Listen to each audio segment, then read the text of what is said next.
Okie dokies. Hey, True Believers England team here. Saturday night, time for an auction, a budget auction, a bouncy auction. That by the way, is what's his name? The guy with the big nose.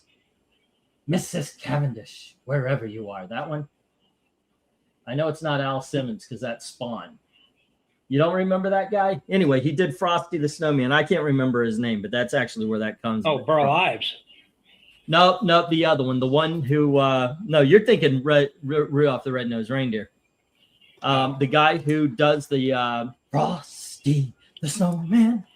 Jimmy Durante. There you go, Jimmy Durante. Whenever I do it's a bouncy C. That's Jimmy Durante and all that. Yeah. Good night, Mrs. Cavendish, wherever you are. Yeah. Okay, so I've got some cool books, by the way.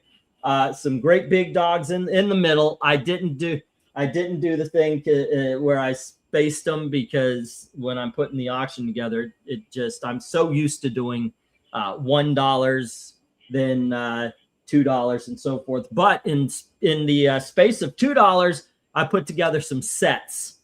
So there is that.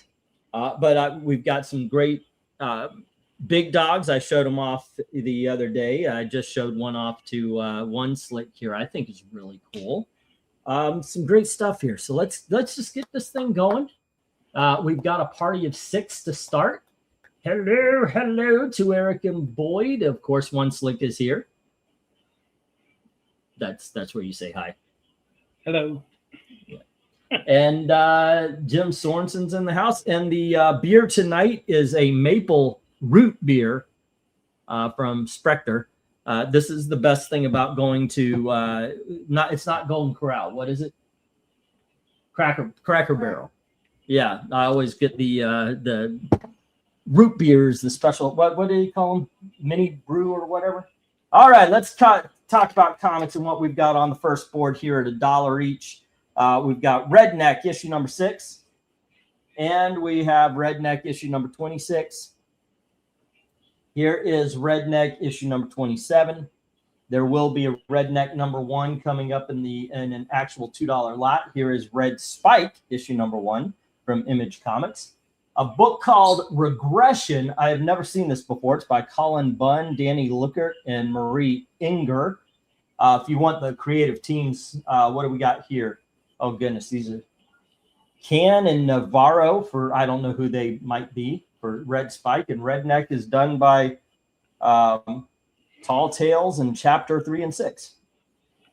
Donnie Cakes, Lisandro Esterin. There you go.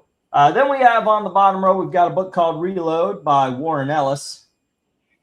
What is this? What is the number? 2.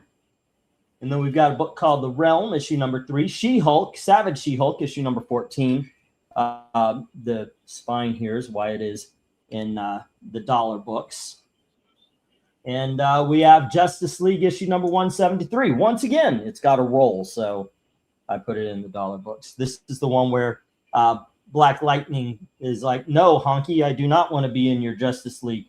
And then we have Predator Race War number 3. And I'm not kidding. If you read the other history of the DC Universe, that's kind of the dialogue that was written for him in that scene. I'm betting it's not exactly the dialogue that's in that book, though. Okay, so let me get the go for lot 1. All righty. Not book 1. Go for lot 1. And one slick, if you do see something to bid on, you do have to put it in the chat, just to be fair. Because it'd be too easy for you to go, ooh, $1 on A, before everybody. Yeah. That's something I had. I came up with for Venkman. And he's been. So what's been going on today? I have been any auction day. I'm always kind of stuck in my own world, just doing auction, watching TV, and all that kind of stuff. Anything interesting going on in the world of comics today, or for the last couple of days? And this is why sales are shit, ladies and gentlemen. Yeah. There's absolutely nothing. Okay, Tony Hayes comes in with $1 on Predator Race War number 3. Alrighty. Seems like the only stuff that shows up is stuff that shows why the industry's in decline. Yeah. The solicits came out for DC in May. Okay. Nothing much interesting. Well, Emil says he's preparing for a foot of snow tomorrow.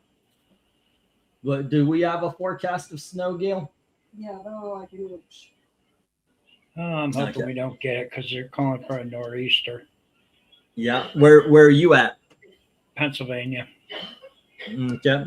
Oh, yesterday you asked me, did I get the bit for the shipping? I absolutely forgot. I do apologize. I will find it tomorrow.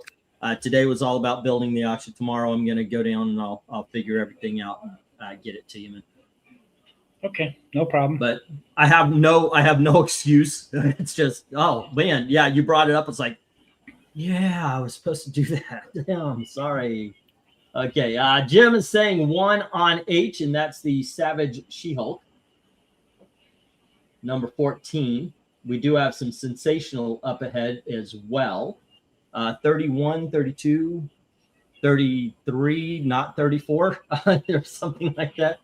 I think it skips it or some. 34 is the one with the either the beach ball or the jump rope.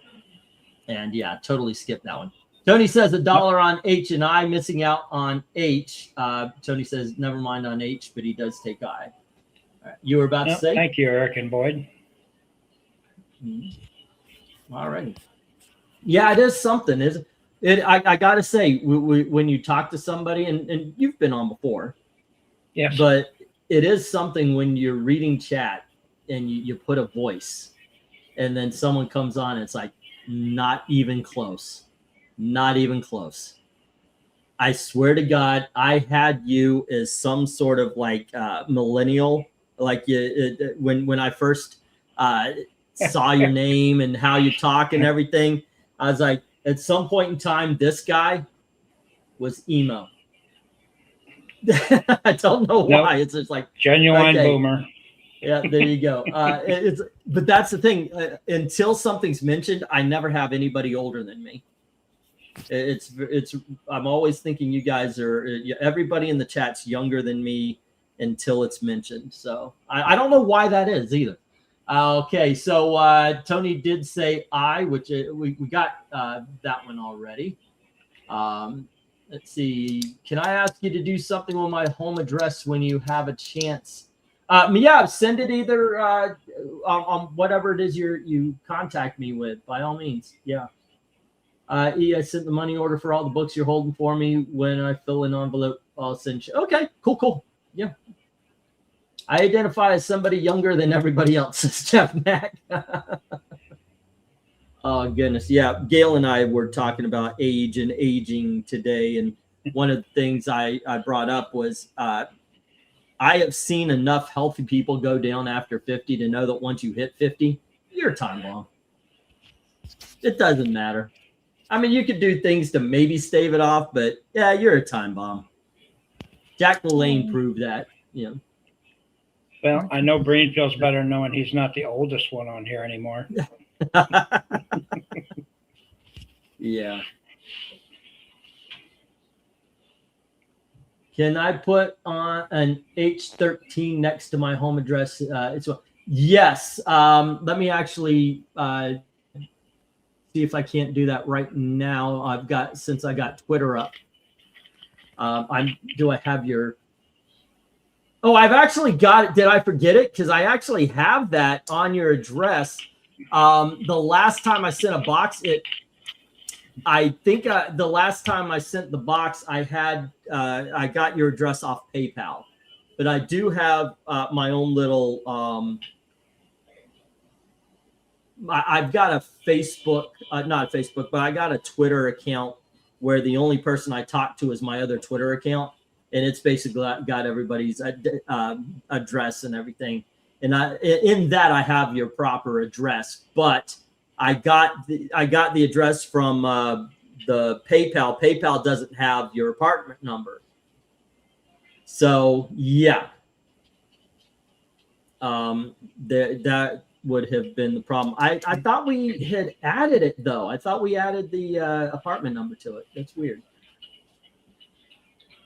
That has actually come back to haunt me because I do have to send them out twice. So whatever shipping was giving is kind of used up, and then I have to send it because Dominic is another apartment, and I've sent boxes all the way to Oregon, and it's expensive to go to Oregon. I found out it's actually more expensive to go to Oregon than it is to Maine. That's weird to me, but yeah, what you gonna do? I think it's probably more expensive to live in Oregon than Maine. Probably. Okay, so I'm going to get the 1 minute warning here, which is to say I'm going to get the basically it's a stop, but it gives me time to write out the bids on people's pages. I still get my comics, even though I live in a van down by the river. What were you saying, Black Cat? I was gonna ask how much it takes to get to in Wisconsin. Wisconsin? Oh, that ain't expensive at all. That's right down the street, around the corner. I bet that's one sweet van, Eric. Okay, so we had Tony Hayes with Predator, the Predator Race War, and then we had Savage She-Hulk to Jim. Alrighty, sold 2, 8 are hitting the rejects.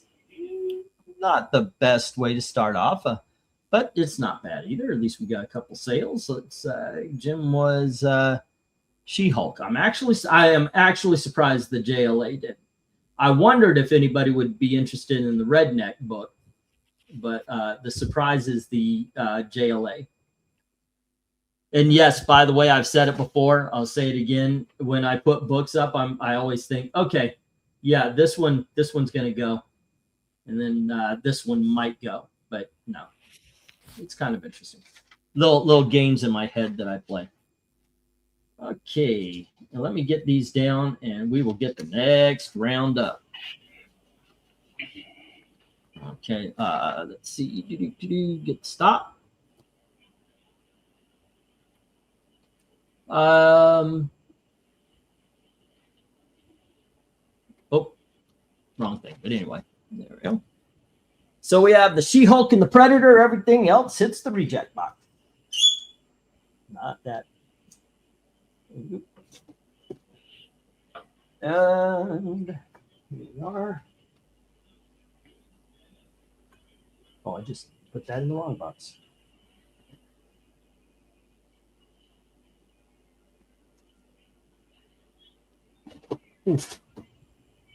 And next, this is the only other dollar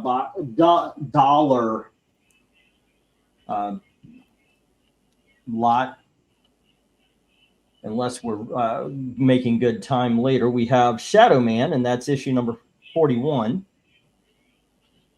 There you go. And then we have Shadow Man yearbook number 1. That's annual to you and me.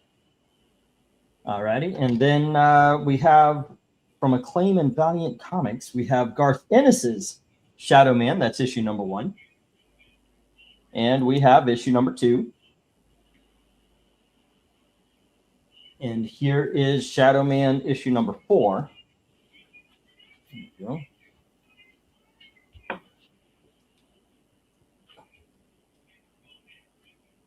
We have Shadow Man issue number 5. Shadow Man issue number 6.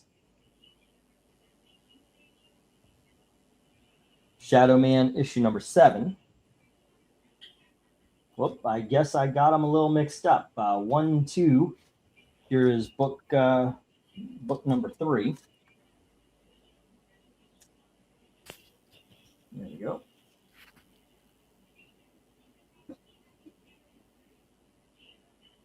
And then, of course, book number 4. Book number 5. Book number 6. Book number 7. And something called Shadow Slasher, the Prelude. and this is from PC Comics. There you go. Bidding begins at $1 each. As soon as I get the go for lot 2, and this is a straight run 1 through 7 on the Garth Ennis Shadow Man right there. All righty. Let me get that go for lot 2. Yeah, for lot 2. There we go. Doom. Here we are. Let's see. E, are you going to put that old Superboy that you showed the other day up for auction? You mean Superboy number 50? Well, I kind of had in mind. I don't know. It would, by the way, be a $50 book. It's or somewhere around there, maybe 40. But I didn't have it today because I was kind of not sure. Oh shoot! I just noticed there's a big old ring. There you go on the Shadow Man. What do you think? I don't know. I don't have it today, but yeah. I swear this is looking like a Shadow Man lot. It kind of is.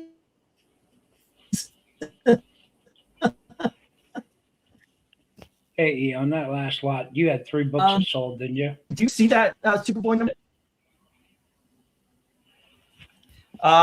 2 that I know. Because I thought there was bids on H, It I, was and J. H. Oh, H, I, and J. Tony Hayes. Okay, didn't so he? Tony had J.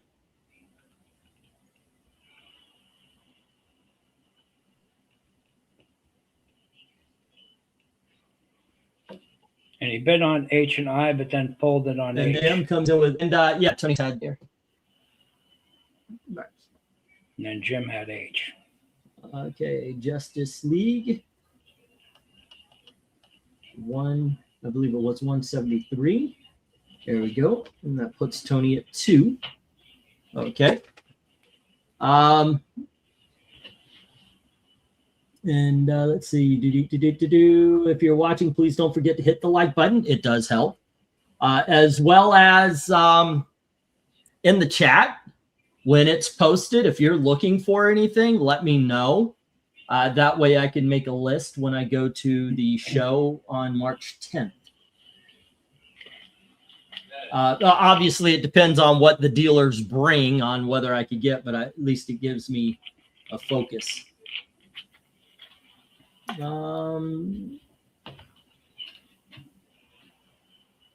Let's see. I swear this is looking like okay. Don't cast any aspersions or shadows on this lot. Which issues are Garth Ennis? It's 1, 2, 3, 4, 5, 6, and 7. It is C all the way through I. Yeah. And Mill says A through I, taking the entire Shadow Man lot.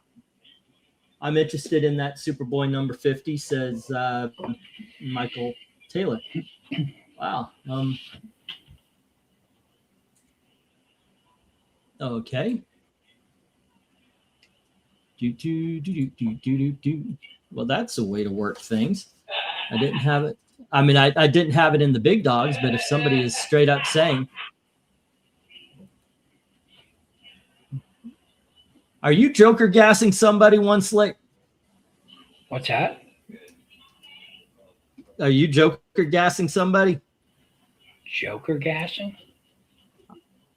Yeah, I'm hearing somebody laugh out loud over there. Oh, it's probably in the background. Over there. Yeah. Okay. Let us see. Woo, holy Toledo. Well, actually, by the look of it, I'll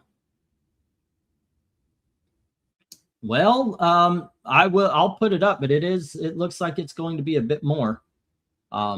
Just judging by what I'm seeing here. And let's see. I could take a look for it in just a touch. But yeah, I didn't have it on the docket for tonight, Michael Taylor. But it seems weird not to add something if somebody's asking for it. No.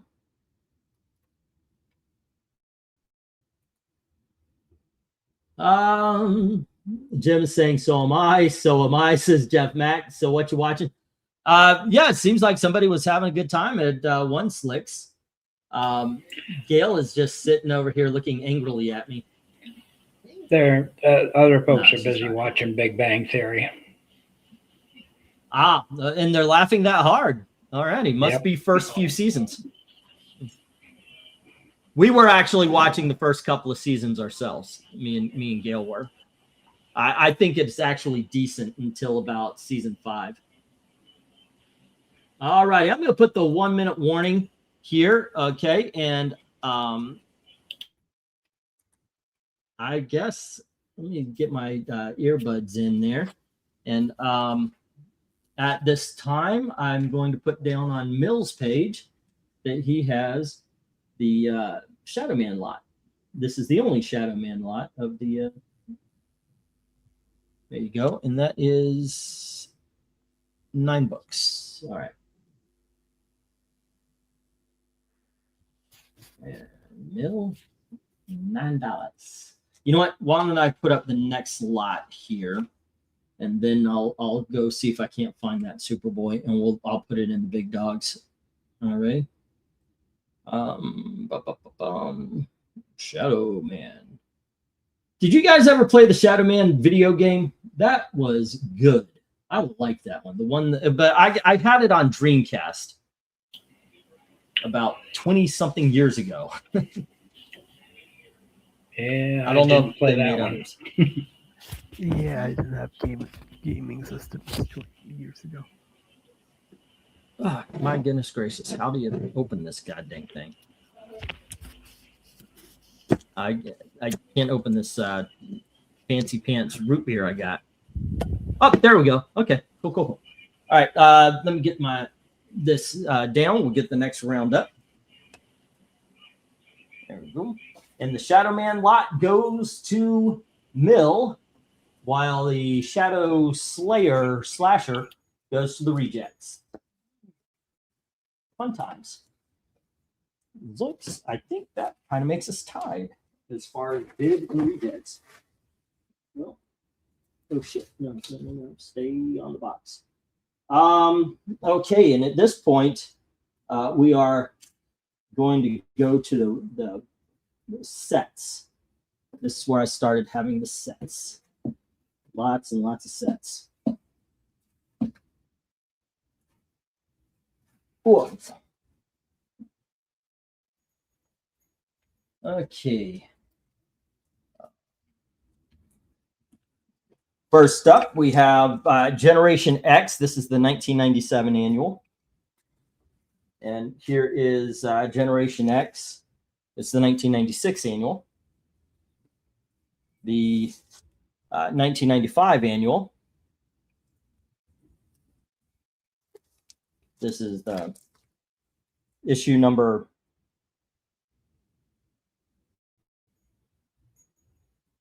something. 58-ish, maybe 59. I'll find out here. Let's see. Next up is issue number 57. So that one was 58. That's the 5th anniversary special there. Then we have 56, 55, 54,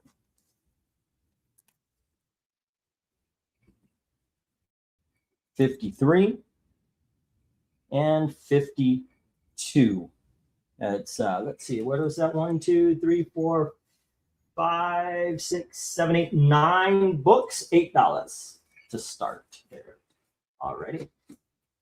Sets always take a little bit of time here. 1, 2, and 3. This one's easy because there's only 3 books. We have Mike Grell's Shaman's Tears, book 3, book 2, and book 1. Great run from which I do remember that being really good. Alrighty. Next up, you guys are going to notice a theme, by the way.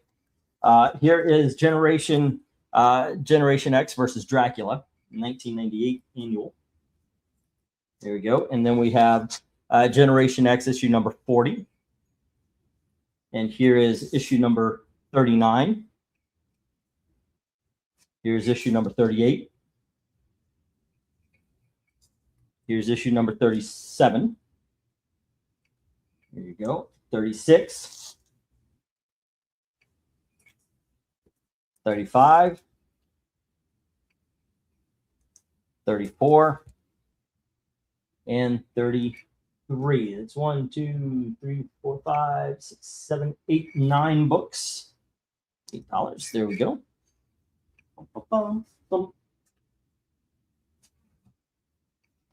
And next up, we have a book called Shadow Falls. Now, the complete series is 6 issues, but I've got 4 issues here.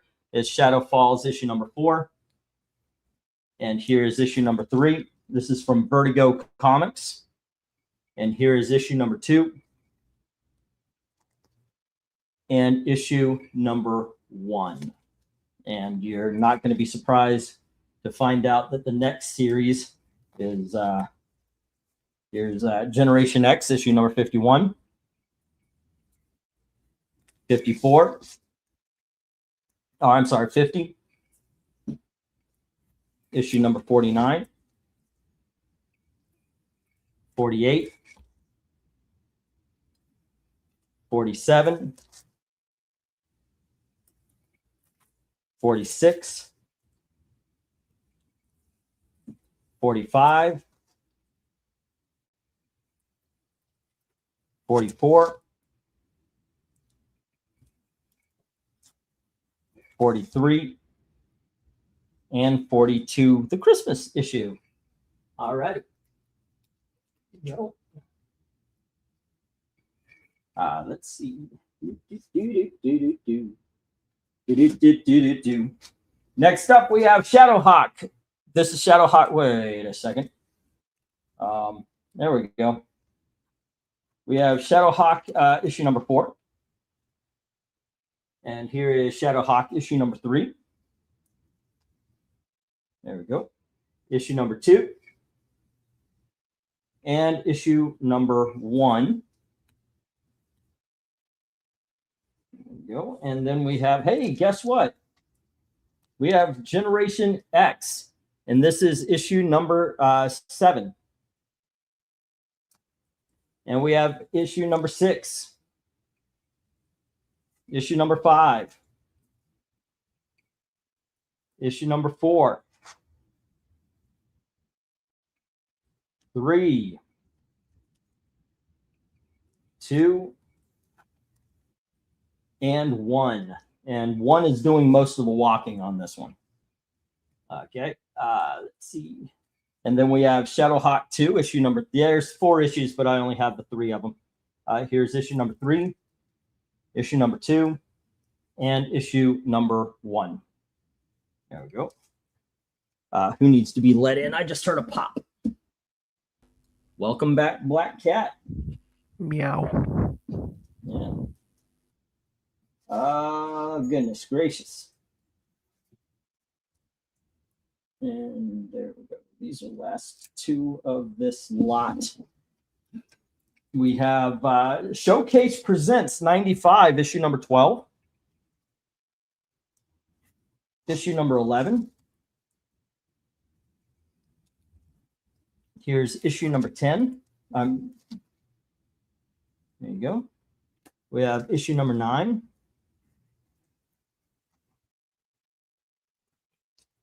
Issue number 8.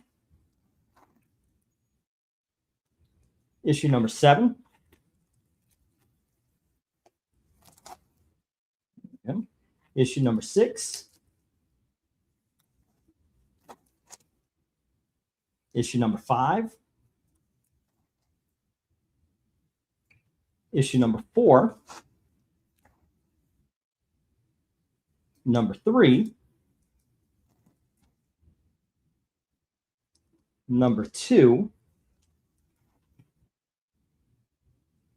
And Showcase Presents 95, issue number 1. Okay, there we go. I will pick those up. Just give me a sec, as we've got Shadowhawk 3, issue number 4. 3, 2, 1, and 0. All righty, bidding begins. The price is marked. Remember that super girl right here. The showcase represents 12 issues. There we go. Might And want to throw Clifford up there. yeah, because it is price is marked. Yeah. Oh goodness. And And Jackson, I am on the mic tonight. And let's see. Go for lot 3. Okie doke. There we are.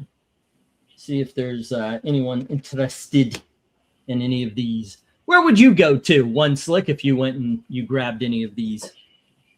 Well, the first thing I'd be drawn to is Shaman's Tears. You know what? Me too. I like the Mike Grell stuff. The showcase would be next for me, and then the Shadowhawks. I actually kind of like the Shadowhawks, to tell you the truth. Jim says 15 on I taking the showcase. Shadow what? Shadowhawks. You pervert. Alrighty. Jim grabs the showcase. A complete set. It's actually, I got to admit, it's actually kind of hard to find in the wild complete sets of the Shadowhawks. Not the Shadowhawks, but the showcase. If you go, they always seem to be missing a couple of issues.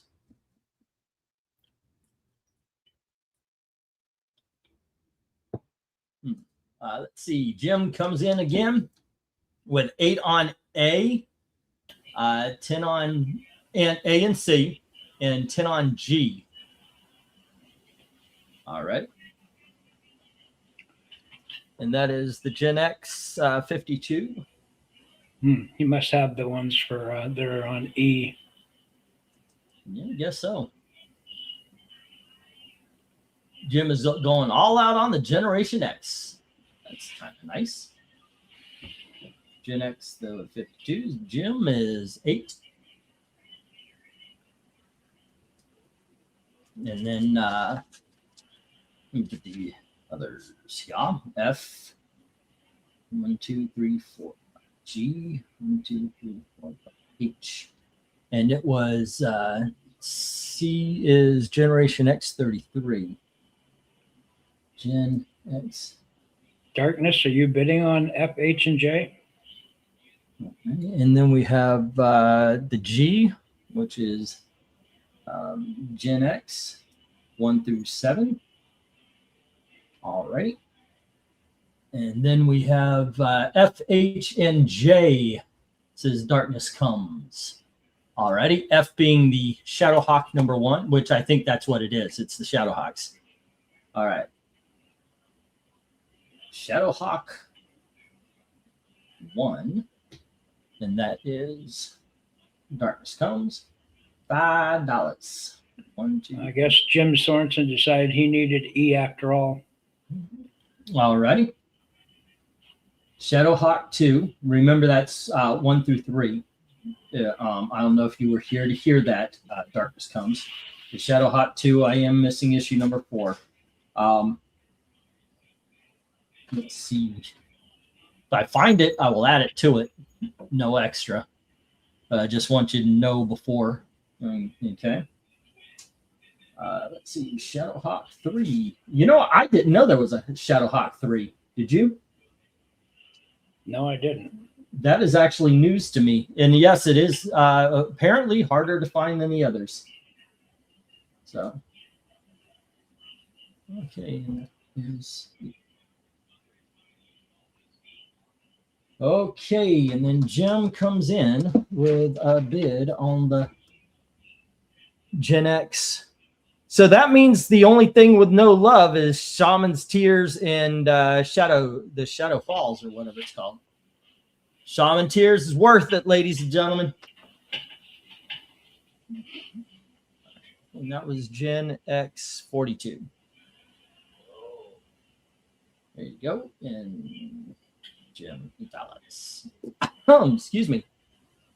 Shadowhawk always look cool. Another thing is, since he isn't called Blackhawk, we don't have to worry about Englentine saying something that sounds like a line out of an adult video.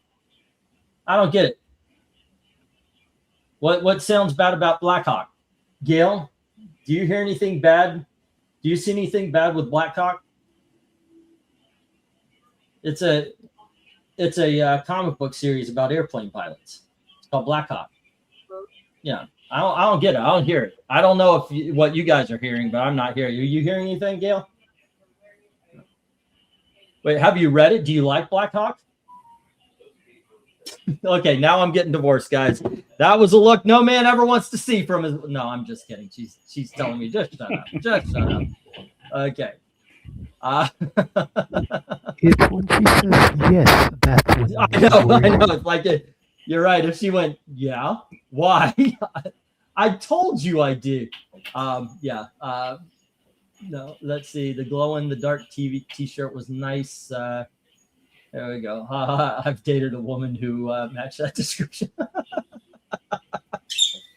So once Gail was at work and these guys were joking like guys would behind her, and they didn't know she was there, and they turned around.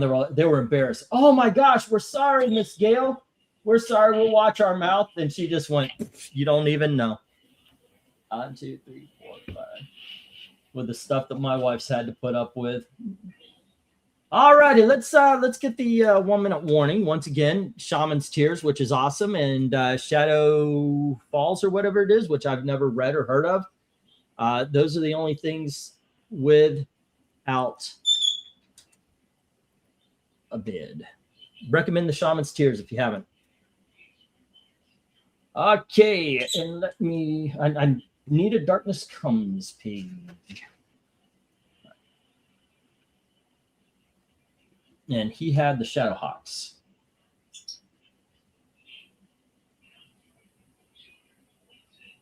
All righty. $5 for the first. No, that's one. $4 for the second. 0 3. And it was 8 on the third. So it's 12. 17 Darkness Comes. Alrighty. She's had to endure the donkey show. Yeah. That's kind of funny. Then it was Jim, right? With the Generation X and these and the showcase. Alrighty. Showcase 95, 1 through 12. Was 15, and then we have the Gen X.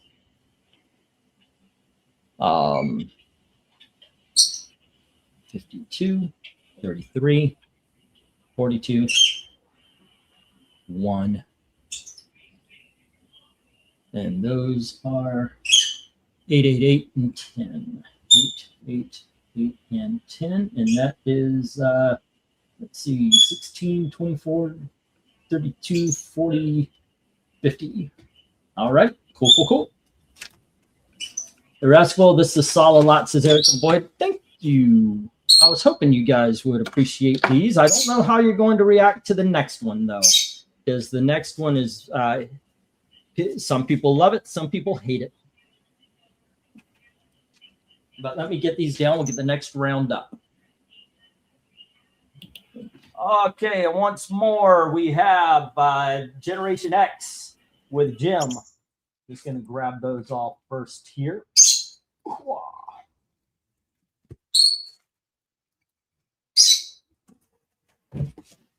Whoops. There you go. Probably going to be on a slope going down, and you fall up. No, little man, not tonight. It's auction night. Okay, God dang it. I'm just dropping everything. And then he also has the showcase. All right. And then Darkness Comes had the Shadowhawks. There we go. And I got an idea. Why don't I put them in the right box too?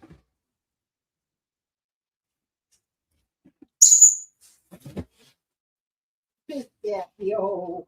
Yeah, he wants out. No, Big Daddy. Yeah. Alrighty. Oh my goodness gracious. Oh my, I'm having an old man moment. My back is kind of hurting because I bent over that much. Okay. Let's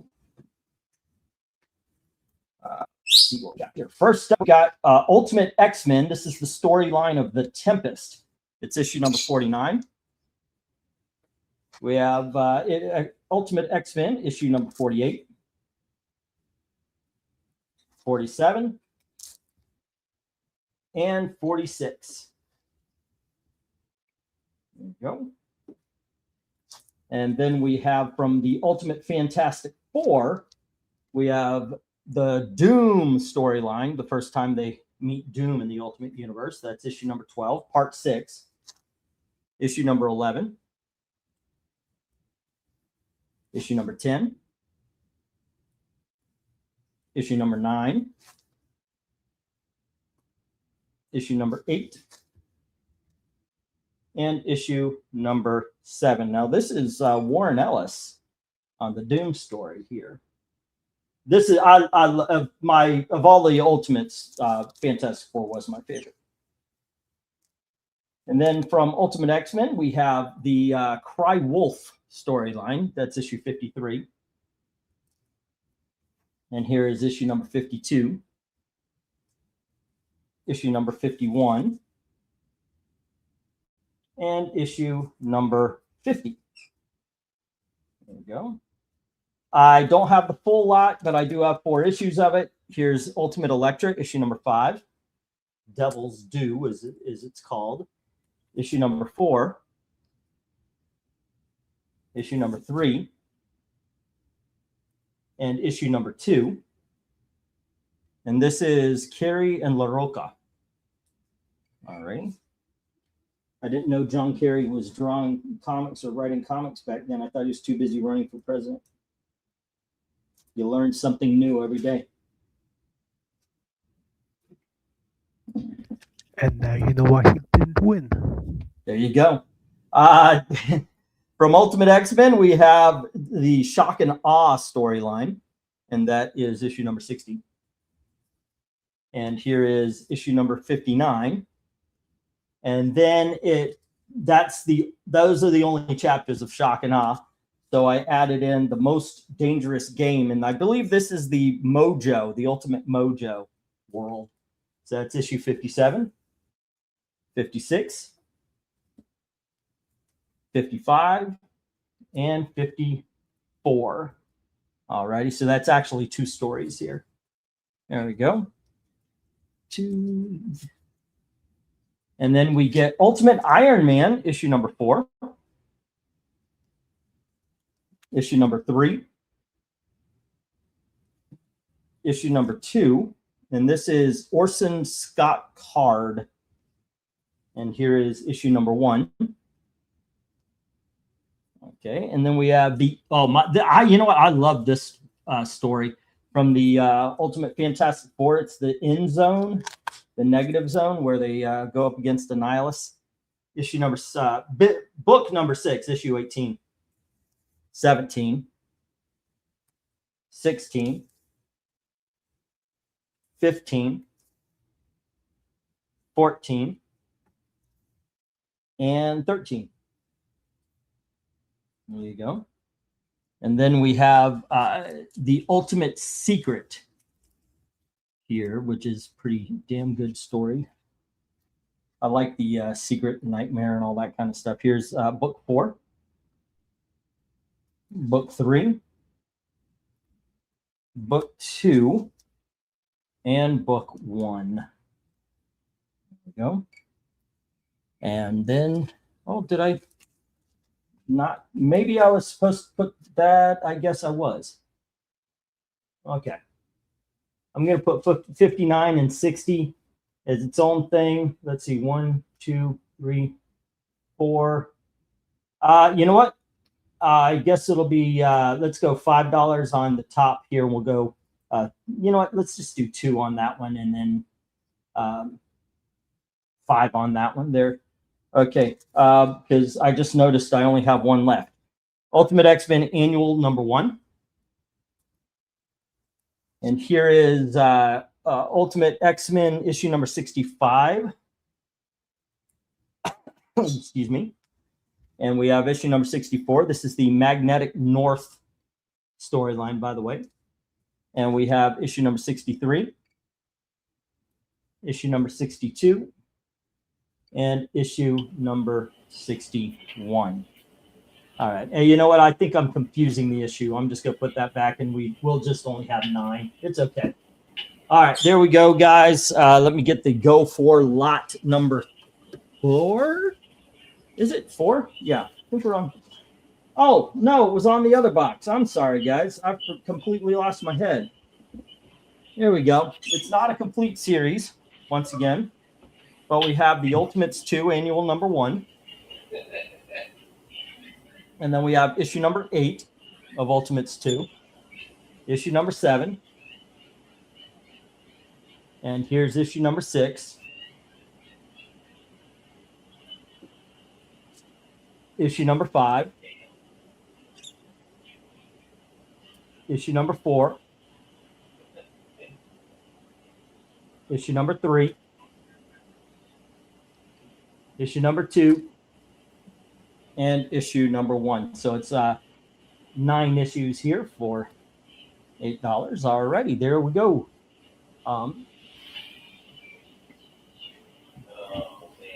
Now I'll get the bidding goes for lot number 4, I believe we're on. Yeah. Go for lot 4. Woo. All right.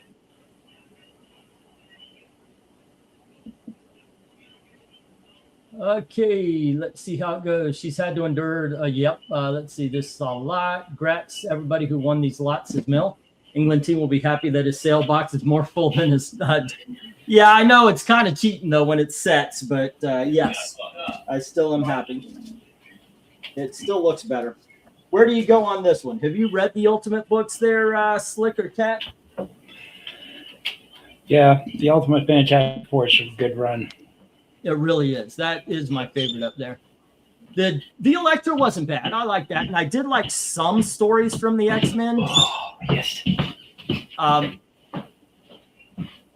There were a couple that I was like, but we'll see. We'll see if these go. Because I know in some cases, I think Ultimatum has left a sour taste in the mouth for people for the Ultimate run.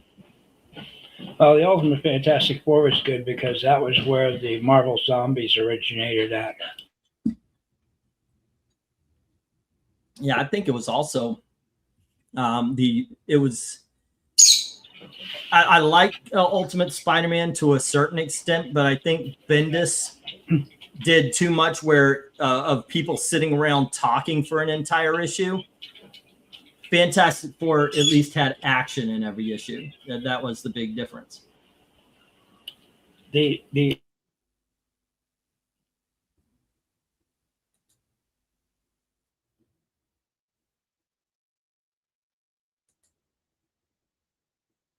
Oh, I lost them. Or did you guys lose me? We lost. I said the Ultimate Spider-Man was pretty good for about the first 15 issues. Then it kind of coasted for quite a while before it came back in. I think it was like issue 75 before it started to pick up again.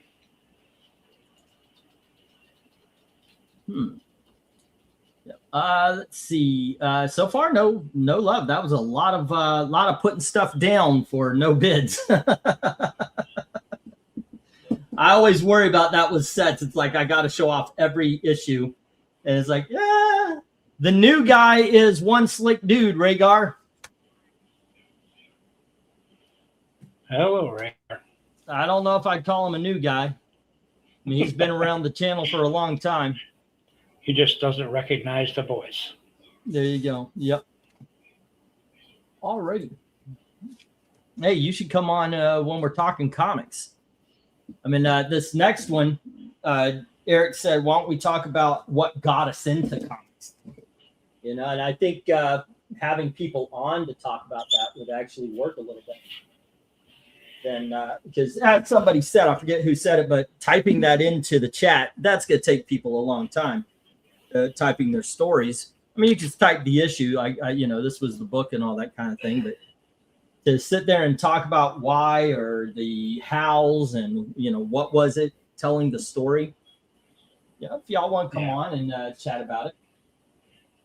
For me, being on a Friday night or Saturday night's not bad. The rest of the time it's kind of hard because people are sleeping. And they have to get up early to go to work and that, so I can't really be talking because they can hear me. Oh, I get that. That's why Black Cat whispers. Yeah, also, your starting time is like 3:30 in the morning for me, so can't. Yeah. I wouldn't count on that, Jackson. I wanted to jump in on this miniseries thing, but fell asleep.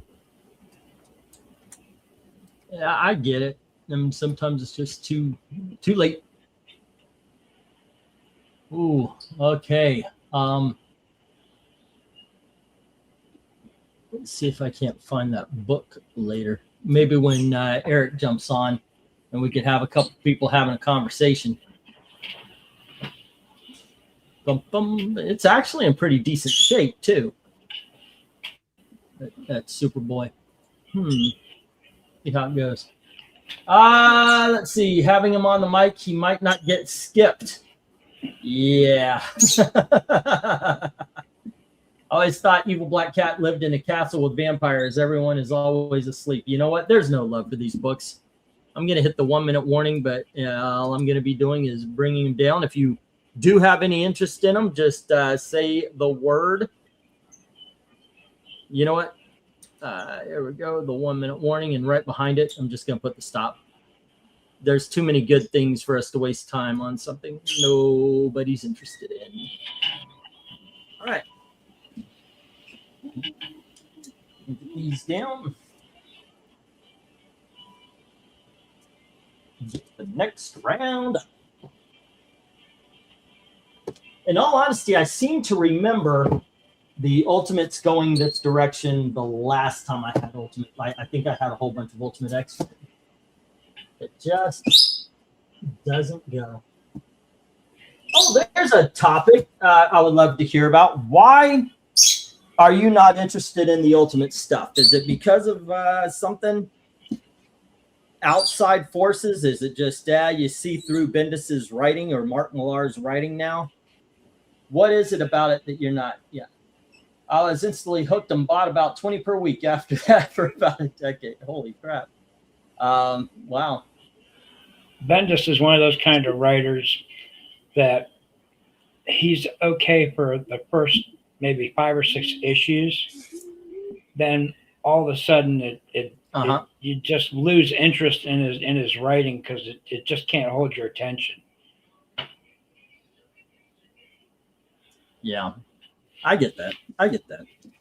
All righty, kids. Next up, we have, oh goodness, I have to these are small numbers. Issue number 18 of Paul Kupperberg's Star Trek. And here we have issue number 19.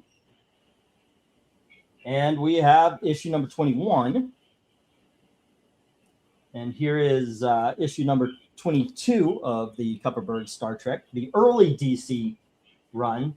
Mind you, the Peter David is pretty awesome as well. Here is issue number 34, and this is Lynn Wine, as a matter of fact. There you go. And we have issue number 36, still by Wine. Yep. And then we have issue number, well, that must have been 35, because this is 36. Yo, and we have issue number 37. Here is issue number 38. Excuse me. And issue number 41. Bidding begins at $2 each as soon as I get the go for lot 5, I think this is. This issue is lot number 5. There we go for lot 5. There we are. Let's see. Hey, Dark Sun's all good, but I'm buying a friend's coin collection. Have to get special one ultimate good just right now. You know, I've had a what is it, a Sacagawea dollar in my pocket now. I've been wanting to put on eBay. Those things can go anywhere between 50 and 500 from what I've seen, depending on a condition. Mine's probably more around the 50. It's not in the greatest of condition. I have one that's mint. If I remember correctly, I have a couple of unopened mint rolls of those. Yeah. Yeah, we had it's like a little window box kind of thing that had a couple in it. Yeah. Let's see what else we got. Honestly, I've been out of modern comics so long, says Mill, that I didn't even know what Ultimate was. Well, that was this is like 20 something years ago. This is 25 years ago. It kills me. I hear people talking about, oh, it's modern comics. It's like 1990s. That's not modern, kids. Put that in perspective. When a lot of us were reading comics in the 90s, it would be 1970 or even earlier than that. All righty. So Tony Hayes comes in with $2 each on the lot. And if nobody challenges them in a little bit, we're just going to close this up and give it to him. Go on ahead. Well, for me, the modern age went up to about 2013. After that, it's the rust age. Yeah, that's when it really fell apart. I had someone saying that Kingdom Come was recent. Yeah, I know, right? Yeah. Excuse me. All right. Tony Hayes, Star Trek lot. There we go. And Tony is up to 22. I started doing this figuring maybe it would be an easy way. Obviously, it relies on if you guys are listening. But as I add things to your page, reading off the number and everything. So if as we're going and you hear me read a number off of your page that's wrong, we can figure it out early. At my age, 1997 is 5 years ago. Dude, yeah, right? How is that? I mean, like, it is something that as you grow older, time doesn't go slower. It just, yeah. All right. Well, right now, Darkness Comes. Tony Hayes has the lot at $2 each. It would be $2.50 or higher. Yeah, for me, I'm surprised it's February. Like, I'm like, isn't it still November?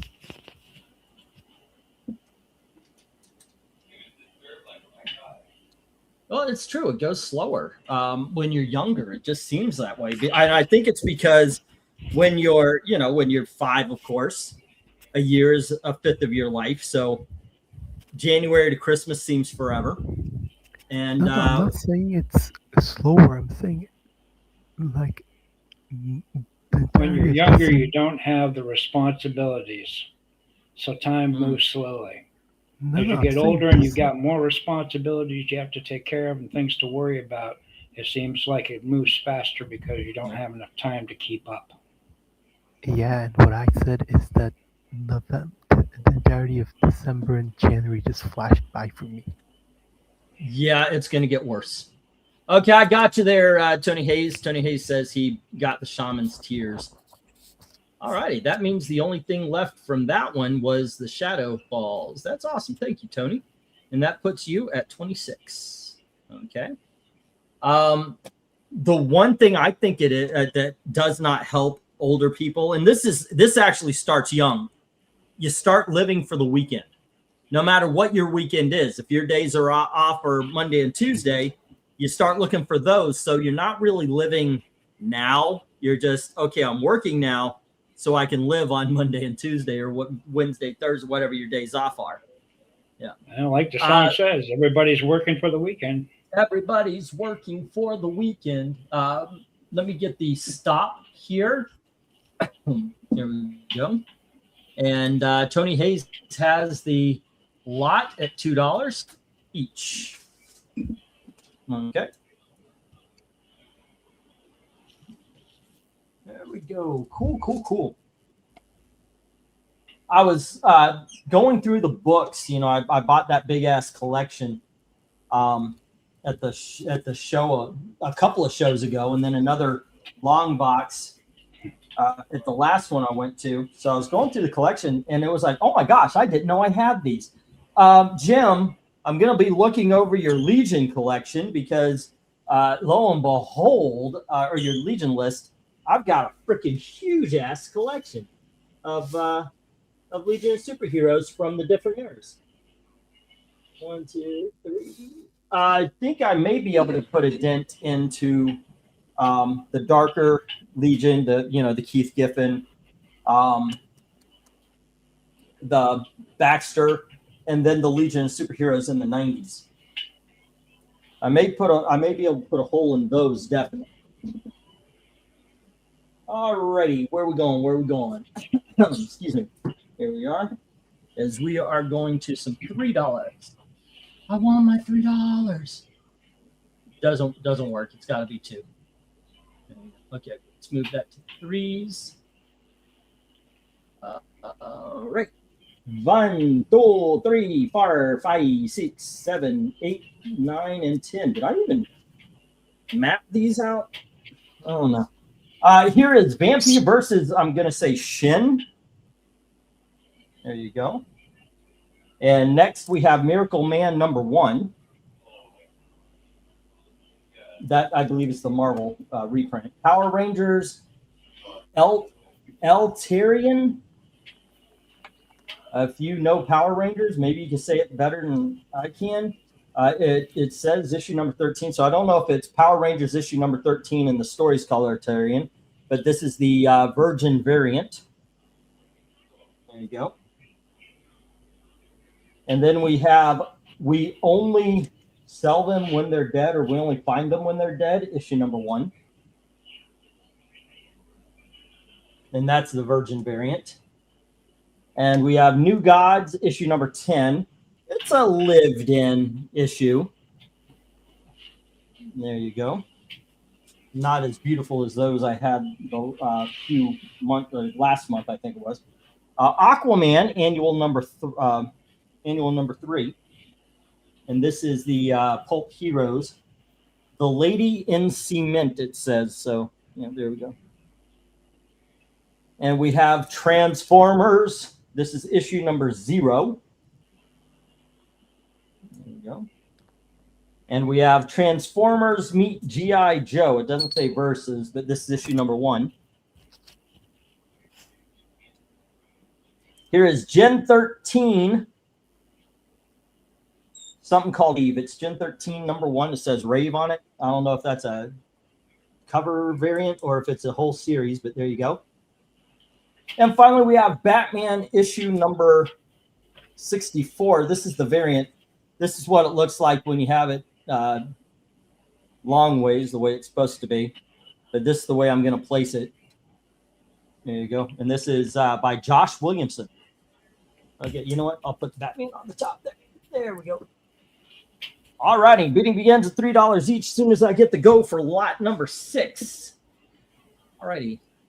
Go for lot 6.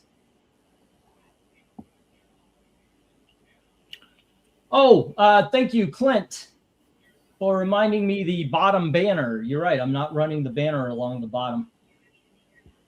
The PayPal address is mediamadmen1@gmail.com. Shipping is for 1 and 8 through 18 books, $11 for a priority padded envelope. 19 through 50 for regular size comics is a $19 priority box. 51 and up, 25. Usually short box, but if I can find something, if I don't have the short box, I can find a box that'll make sure it can suffer the wears and tears the post office is going to put on it. There you go. And that is, how much? 25. They raised the prices on me one slick. Yeah. Gen 13 Rave, that's a one-shot from 1995. Okay. Thank you.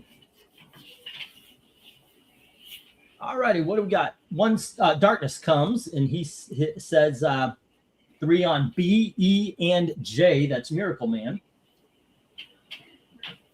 and 1. And then E is New Gods. I believe that was 10. And J is the Batman. I believe that was 64. All righty. Where do you go, One Slick? Well, I automatically go to the New Gods because I really like Kirby's Fourth World. So New Gods and Forever People. I'm gonna be busting open. God bless Dom, man. He bought that for my birthday, and I was in the middle of reading an omnibus, and now I'm all done, and I'm really jazzing to get to it. I was rereading the Death and Life of Superman. And yeah, that's actually pretty good. Although I used to really, really love Funeral for a Friend. And I got to tell you, this time around, it's kind of a snoozer. Didn't work for me this time. Jim says 3 on F, the Aquaman, and I, the Gen 13. Okay.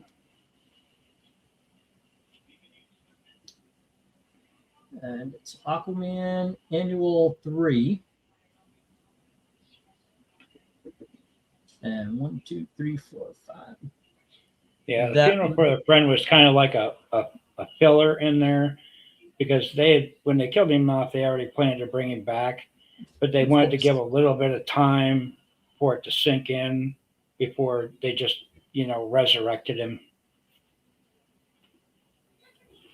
I think it worked. I mean, overall, the book still is good. The whole series is good. Mm-hmm. So at the very least. 1, 2, 3, 4, 5. Alrighty, let's see. I owed him $2. Ace Verta Post Office Service LOL says, Ace Ventura, yeah. Got a package here, people. Miracle Man was a great series, says Mill. Alrighty, I'm gonna put the 1-minute warning. I gotta tell you, like I said, sometimes I think, okay, this one's going to sell, and I'll be surprised if this one.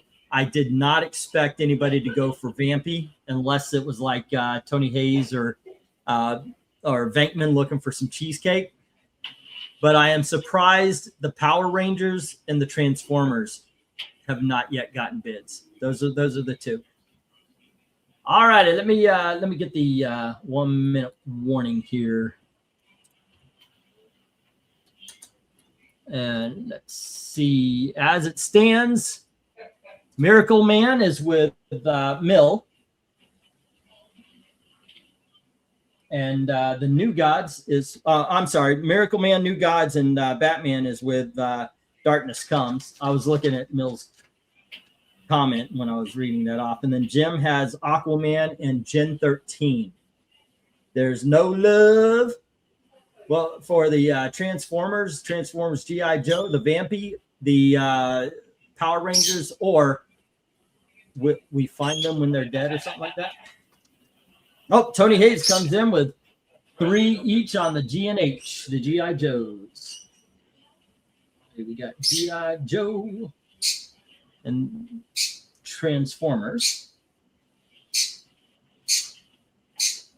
1, 2, 3, 4, 5, and then we have now the G is straight up Transformers, though. Tony, just give you a heads up on that. All right. Ba-bum.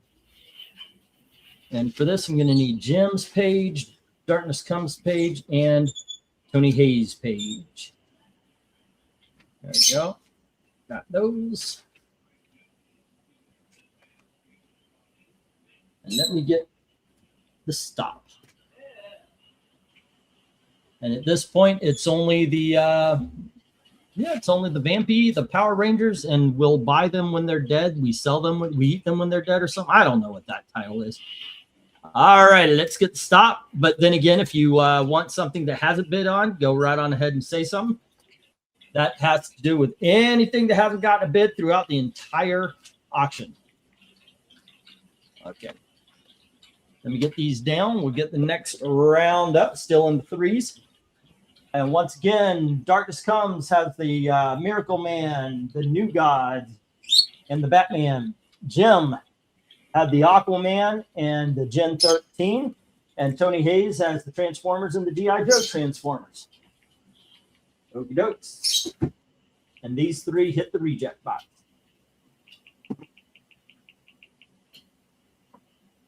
Still in the $3 gang, we have Daredevil. Still small numbers. Issue number 186. And we have Daredevil issue number 238. And we have Daredevil number 294. And here's Batman issue number 440. And we have Batman annual number 13, the 1989 annual. Next up, we've got Detective Comics issue number 601. And here is issue number 603. And we have issue number 605. Part of the Mud Pack. And we have issue number 606. And issue number 609, second appearance of Anarchy. All righty, bidding begins at $3 each. As soon as you get the go for lot, what are we on? 6, 7? We are on lot number 7. All righty. Go for lot 7. There we go. See if there's any love for these books. Ooh, that root beer I showed off is incredibly sweet.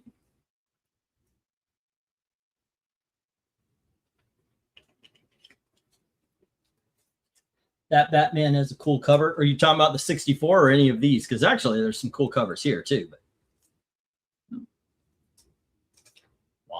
now.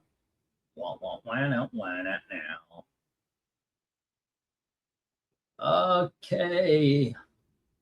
I only read a couple of Vampy books some time ago, but it was totally different take, sort of manga. I like the design, says Eric and Boyd. Okay. Jim says 3 on E and F.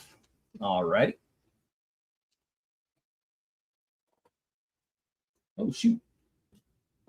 There we go.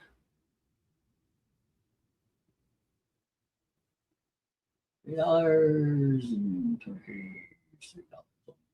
1, 2, 3, 4, 5. And Jim has E and F, which is the Batman annual.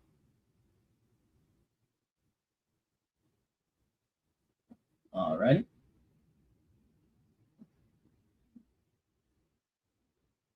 At 3. And it is Detective Comics 301. All right. Wait, no. 601. There we go. And then we have 3 on A and D from Tony Hayes.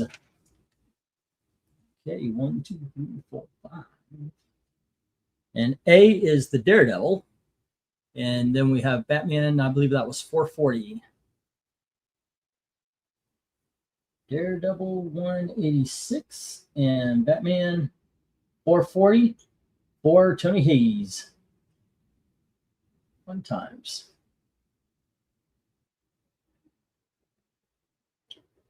There we go. Let's see the last slot cover. Yeah, that was pretty cool. I would get it, but I am on the last of my funds, says Eric and Boyd. I'll gladly take Detective 301 for $3. I know, right? I'm gonna have to pass on that, but thank you for thinking about it. Thank you for even considering taking Detective Comics 301 for, yeah, very kind of you. Let's see, last lot, Jim had the Aquaman annual.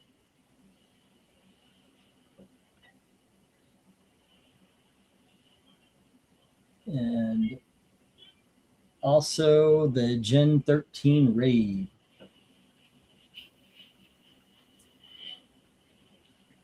Okay. And Darkness says 3 on B. All right.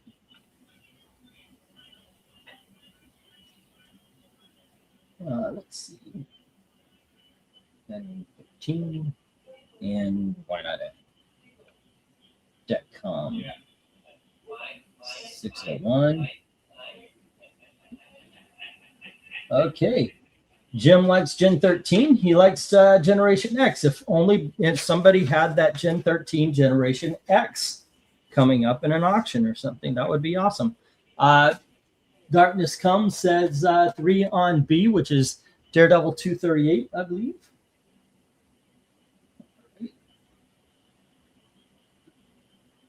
That, and we get that here. 1, 2, 3, 4, 5. Daredevil 238. Darkness Comes, $3. And that means so far, 2 of the 3 Daredevils have a bid, and that Batman 440 is bid on, and Detective Comics 601. Because Tony Hayes has Daredevil 186 and Batman 440. All righty. Darkness Comes has Daredevil 238. And Jim has the Batman Annual 13 and Detective Comics 601. And the rest are looking for bidders for them. Okay. There you go. Let's see, what else did we have on the last one?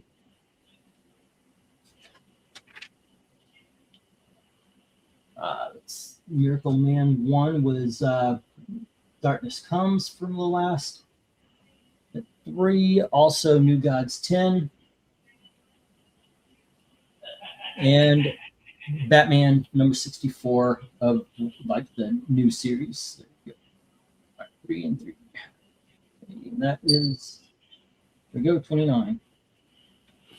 All righty. Let me get the one shot. What am I talking about? The 1 minute warning? 1 minute. 1 minute, not the one shot. Do not miss your chance to blow. All right. Yeah, the 1 minute warning, I think, is what I need to put up here. You never do. Yeah, I know. Let's see. And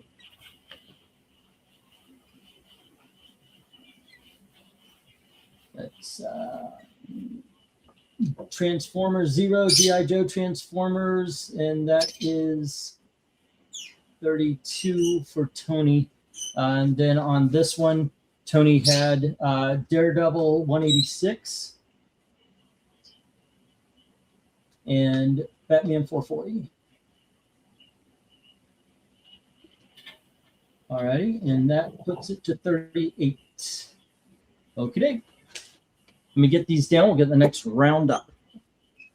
Once again, Tony Hayes had Daredevil 186 and Batman 440. Darkness Comes has Daredevil 238.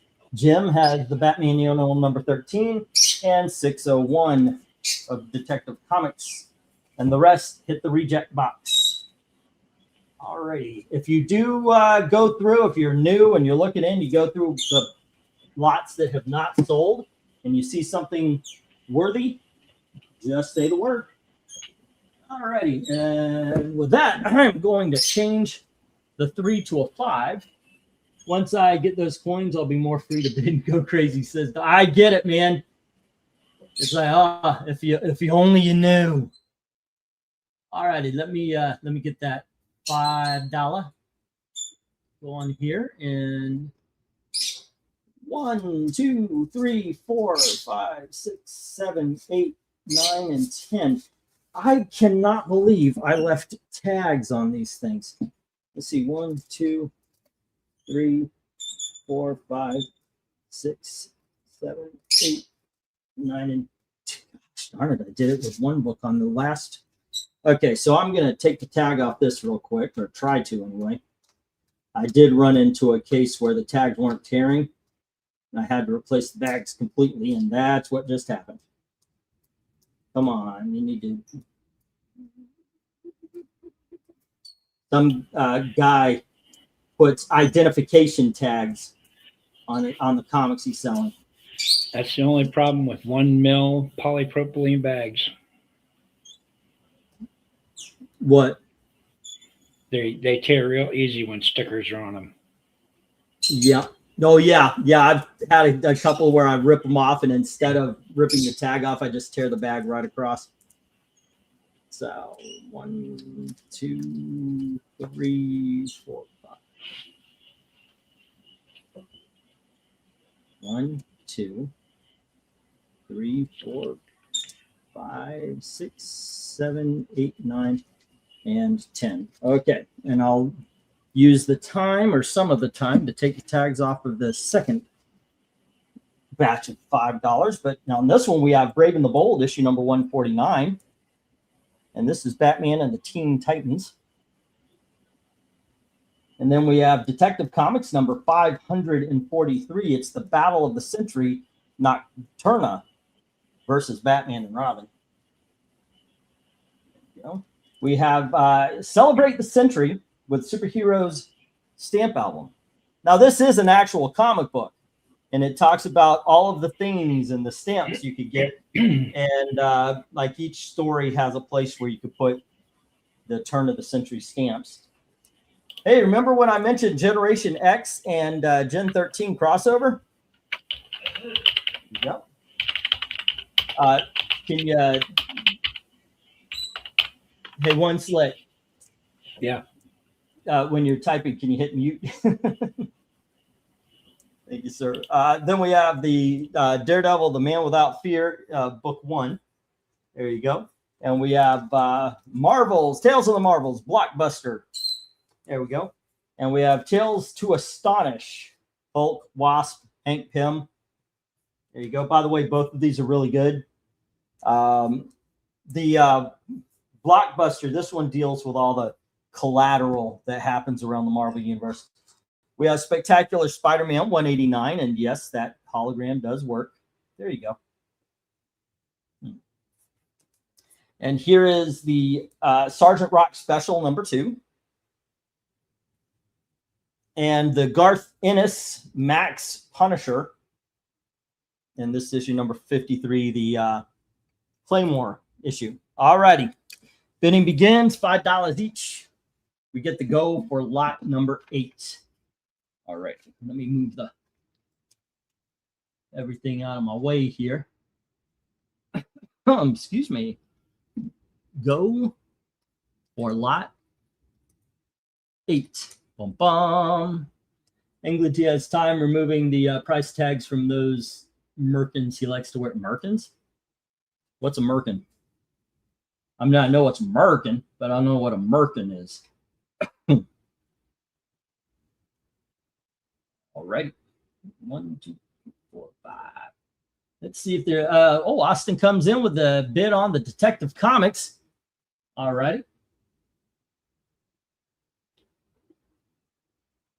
And he bids $5. I ain't telling you, says Erica Boyd. Okay. Some things I guess I've never heard of. What you gonna do? All righty. Let's see. Got that. Let me get the Darkness Comes page. Did I? Yeah, the Superhero Stamp album was put out in conjunction with the post office. Okay. It came out at the same time as the Celebrate the Century stamp issues that they had out in 1998. Yeah, I never heard of it. And I found that. I was like, oh, well, that's a curiosity, you know? There's like, I think 5 issues that they did. Yeah. Yep. I'm always on the lookout for something that you guys have not seen in this auction before. I mean, other than professionalism and class, I can't provide that. I just do not know how. Let's see. You know, I was watching a video. There's a guy, Bueller, Comic Bueller, I think his name is. He's got a pretty sizable following. I met him once. And I think it's Comic Bueller or Comics with Bueller or something like that. And he was talking about the auctions, and he was saying, are these worth it?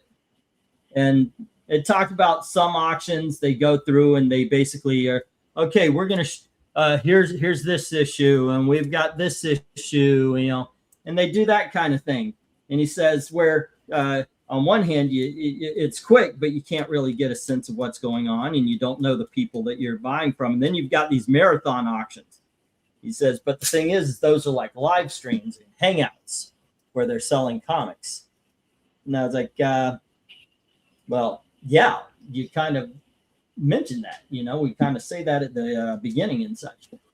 5 on D, since it's a different cover than the one I have, I'm assuming it's a trade or different issue of the mini. 5 on D, the Gen 13. I guess, was it a mini series? Maybe it's a variant of some sorts. I don't know. I actually gotta admit I haven't opened it. So, all right.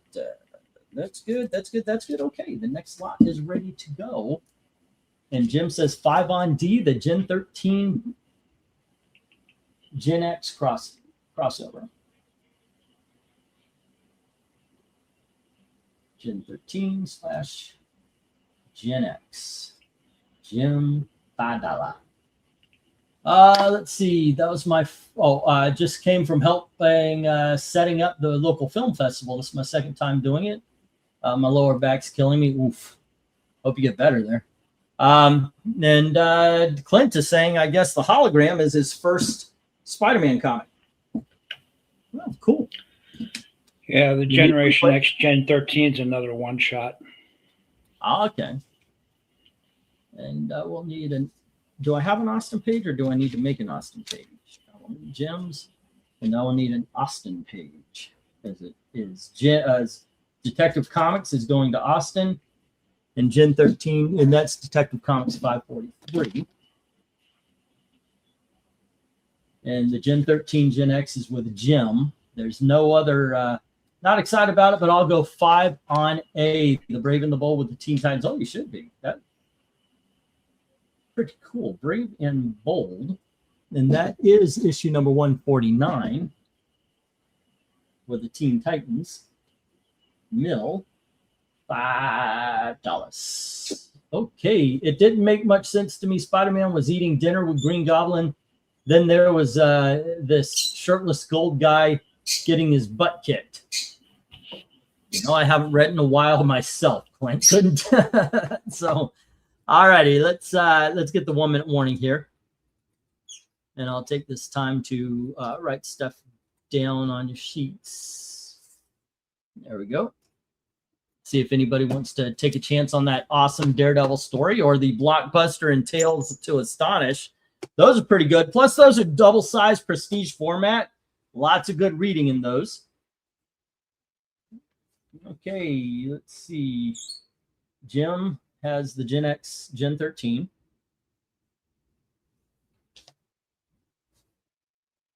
All right. And Austin has the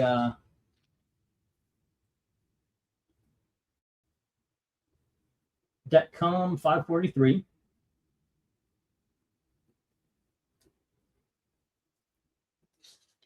And then the Molten Man is Jim Sorensen saying, and then Mill has the Brave and the Bold. This is the second issue that the second thing that he bid on.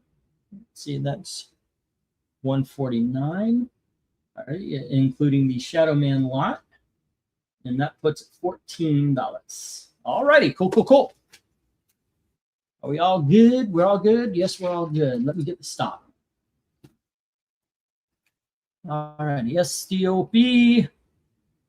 And here we go. Let me get these down and we'll get the next round up. Oh.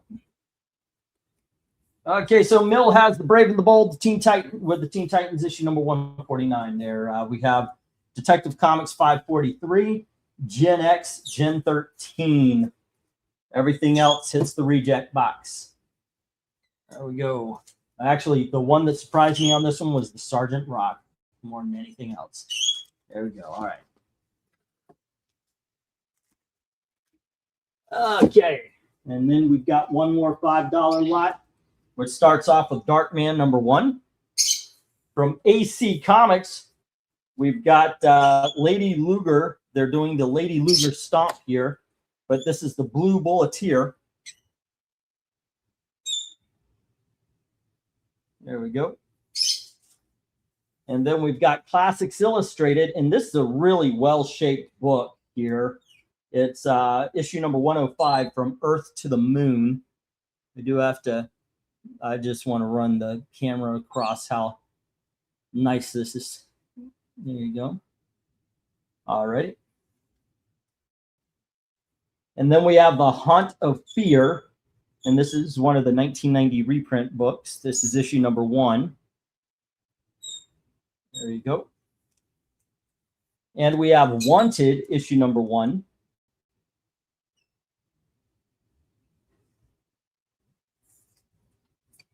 We have The Next Men, issue number 14. And this is the one with the Hellboy movie poster. So it's they sort of Hellboy cameo. And we have Deja Thoris by Dan Abnett and Vasco Georgiev. And this is issue number 2. There you go. And we have issue number 3.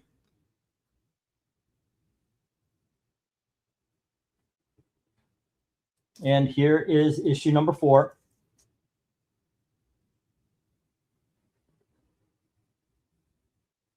And just to continue the cheesecake, we have Razor, the swimsuit special. Okay. There we go. Bidding begins as soon as you get the go for lot at $5 each, as soon as you get the go for lot number 8. Alrighty. Oh, this would be lot number 9. Sorry. Alrighty, go for lot 9. Let's see how it goes. Daredevil book was a great story, but many may have read it. Yeah. England team, check your email real quick, says Tony Hayes. Okie dokie. Is it on the England team or is it on the Media Madmen? Let's see.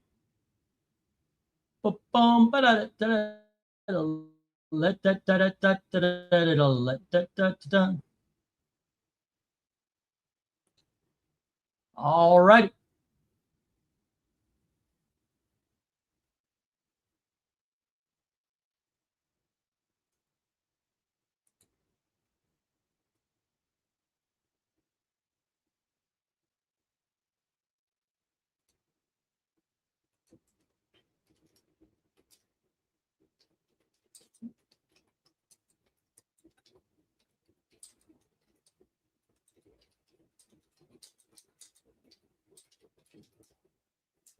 Okie dokie, done, sir.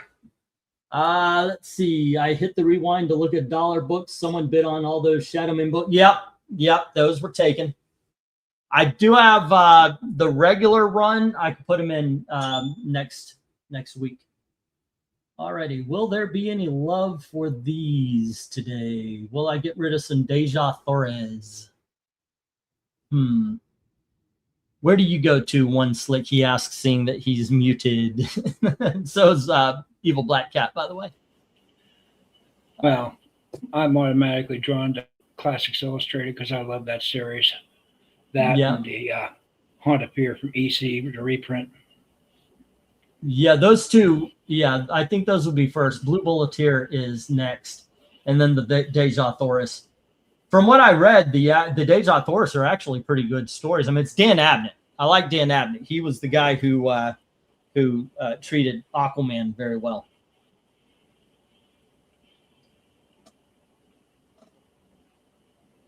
Let's see. Oh, the Media Madmen is what Tony Hayes is saying. He put the I read the thing. Hopefully everything works out. But we will see. So far, not a lot of love. And I've noticed, by the way, $5 get ignored. Yeah.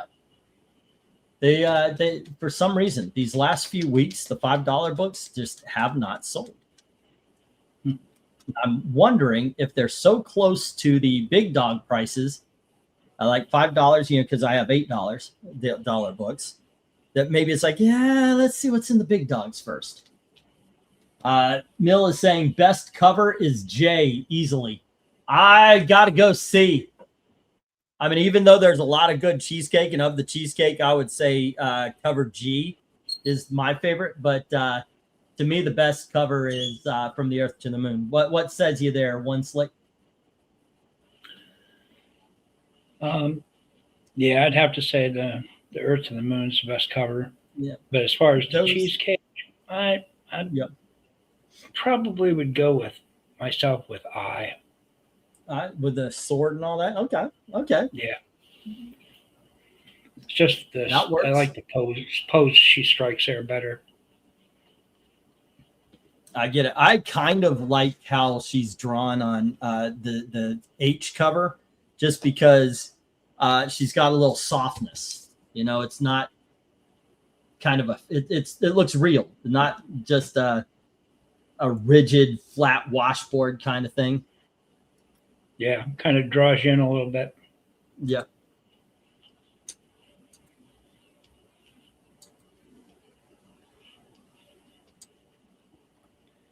All right.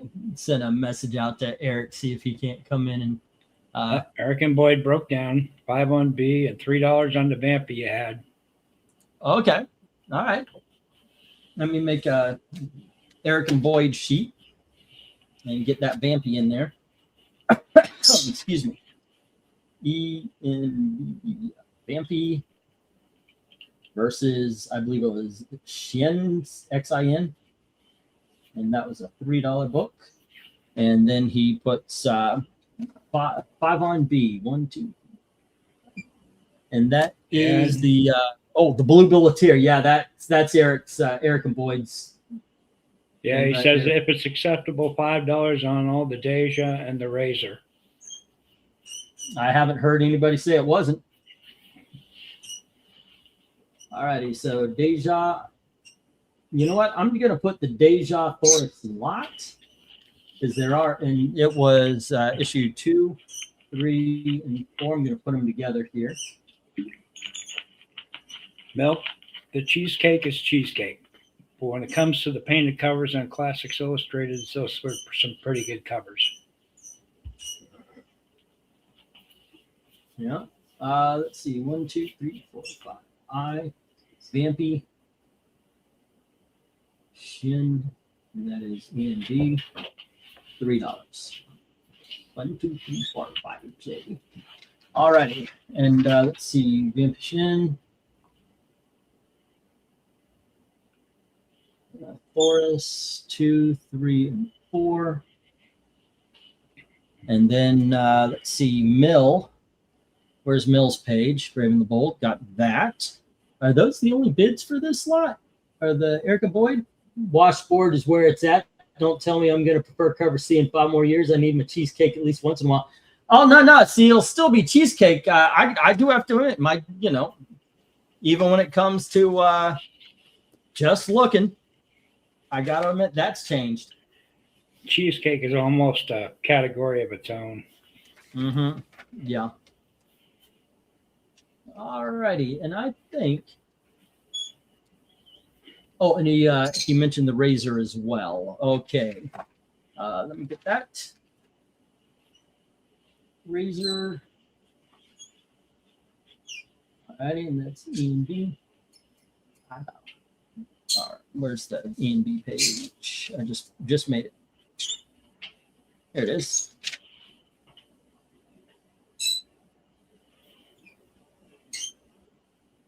Okay, 23. All right. Let me get these down. We'll get the next round up. I'm just going to hit the stop here. All right.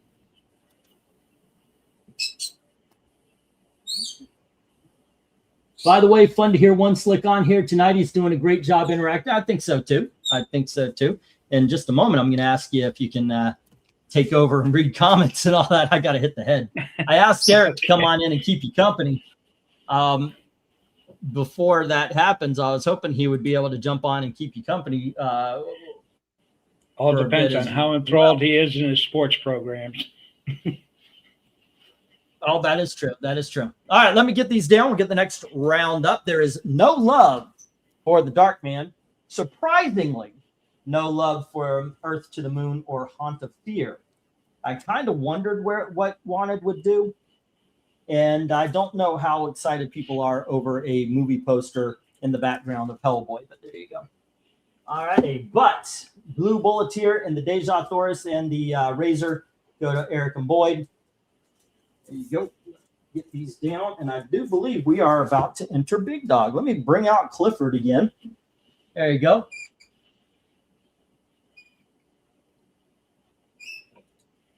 And we'll get this first lot of big dogs out. 1, 2, 3, 4, 5, 6, 7, 8, 9. Oh, man, Eric isn't here. Come on, Eric. Come on, Eric or Glenzer. I can't find Glenzer's. I thought he had a Twitter account. I don't think he does. I was trying to find a way to contact him. All right. Last few times Glenzer showed up, he showed up late, like halfway through the auction.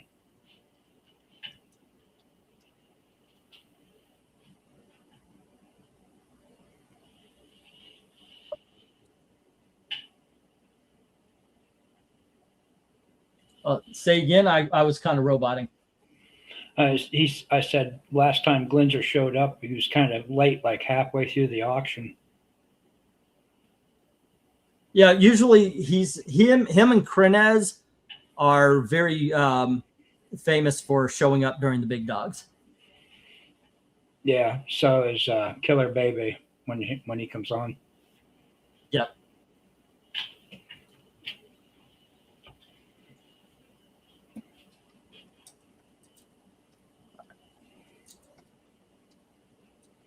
Nope, you didn't miss anything, Eric.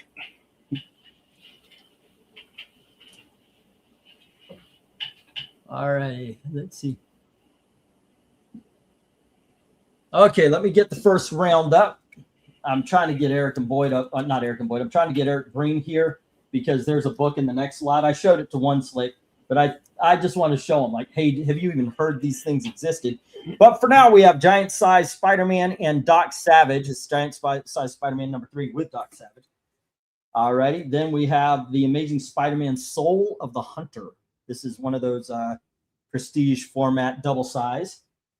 And along with that, we have Spider-Man Wolverine. This is the trade paperback or the reprint, which is also a prestige format. All righty. Next, we have Spider-Man Gen 13. Once again, prestige format. There you go. And then we have Spider-Man number 25. It's a Greg Land variant.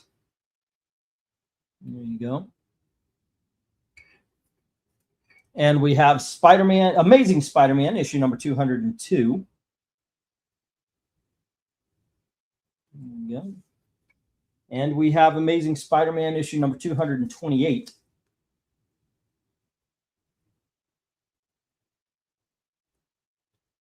And here is Amazing Spider-Man, issue number 333.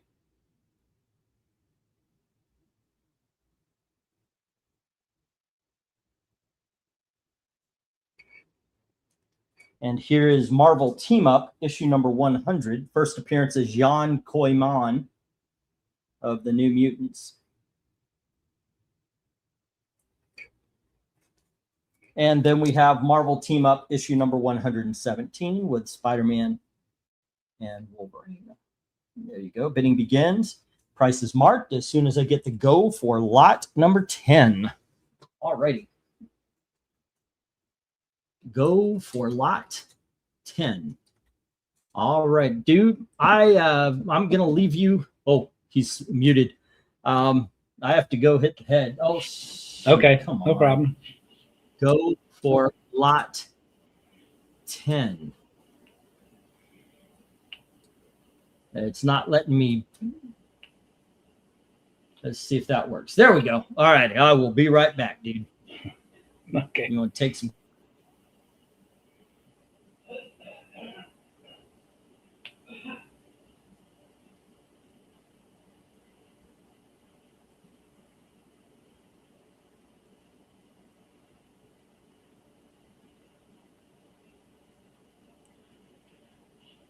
Yeah, it was one of the things Jim, they did a number of different crossovers with Gen 13 like that.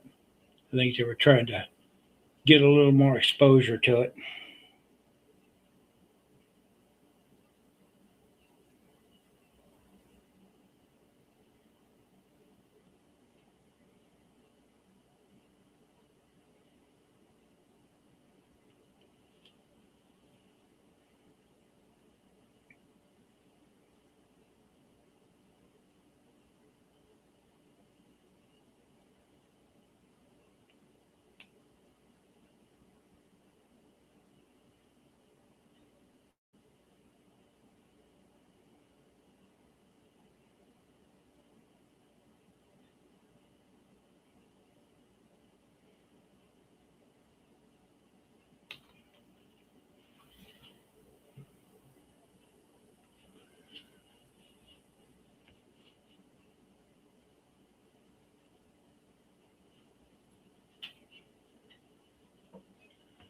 Of course, the Marvel team ups are always favorites of a lot of people.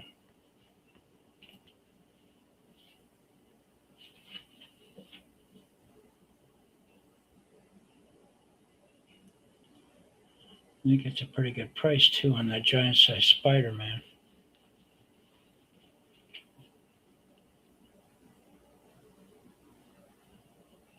His violence.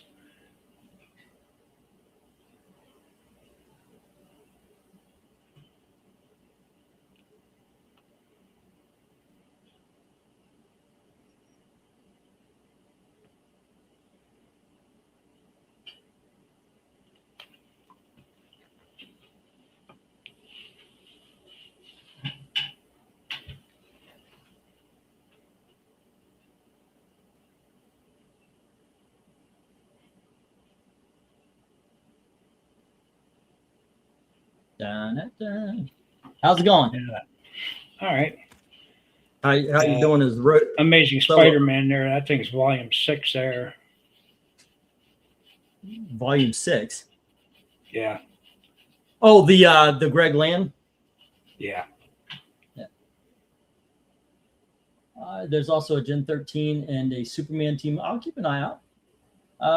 Seem to remember that one, not Spidey, and then we've got $8 on Jay from Tony Hayes. So far, that's the only one. Oof. That's not what you want to see on Big Dog Day. Yeah, Doc Savage is an interesting character. The original Doc Savage books were pretty good. Okay. By the way, tonight will be the first time I openly and knowingly sell porn. By the way, yeah, it's true. It's true. I don't think I've knowingly done it. Well, maybe I have once. I don't know. You guys remember if I ever had an adult book before? But I can't say as I remember. Yeah, I hope you like your Pop-Tarts cherry. Oh. Mm-hmm. Cherry tarts. Yeah. Yeah, it's amazing how popular that series is too. I know. It goes for some cash.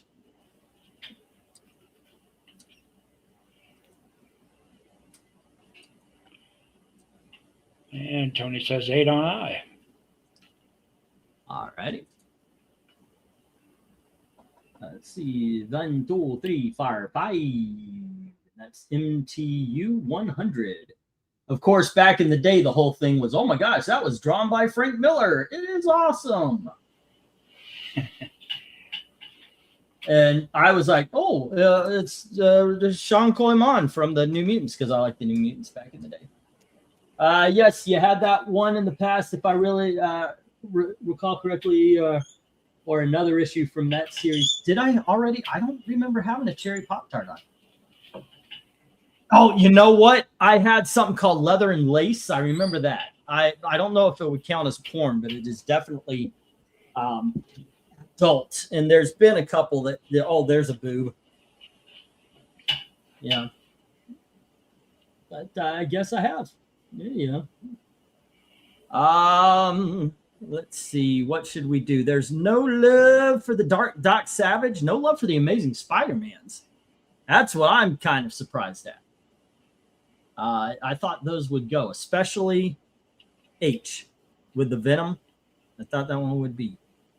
I'm rather All surprised nobody bid on the giant size. I know, right? That's some good stuff. You either offered it or showed it off. I recall seeing it. Says Eric and Boyd. Yeah, which one would that be the one you go to first? Oh yeah. Yeah. Well, let's see. I would be grabbing the Punisher Spider-Man, the F, and then the Marvel Team Up 100. I remember reading that and loving it. Spider-Man Wolverine's a great story. If you haven't read Spider-Man Wolverine, this is a good way to get it. And it's most definitely worth the money. I think I got all the Marvel team ups except for maybe one or two of them. Alrighty. That was one that when it came out on newsstands, I bought it religiously. Yeah, me too. I've lost a couple of collections, and I sold them off more than a couple of times. Nowadays, I consider that I don't really own anything. It's just like passing through your hands. Yeah, even the books on the wall. If I get desperate enough, you know, because you've bought some books from me. Oh yeah. That if I'm desperate enough, I'll pull them off the wall. I'll tell you what, once like, occasionally I sell something and I'm like, God dang, I wish I didn't sell that. And you got two books that haunt me. I wish I kept the Kubert's autographs, or at least I should have. I think they ended up going to you for $30 each, which I guess that's fair. But I was like, God, that was what a rare freaking find, you know? I understand. I've got about a dozen books signed by Kubert. Yeah, I mean, it was like, God dang, that. Now, admittedly, I kept what I thought was the best cover. So, I did keep one for myself, but I was still like, damn. But occasionally it's like, God dang it, I wish I didn't. Like with Mill, I thought this is what really is kind of tragedy.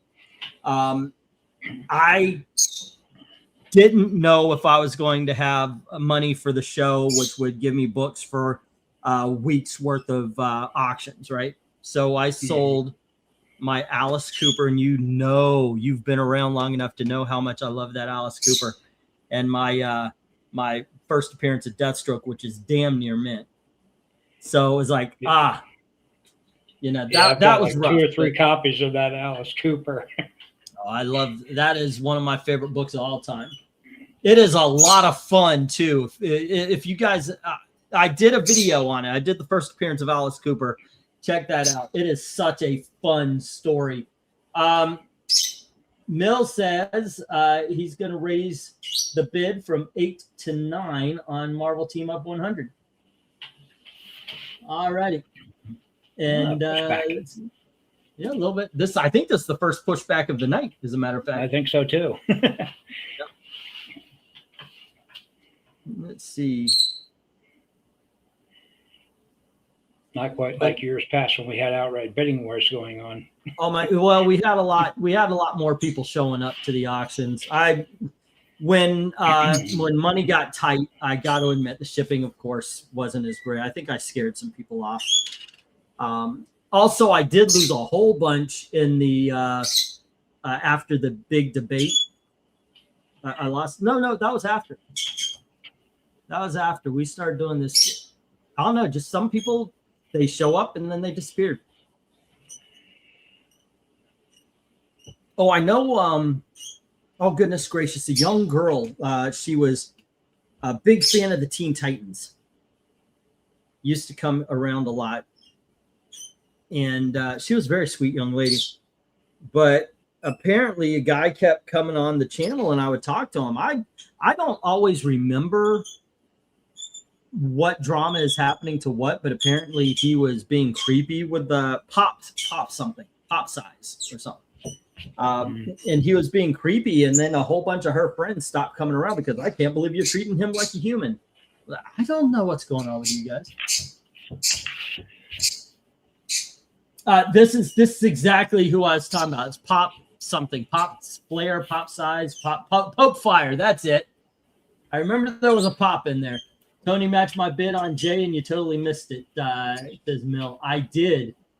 I didn't even know there. Did I even have a Jay? Okay, hold on.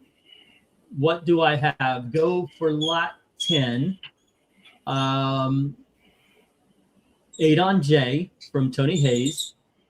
8 on I from Tony Hayes. And then I've got 9 on I from Mill. Fold on I from Tony Hayes. Tony matched my bid on J. You had a bid on J is what I'm missing, actually.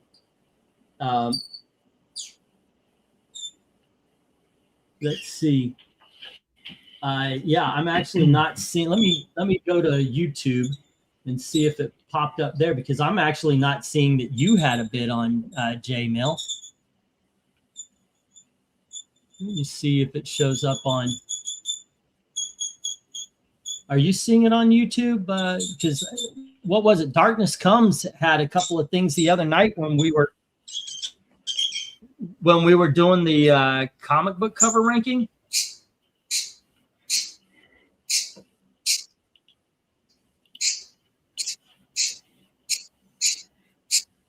Let's see. 8 on J, 8 on I. 1 minute warning, not on I. Yeah, I don't see anything about this lot in you bidding on J there, Mill. On either, so there we go. Yeah, I know. Little man's over here anything. making a lot of noise. And Mill says he has a bid on F and J. What was weird things? What was the bid on F and J? One thing I will ask, if you guys don't hear me reading them off and you want to tell me, hey, you missed my bid, tell me you missed my bid of this amount on this letter, because honestly, this is what I've got going on StreamYard. Go for lot 10. YouTube rejected your comment. This usually means they think it's spam. Try changing it a bit. Eric and Boyd said, I didn't know there had been a Spidey and Gen 13 crossover. I simply forgot. Go for lot 10, 00000. Jim Sorensen says, there's also a Gen 13 Superman team up. Then Rhaegar says, is violence. Eric and Boyd says, I seem to remember that one, talking about the Spidey. And then Tony Hayes says, 8 on J. Doc Savage looks interesting, says Rhaegar. This is a great lot. Spidey needs more love, says Eric and Boyd. What? Says Mill. Tony Hayes says 8 on I. Eric and Boyd says, yes, you had that one in the past, if I recall correctly. You either offered it or showed it off. England team says 1 minute warning. Mill says 9 on I. Fold on I. Tony matched my bid on J. You totally missed it. Do you mean the girl who was a fan of Starfire specifically? You mean Popefire? I didn't know that. I recognize that name. I have a bid on F and J. It's just in front of Tony's. Okay, then if you're going to force my hand, I'll go 10 on F, I, and J. If it's a YouTube issue, I'll just bid more. But I could send you a clip, even though I don't want to. Yeah, don't bother. If it looks like I missed you, it might be something like that. Like I read off every message I see, and I looked on YouTube. It's the same way.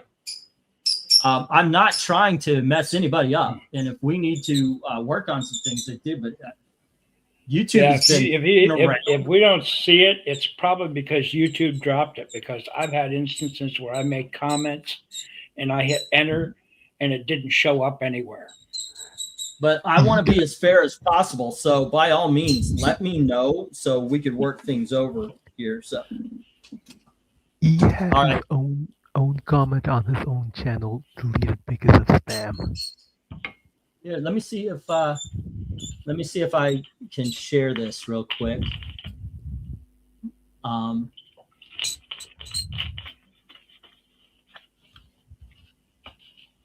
you serious? I hit share and I can't share my own window. It's only saying everything but StreamYard. Okay, hold on.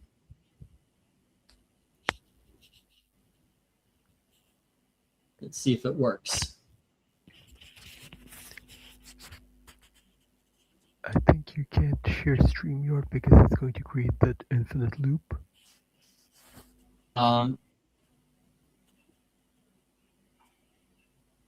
You get okay. Come on.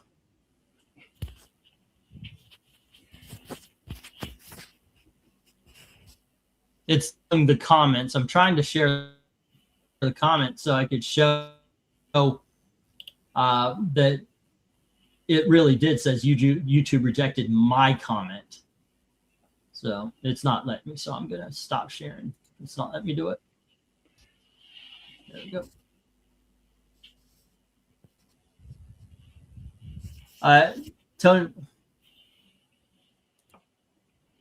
Tony Hayes sent everything he just read off is what's on my end of things. I fold on J also to Mill. It's not that big of a deal to Tony Hayes. All right. Let me get the stop here. Let me read off what Mill's saying here.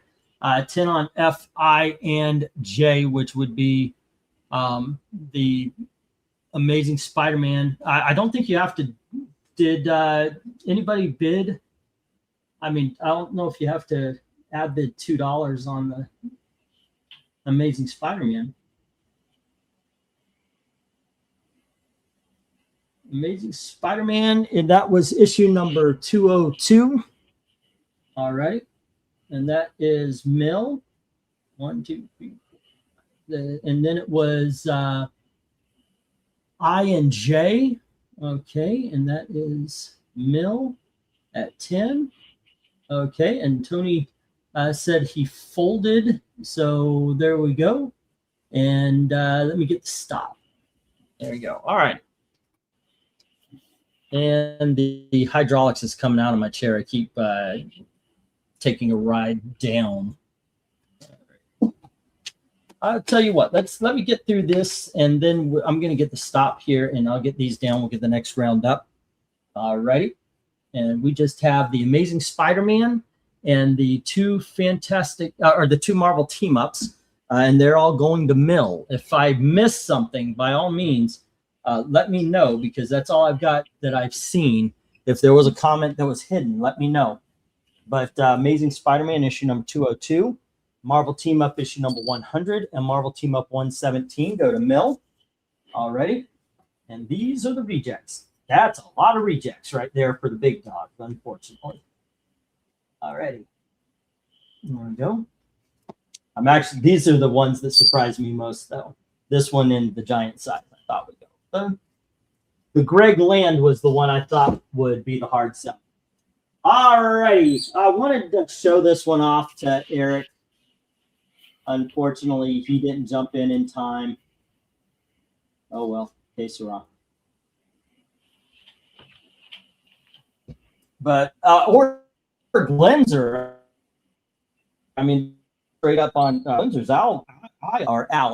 This is Margaret O'Brien's Book of Fun and Games. Margaret O'Brien was a little girl in a movie called Meet Me in St. Louis. Eric introduced me to that movie. It's really good. And this is a magazine, and it very much is a magazine about things kids can do. My Greatest Adventure, issue number 65. There you go. And it is in very good shape, except for right across here. Yeah, well, on the top there, there's some waviness from moisture, and you can see that is on the cover. That's not the like tape or anything on it. All right. Next up, we have, I believe this is the second or third appearance of the Doom Patrol. This is My Greatest Adventure, issue number 82. There you go. I want to show this off and how crisp it is. Sharp corners, looking good. And because of that, there you go. And then we have the Uncanny trade paperback for Days of Future Past. This is the 2 issues that were released in Uncanny X-Men. And we have the Uncanny X-Men issue number 124. There you go. And we have the Toys R Us reprint. I believe this came in an action figure, issue number 133.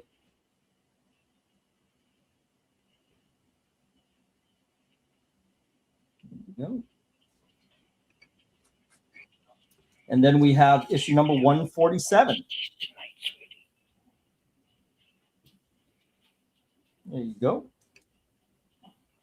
And we have issue number 47.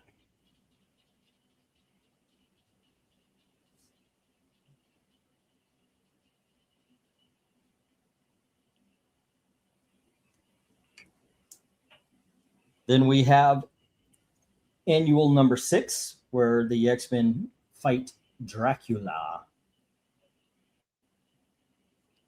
And we have the first appearance of the Storm Goddess of Thunder. Storm Goddess of Thunder.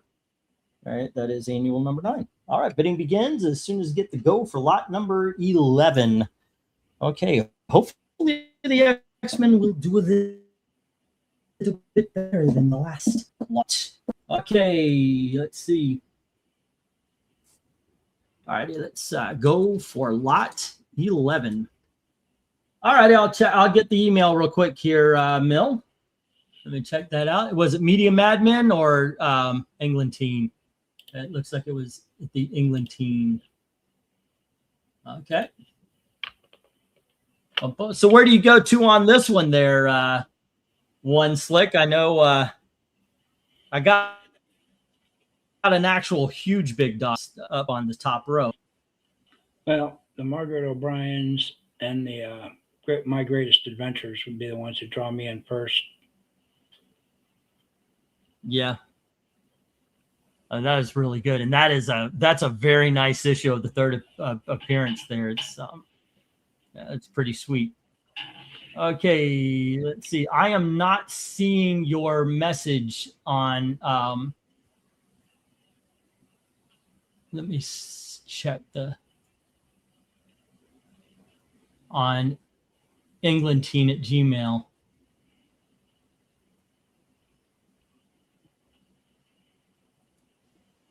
All righty, and let me go to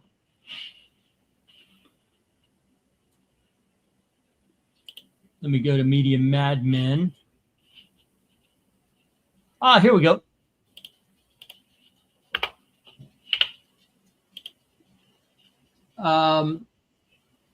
There's also Gen 13 is violence. Mill, yeah, right under Eric and Boyd.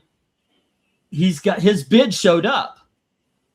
It doesn't show up on mine. It didn't show up on mine. It shows up on his. Right before he actually had Jay before Tony Hayes did. So Mill should have been at $8. I'll change it so it's $8, Mill, because that should have been yours first. I see what you're talking about.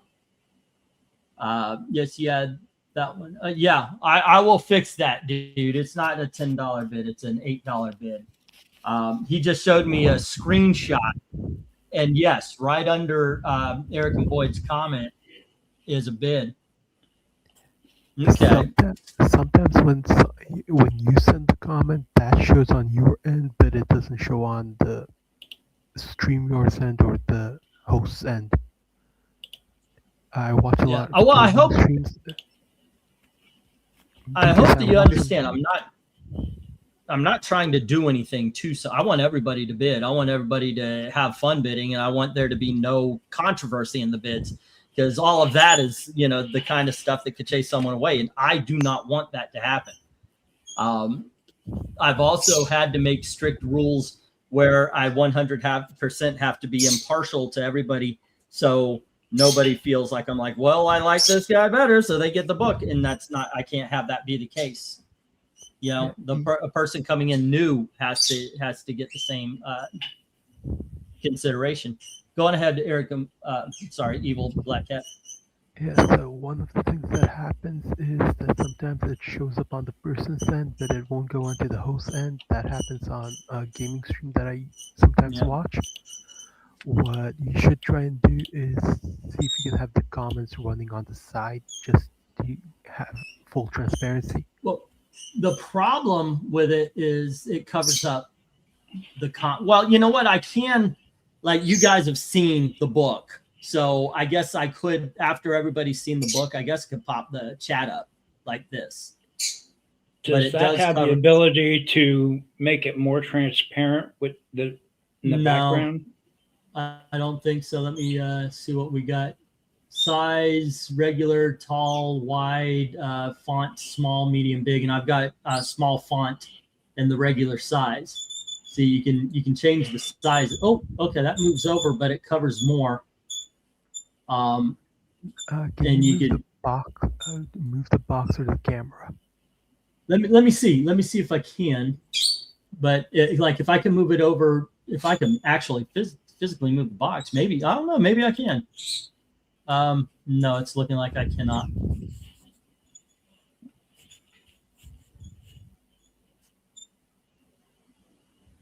Because if I can move it under Clifford, it would work.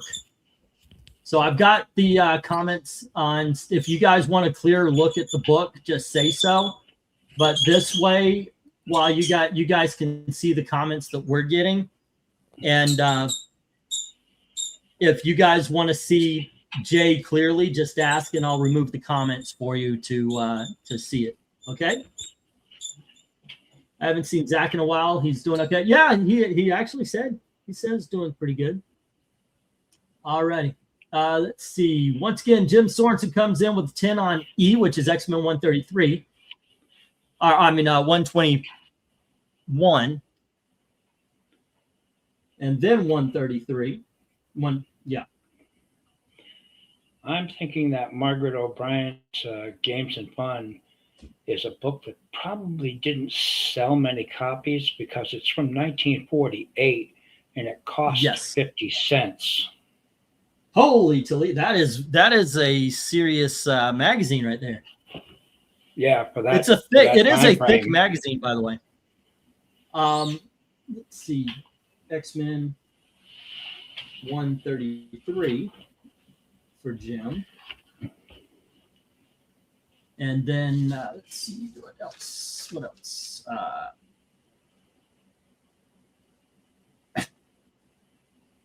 J, which is the X-Men Annual number 9 for Jim. And then he had 8 on G, which is the X-Men 141. X-Men 147. Sorry, right? It's 147. I'm looking at it from way at a distance without my glasses. Let's see. And that is 8. Alrighty, then Mills says, would you consider 75 for B and C? So you buy issue C, you buy the $75 issue C, and I give you for free the other My Greatest Adventure. That's what I'm hearing you ask. Sir, done. Let's go ahead. You know what? Absolutely. We'll do that. 1, 2, 3, 4, 5, 5. 1, 2, 3, 4. And Milk would like a look at H. I'm sure you would. Let me check this out. Yeah. All right. I think I have all of these around 3 or 4s. I wanted to price them competitively, and so I made sure that I undervalue. I think I put a lot of those silver, because this is part of that Silver Age box I got a while back, and just to make it, I didn't want to overcharge. So I looked at eBay and I looked at Comic Book Realm. And I said, okay, this is a 3 or 4, and then I undercut eBay. All righty, so you can see a little bit of a sunken staple right here on the bottom. All right, we're going to move up. The other one looks fine. There is a little dent right here, and you can see, I mean, the whole book has little dents on it, like you've got a couple right here. They're not color breaking, though. Even the ones by the spine, there are no color breaks. Alrighty, right here we do have like a white scuffing by the corner, you can see. Alrighty, we're going up. We also see the white line right here and here. Little bit, it looks like somebody's been thumbing the, I mean, it's a 60-year-old book, so yeah, but you can see as it's been thumbed. So you've got that little, almost like the fold right here, and there's a small line going up and a small dent right here, also non-color breaking. A lot of these could be pressed out if that's your bag. The same thing happens on the back cover. Thankfully, there's not a lot of dirt stains. It is an off-white rather than a white, and almost, I mean, it's, let's face it, it's a light brown. There is one dark stain right here. And you do have, once again, a lot of indents, but once again, they could also be pressed out.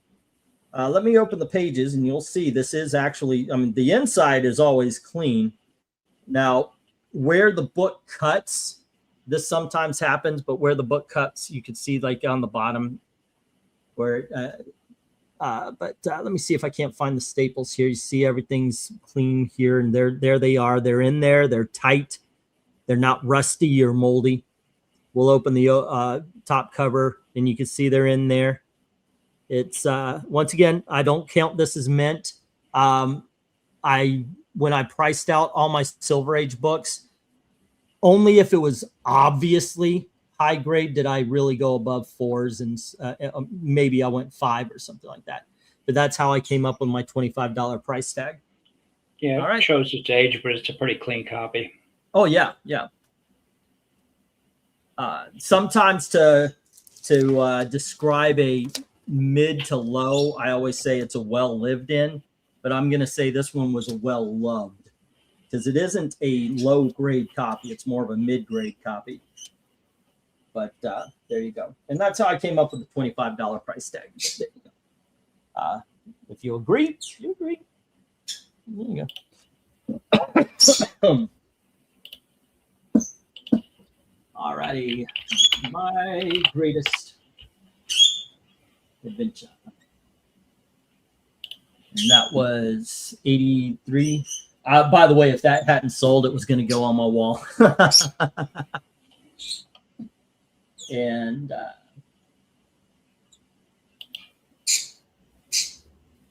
83. And what was it? 82. Not 83, and this is 65. All right.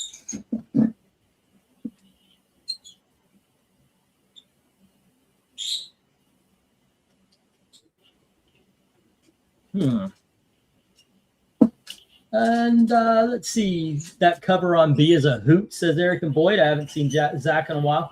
Occasionally, I throw out a message. Hey, come on in. As a matter of fact.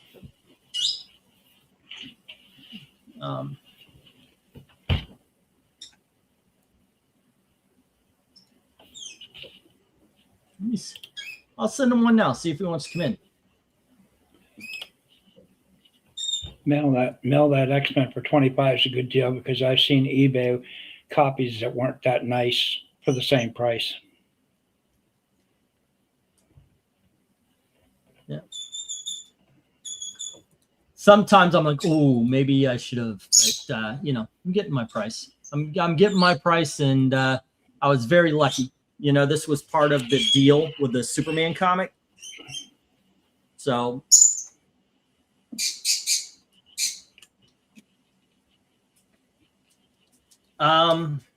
do I want to sell it for 20? I mean, I'm low on it already.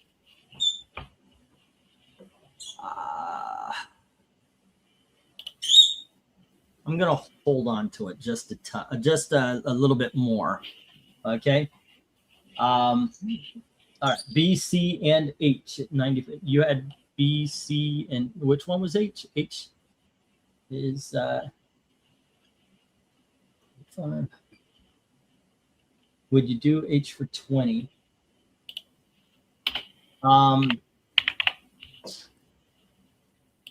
Yeah, I feel good at 25. I feel good at 25, dude.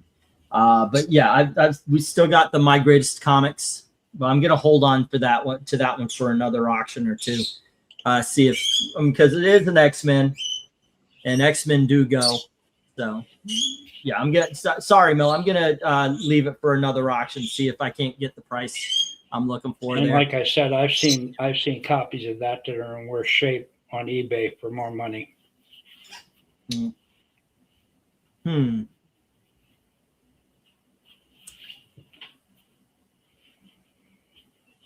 Huh. On the other hand, let me see. You know what? Oh, sure. Why? You know, I'm too easy. Okay, X-Men, and yeah, I am. Look, it's part of. There's the $20 is $20. $20 is $20. Look, I could have put 30 in and he would be saying, "Would you get it for 25?" I didn't do that. I went low. He went lower, and now I'm like, okay, well, let's see what is actually going to happen. Am I going to put this on eBay for $30? Am I, or am I going to, or am I going to discount it to somebody else or something? I don't know. So why not? Bird in the hand, right? All right. What number is that again? That is 47. And Mill, here you go, $20. All righty. I am good with it. You know what? Also, by the way, how about an even 100 for the 3? I think that's fair. Okay, let's do that. That pops that book back up to 25, right? But yeah. All righty, cool. Because yeah, I mean, one of the things I like is when I could get books for cheap and kind of pass on the, sometimes I do feel like, oh, well, if like my greatest adventure, by the way, is priced very well for the book it is. But I was also, like I said, I also was thinking, yeah, I know it's expensive, but if nobody gets it, it's on the wall. I'm very happy with that kind of thing. But yeah, I'm good. Also, it shows, guys, haggle. If it's like, I mean, I bought it for a certain price. If I could go below that, if I could go lower and still, get more than cost, obviously, So don't be afraid to haggle. All right. Well, looks like everybody's gone to bed here, so I'm going to probably have to bail here. So okay. Well, I certainly appreciate it, man. Yep. I appreciate you hanging around for as long as you could. All right, let me get the 1 minute warning here. And have a good night, man. Take care. Be safe. Yep, you too. All righty. That is pretty cool. That was very kind of him jumping in. Also, Evil Black Cat is probably sleeping at this point because it is 5:30, 6:30 in the morning, I'm sure. It is 3:40, 55. Okay. Yeah, I'm trying to get someone else to bounce in because I know at a certain point you want to bounce out. Within the next 20 minutes, maybe.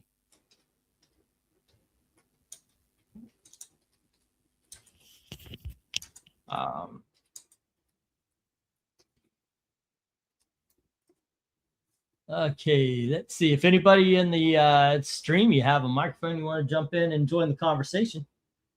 Let's see. Always good to have some people chiming in. It is. I enjoy the conversation. I enjoy when we can make this, even if you guys have topics you want to talk about. I enjoy when we can make this about a live stream that sells comics. It's a lot more fun when we can have a chat as we're going about doing all of this. All righty. Let me bring this up, make sure that I've got everybody's books written down. Okay. There we go. Well, so Margaret O'Brien didn't sell. I actually did not expect it, but I got it because it's such a curiosity to me. Okay, let's see. The Uncanny X-Men, Days of Future Past did not sell. The did 6? Annual number 6 did not sell? Okay. And with that, what did sell was Jim has X-Men 121 and 133 and 147 and annual number 10. All righty. And then Mill has the My Greatest Adventures 65 and 82. And he has the X-Men number 25 already. These. And of course, the 65 is a gift for buying the 75. All right. Well, it's also, Mill, when my family needed it, you stepped up buying the credit, and I did that does help. That does help grease those wheels. 1, 2, 3. Well, let me get that again. 1, 2, 3, 4, 5, 6, 7, 8. Ooh, I got a set here. 9 and 10. Not a big set like before. But a set of 2 that I think are kind of cool. Do I have this right? 1, 2, 3, 4, 5. I think that's the bottom row. This is the top row. 1, 2, 3, 4, 5. Yep. Okay, we're going to start off with Flash Gordon, number 35 from Whitman Comics. This is a Whitman Comics. Hold on just a second. I'm going to get rid of the chat while I'm showing the book so you guys could get a clear look. Okay, and I'll add it back up. All right, Flash Gordon, number 35. There we go. And we have Firestorm, issue number 17. Now, this is the first appearance of Firehawk. There we go. And we have Giant Size Marvel Triple Action. And that is book 2. This is one of those double size, triple size. There you go. Mm-hmm. And we have book 1. And yes, it's both of them for 15. Not one of them. It's both of them for 15. Okay. There you go. All righty. And then we have Justice League of America, number 137.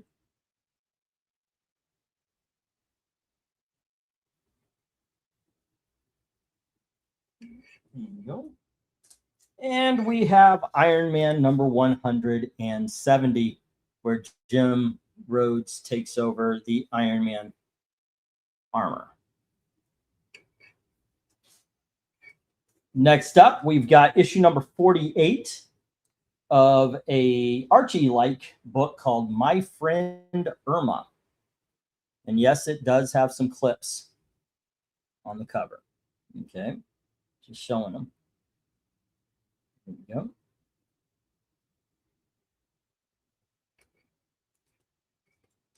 And then we have Adventure Comics, issue number 431. Now, there is a problem right there on the corner.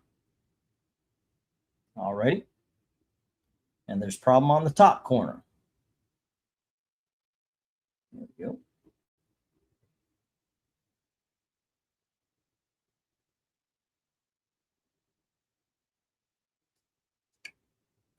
Next, we have the very first appearance of The Mask. This is Dark Horse Presents, issue number 10. Yes. There we go.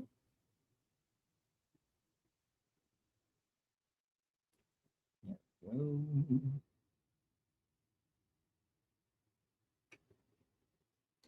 And we have Mystery in Space, issue number 107.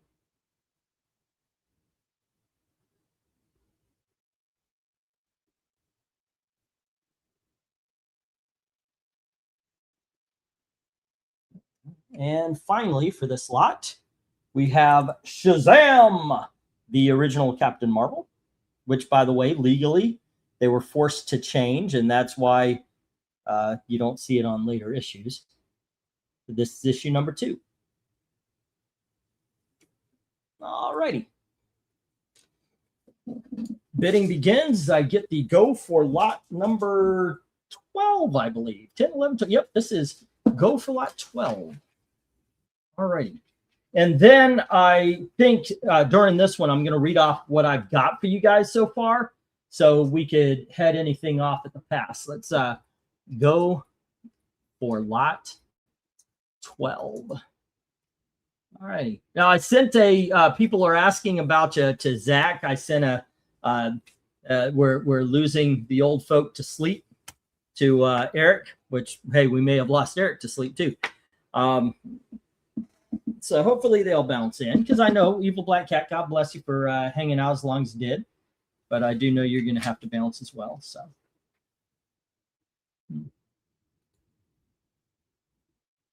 Alrighty.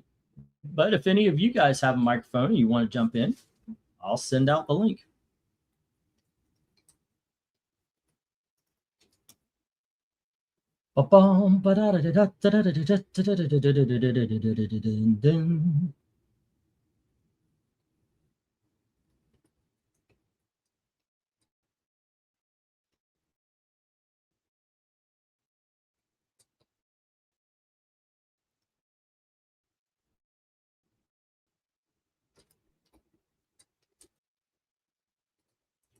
Okay.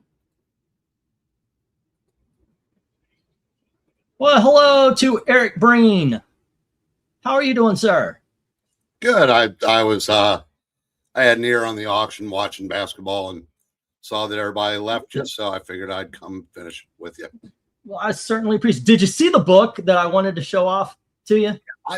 I've got like 50 of those kind of like old timey magazines, movie magazines. Yeah. Never seen that one, but yeah, it was cool. Yeah, had I not met you and you pointed that movie out, I would never have gotten them. I'm actually thinking if this doesn't sell ever, it's on the wall, because I've never seen one of these before. It's an odd one. And by the way, look at it. This is 1948, guys. Look at this. That is it. I've seen modern books in worse shape. Look at that. That is so cool. But by the way, Eric, a few years back, I think it's been about 3 or 4 now, when you haven't seen Meet Me in St. Louis, so yeah, okay, fine, I'll watch it. And because I knew, I'm big on musicals, and I know that's where the Trolley song came from. And of course, Have Yourself a Merry Little Christmas. So I watched it, and what unfolded was, it was akin to Singing in the Rain to me, which is one of my favorite films of all time. I love that. My favorite scene, by the way, the Halloween, where the whole old man, what's his name? He's so scary. And the little kid goes up to throw powder in his face or flour in his face. I killed him. That's just a lot of fun. It is just a lot of fun. Well, I hope your sports went well for you. Well, I was watching Duke, Michigan. I hate them both. Yeah. But for one night, I had to hop on the Michigan train. Fuckers couldn't even. Yeah. They had one job. And they failed it. Now I can say North Carolina has a win over the number 1 team in the country, so I guess I'll take that as consolation. All right. But UC, which is like 7 miles from where I live, went out to Kansas today and beat them like a drum. They were 8.5-point underdogs, which was suspicious because it should have been like 15. And UC won by 16. That was pretty interesting. That was on the same time as Carolina, so I wasn't watching it. But it's been a good day for college basketball. I mean, Carolina won, but that's no big deal. But Kentucky forgot to win again. That's always a chuckle. I like the way you put that. They forgot to win. They were going to win, but it slipped their mind. Just slipped their mind. They're both safe. Kentucky's safely in the tournament. I don't know why. And that conference is so overrated this year that they've got 11 teams that are projected to be in the field. Really, only about 7 of them deserve it, but that's neither here nor there. But yeah, it's it. But both teams, did their best to blow it, and Kentucky just blew a little harder. But on important things, anybody that's still bidding, if you like, just I can't put into words how dark and violent the Adventure Comics Spectre series was. I mean, it was so far ahead of its time for DC. And so Michael Fleischer writing, Jim Aparo art, excellent series. That's oh hey, hello, Tony trusty Hayes. sidekick. Tony, you talking about Illinois?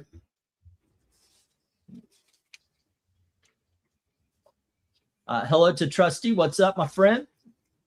Well, Eric beat me in. I couldn't boot up fast enough.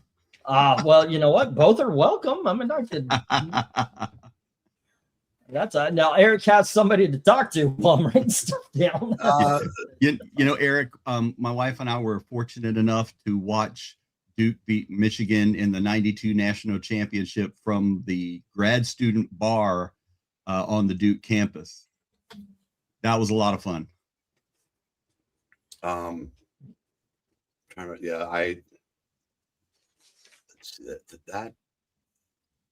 think I was in Club Care Unit at the time. But I'll tell you what, I just love the fact that Michigan lost 2 years in a row, first to Duke and then to Carolina. Well, the second one was great. Tony, now little Napoleon got him in overtime. So Illinois blew a big lead. Oh. All right. I think I'm right. Yeah, UC was in that Final Four that Duke beat Michigan, if I'm not mistaken. But I'm trying to think, who would have knocked that? I guess Michigan knocked UC out. Can't remember. All righty. What do we have going on here? Is I see that we might have a bidding war. Jim says 8 on D, which is the JLA. All righty. And that is 8. And then he gives 10 on J, the Shazam number 2. By the way, that Shazam is freaking pristine. I've never held one that looks that good before. They're always just like some dirt or something on them. Oh, go on ahead, sir. No, I was just going to say that that Iron Man. I loved that run of Iron Man when Luke McDonnell was penciling, and they, set up their new company in California, I guess, and they had that amazing cover on the one issue that was in the morning, Tony Stark will be sober or dead. That was just a great run of Iron Man, in my opinion. Alrighty. So we also, by the way, got 11 on. We got 11 on. 10 on D from Mill, and then 11 from Jim, 12 from Mill, first fisticuffs of the night, and 15 from Jim. Alrighty, and hey, wow! Now I've got a rich. What is this? A treasure of fellow commentators. Hey, Pixel. A plethora. A plethora. Plethora is good. Yes, plethora is good. Treasure is good too, by the way, because you guys have the trusty of the future and trusty of the past. Yes. That's right. Oh, there you go. You've got the time traveling trusty boys. 16 on D from Mill, and then he goes 20 on H, getting the first appearance of the Mask. Dark Horse presents number 10. Alrighty, and that is Mill with 20. And then we've got 17 on D from Jim, and we have our first Donnabrook of the night. But we got 20 on D. This is fun. Wait, was I sleeping on this? 25 on D, by the way. Oh, let's go. D out of the bag condition on G, please. Pass on D. Oh, freaking hell, every time. Every freaking time. Oh, just one more. Just one more. Oh, okay. Well, there you go. Thank you, guys. So far, we stopped with There we are. We stopped on the thing. Well, actually, Mill, I'm when everybody else is talking, I'm writing down your bids onto your own sheet. I started off with on a sheet like this, which is basically everybody, and then after the sheet gets filled, I take it to write everything on the character sheet, the Tony H page, the Mill page, so forth and so on. So while you guys were bidding on all of that, I was actually writing stuff down. But we need just one more bid on. And then he tosses it up towards the ceiling, so that way the sheet hits the fan. There you go. Right. But that's why I come in late on some of the chats. But I'm looking for that. We haven't had a firefight in so long, and we've been one bid away so many times. All righty, let's see. Let's see what else we've got. English has. Let's see. Pass on D. Did IL win? Illinois. We already Even covered Tony that. Hayes saw that we almost made it. We almost made it to fire. Let's see. Holy pepperoni, step away, return. And here, trusty sidekick. E out of bag condition on G, please. Give me just a second. Hello, well met. Knowingly team just gets too much into the live chatter. Actually, no, seriously, this is what I'm doing. I'm writing stuff down when I'm not looking at the chat. I'm writing stuff down. That is exactly what's happening. All right. All righty. Let's see. We needed G, right? The adventure comics. Okay. While you're pulling that out, I just want to say I probably won't do any good, but the Dark Horse presents Concrete. If you guys haven't given Concrete a try, I love Concrete so much. I've got it in probably 3 different formats. You know, it's like every time they put out a new version of Concrete, I buy it. It's just that good. Dom gave me a Christmas present of the Concrete trade paperback, and it's got the first Dark Horse presents it. Maybe even have this story in it. Of course,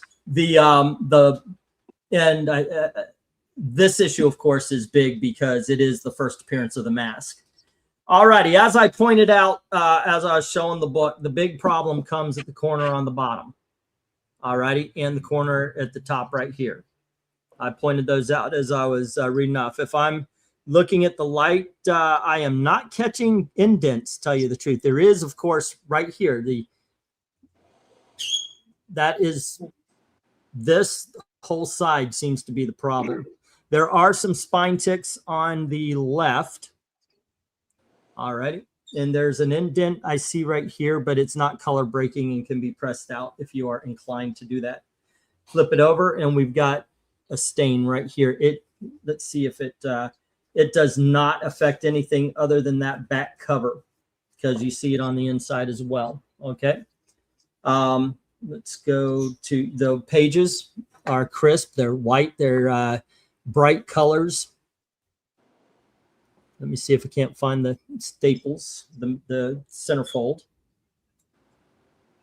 God, my blood runs cold. I know, right? I wanted to point out, Trusty has so many variations of Concrete, he started making a sidewalk.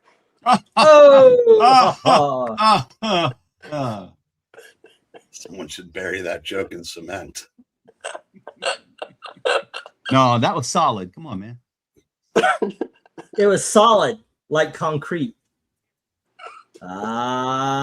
Keeping it going. And did you say that B was the first appearance of Firehawk?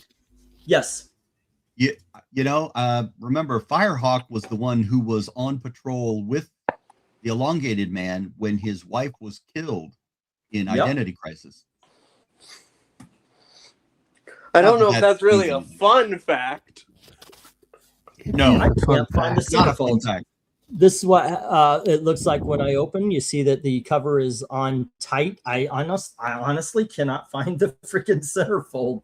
So, but yeah, that's what I give to you. Once again, it's about 4 or 5. So there you go. All right. And with that fun bid, the cat is dropping out. Later, folks. All righty, dude. Whoa. You have a good night. Take care, man. Thank you. Cat. Have a good morning. Thank you for jumping on. Good morning. Yeah. For him, it is. Yeah. Yeah, if you can always just count from the beginning. You know, if you've counted 8 and you hit the staple, you know you're there. Oh. Let's see. If it ain't white, it ain't right, says Clint Lowe. When it comes to comic book pages, yeah, okay. You need an assistant, sir? I bet Pistachio had. Well, my wife used to actually handle everything, and everybody was so happy. But Gail has since retired. I should get the kids in here, offer one of them a job. Hey, Pixel, did you watch any of the Spider-Man reading this morning? Alrighty. But let me get the 1 minute warning. It looks like there's no more love for the book. What? So there's no love for Flash Gordon, no love for Firestorm, no love for the giant size Marvel Triple Action 1 and 2. Iron Man. What? Let's see. And there's no love for the My Friend Irma. Come on, guys. Golden Age. Or the Mystery in Space and the Mystery in Space. Come on, we got to get Glenzer back in here. That shouldn't be walking away without a bid. Yeah, I won a nice conditioned copy of that Shazam 2 a while back from you. Oh, cool. I see the Adventures as a solid 4, upside of 5 if grading. Most importantly, it doesn't appear to be trimmed, which many old books are. Yeah, that's where I put it to 4 or 5. Oh, you were gonna say Pix? I was going to say, what the world needs now is love, sweet love for these books. Yes. Yes. What England team needs now is love, sweet love for these books. Michael Taylor, I would not go 5 on that Adventures so soon. This is the first time it's been up. You're talking about halfway. Like I'd go 8. I would go 8 for it. But would I cut it in half? No. That was yeah. Because I think I paid around 4 for it. So yeah. Wow, crowd showed up on the panel. I know. I sent out, hey, one slick's dropping out. Can y'all jump in? And got 3 answers. Yeah. Man, I should have checked in on YouTube first. Then I run away. It's not that we don't like One Slick. It's not that. Yeah. No, once he left. Actually, it's exactly that. Oh, it's not. All right, let me get the stop here, and we'll get these down. We'll get the next round up. All right. Some of these, once again, when it comes to the deep discounts, this is the first auction they've been into. If they hang around, ask me then. But yeah. Hey, what's up? Darkness comes with 8 on E and G, taking the Adventures and the Iron Man. Okay, cool. Let me just get a Darkness Comes page here. Where's Darkness Comes page? Something darkness this way comes. That wasn't I don't need to know where that happens. That was Trusty impersonating me. He's good at that. Actually, you're one of the few people I can't impersonate there. I need a Jim Sorensen's page. Okay, and let's see, of whom else? I need Mills. No, Mill for the Dark Horse. And Jim Sorensen for the Shazam. I mean, this is a really sweet copy. Look at that. That's beautiful. And he also had the JLA at 25. And then Darkness Comes has Iron Man 170 and Adventure Comics for 11. That's not too bad. Half the board got bid on. And Eric and Boyd came in with 15 on C. 50. Oh, taking the giant size Marvel Triple Actions. Hey, just a quick quiz. By these, can you tell what stories are being reprinted? I can only tell one. That is Daredevil number, I want to say number 3. That's not number Is that- 3. Well, I thought that's like the, isn't that the splash page? No, because that's Ramita, and he didn't start on Daredevil until Oh, okay. All right. Can you tell we them? So obviously I can't tell any of them. We could probably tell them all over on the Geeky Puppet Show. It could be though, because No, all 3 of those were Ramita, and I don't think he drew all 3 of those books, so it's. And those are the others. Yeah, I can't tell. Okay. Well, it was Judging by the Mill and Once say it's DD number 20.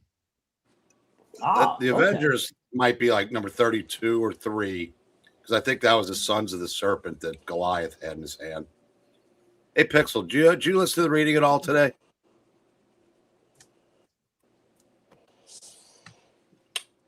He keeps dropping out. I thought it was me for a second. Last of the big dogs, kids. We have a book called Extinct. This is issue number 1, and it is a Golden Age Comics reprint book. There's no romance in rock and roll. Yeah. And then we have Logan's Run, issue number 1. Ooh. Run, Jessica, run! Well, of course he would be running. It's in the name. And then we have issue number 430 of Adventure Comics. This is the 3rd appearance of Black Orchid. And it does have some spine tick trouble, just to let you know. Okay. There you go. And then we have issue number 429 of Adventure Comics. This is the 2nd appearance of Black Orchid. It is also not mint, but I am putting the 2 together. All righty. And then we have the Savage Dragon meets the Destroyer Duck.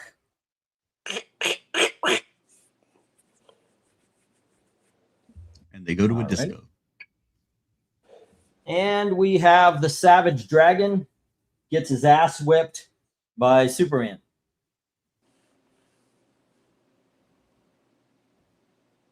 There we go. Next, Well, I'm sure he deserved it. We have the I believe this is 1992 run of Cheryl Blossom, this is issue 3. The bikini cover. There's like 3 or 4 covers of that issue. Then we have from 1992, this is Gargoyles, issue number 6, which, by the way, every freaking issue of that book is $10 or higher on eBay. Then we have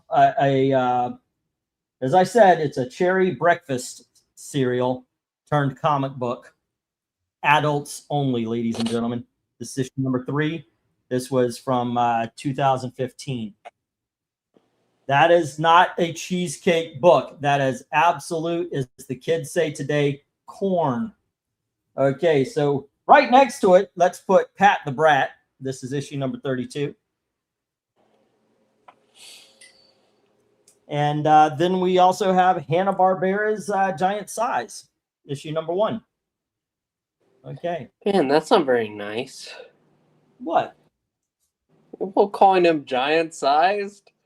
Oh, I don't He know. might be a bit heavy, but He's big boned. Maybe he was in the maybe he was giant size enough to be in the Cherry Pop-Tart comic. I don't You think never so. know. Let me get the go for lot number 14. Wow, I am behind. I go for That's lot right. I'm 14. Pixel.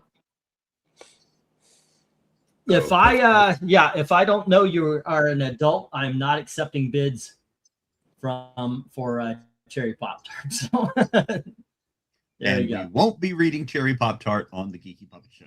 No. Not at all. Yes. Speaking of Pixel, did you watch any of the Spider-Man thing from this morning?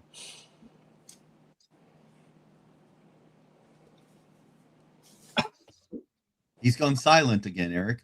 Or maybe he can't hear me. Yep. Pixel. Hi, I'm Pixel. Hey. It is. He can't hear me. Well, Pixel, can you hear Eric? No. Is he Oh. speaking? Yeah, he keeps asking Dang it! if you watched any of the reading this morning, the Spider-Man. No. Oh man. Okay. Let me hop out and I'll hop back in. Hopefully, England team can do that. Trusty, was weird. It was a pre-tropes reading. No way.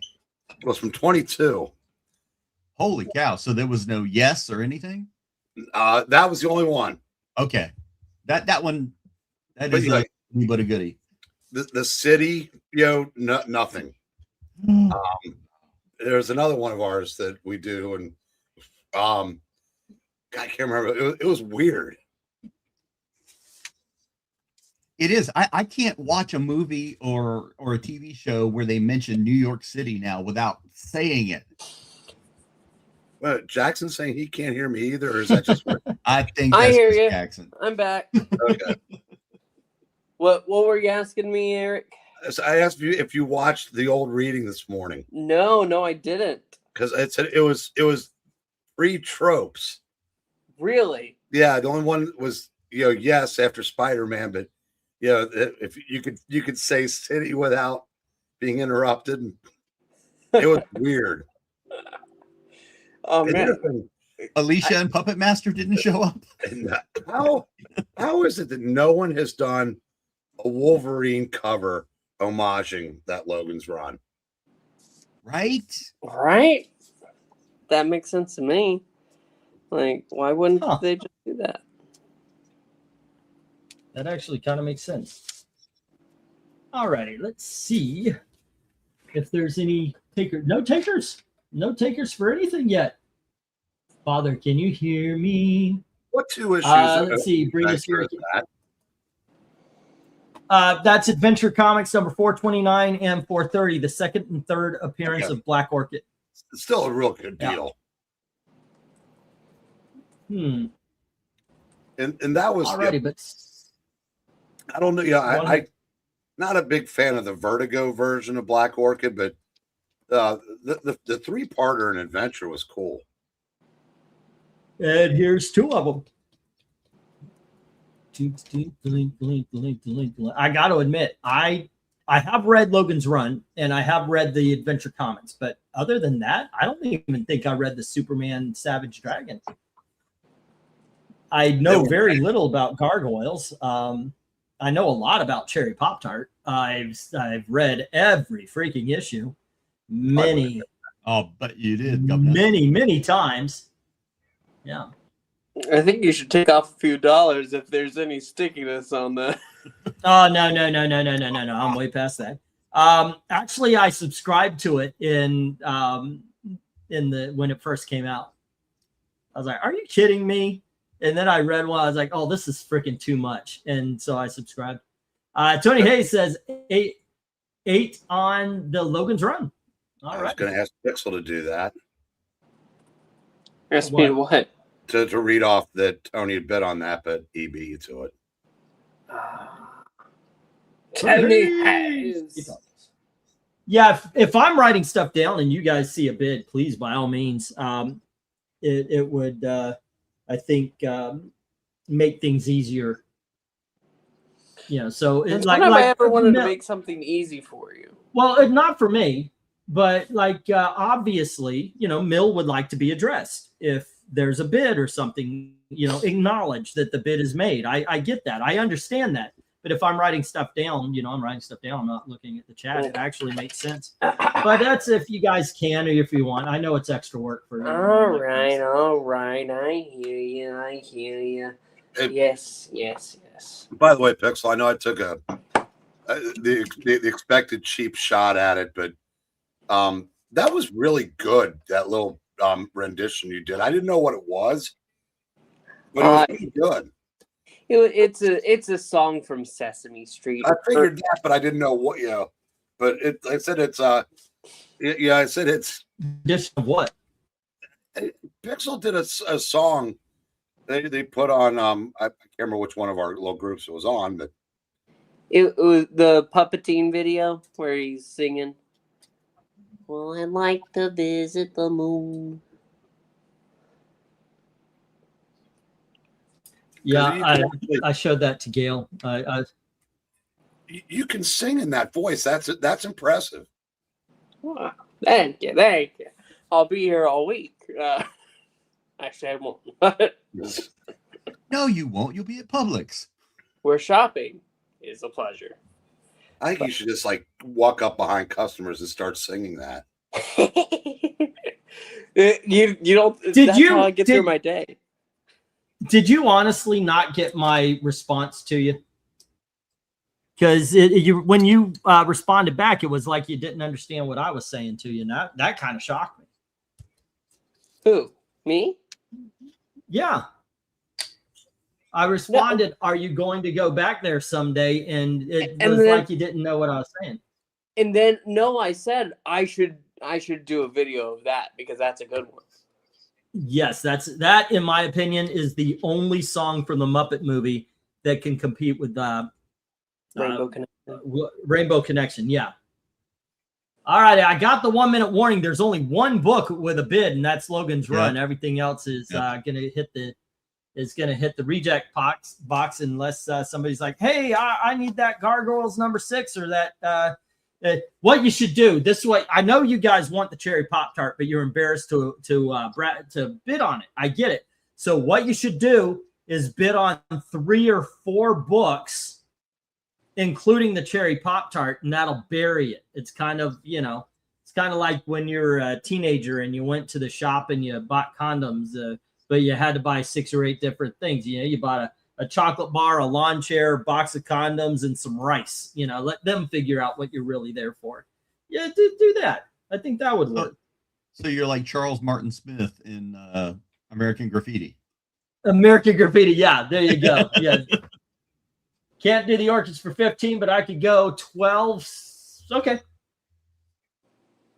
All right. Go. Black orchid. Let's see. It is 429, 430, mill 12. All righty. If it's just reasonable, it was the half off that made me say no to the only other one. But there you go. If it's reasonable, okay. All right, let me get these here. I actually was going to put up the stop, but I didn't.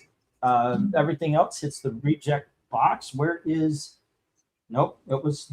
Yep, I already got it. Everything else hits the reject box. Great shades of Tyus Edney. What do you mean? I just saw how basketball. Yeah, I just saw UCLA won a game that they were losing by 23 at one point. Holy cow.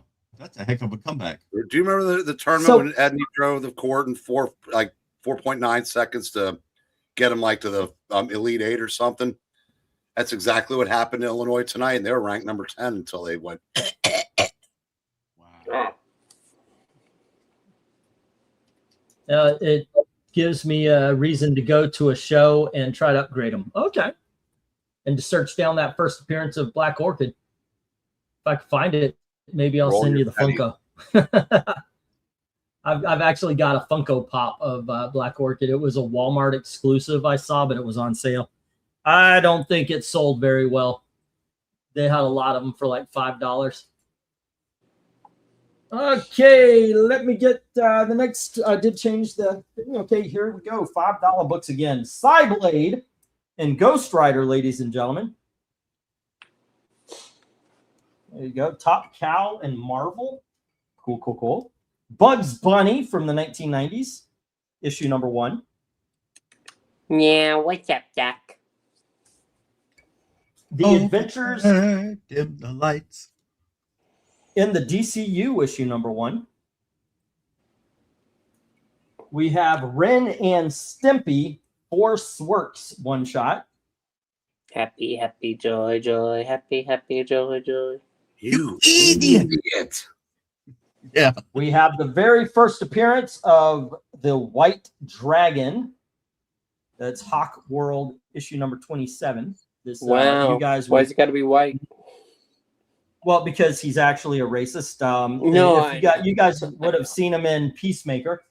I thought that was the All Canadian Shield. Okay. This was actually going to go up on the wall, but I've got a lot of things to put up on the wall now. So here is Harley Quinn issue number 61, the Frank Cho cover. I love this cover. It is so cool. All righty. And then we've got She-Hulk issue number 31, the return of John Byrne. And then Return we of have the sensational She-Hulk issue number 32. Jenny to the center of the earth. Center of the earth. Yeah. Issue number 33. I need to hear it. I'm not going to show this cover and not hear it. Starring the Mole Man. There you go. That's issue number 33. I think we all approve of that one. And we have issue number 35. And yeah, she looks good in her wedding dress. There we go, kids. Bids begin at $5 each as soon as they get to go for lot number 15. All right. There we go. And let's see, where do you kids go to? Trusty, what looks good to you? Other than She-Hulk in the white dress. Well. By the way, yes, I got to admit, even I should not be telling these stories. The one thing, like Gail, when we were young and skinny and beautiful, Gail would say, "What would you like?" I told her, thigh highs, white thigh highs. That is just a thing. Oh my gosh. Yes. Anyway, go on ahead, guys. How'd you look in them? Oh man. You know what? I shaved my legs and I looked as good as Bugs Bunny when he dressed up like a chick. Which time? All of them. No, he meant you. All right, we got a $5 bid on the She-Hulk. Which one would that be? Would that be the one where she's falling, or would that be the one with the hands, or the jump? Nope. He's going for the white thigh highs. White thigh highs. Let's go. Yeah. He wants more of me, the Mole Man. There we go. And we get, let's see, Mole Man getting more action than I could ever imagine, says Erica Boyd. He had hair to shave. Yeah. 5 on A, says Jim. 1, 2, 3, 4, 5. And that is Cyblade Ghost Rider. Anyway, somebody was saying something before we interrupted. I'm sorry. I don't know, but let me just respond to Mill 2K there. It must be all that time reading as Martian Manhunter. That's right. Let's see. Erica Boyd says no for some reason. Which, by the way, that scene in Star Wars when Darth Vader goes no in Japan was translated to shall not want. What? Yeah, I actually saw a Japanese transcript to English, and that was what the final thing said: shall not want. Me and my kids, by the way, do that all the time. If something happens we don't like, we actually yell, shall not want. Trusty loves his women green. Not that there's anything wrong with that. He still shaves his leg before going under the bridge. It's not easy loving green. Oh, really? Only a couple of? Come on, kids. There's more She-Hulk to be had here. There's an awesome Harley Quinn and Catwoman show. Adventures in the DC Universe. Good stuff. That Adventures, that looks pretty good. That's a nice cover. That looks like something. If we haven't read that one yet, have we? If not, we should. I hope so. I'm actually surprised you guys aren't doing the DC Universe comics. Well, we've been doing a lot of the Justice League Unlimited. Yeah. Yeah. Okay. As Publix has consumed more and more of my life, I haven't done a DC book in forever. when I Alrighty. appear. This was low hanging fruit, but check sports ball. It's all the way over there. And all If the way you're not over. in sports ball, we'll just have to wonder.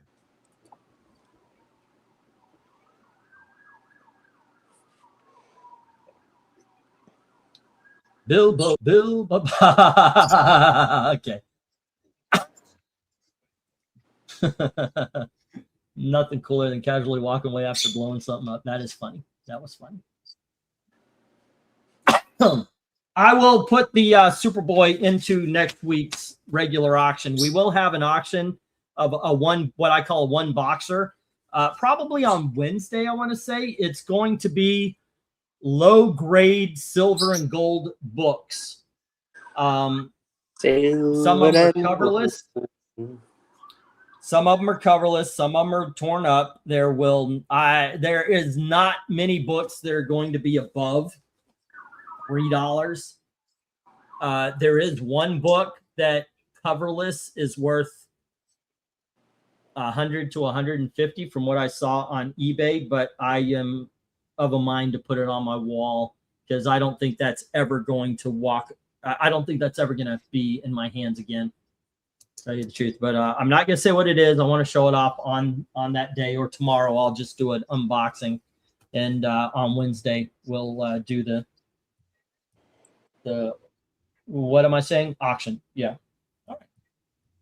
Silver and gold, silver and gold means so much more when I see. That is Man, I was trying to think of something clever that could end with commentary by Eric Breen, but I couldn't get there. Damn. Let's see. I got the Shazam and the JLA. I believe that was 137. Mill. Oh, Pixel, now I'm hoping we really do get snow tomorrow. Don't say that. Was there any other bids? Any other bids? I think not. Let me get the 1 minute. Okay, the 1 minute warning as I'm finishing up writing the other stuff. Dokis. Artichoke. And we'll move on to the other $5 before we hit the $3 on this one. We have Austin and Jim. I need Austin, who has She-Hulk. And that is number 33 at 5. And then I need Jim with the side blade and the Ghost Rider. Okay. Lil Rhaegar is asking, is snow bad? Well, not really, but it's no good.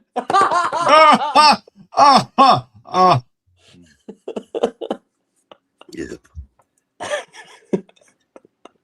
Here's some information that Trusty and E know, but you'll need to keep in mind down the road, Pixel. Guy's talking to another guy who's got a doctor talking to a patient who's got a big black eye. What happened?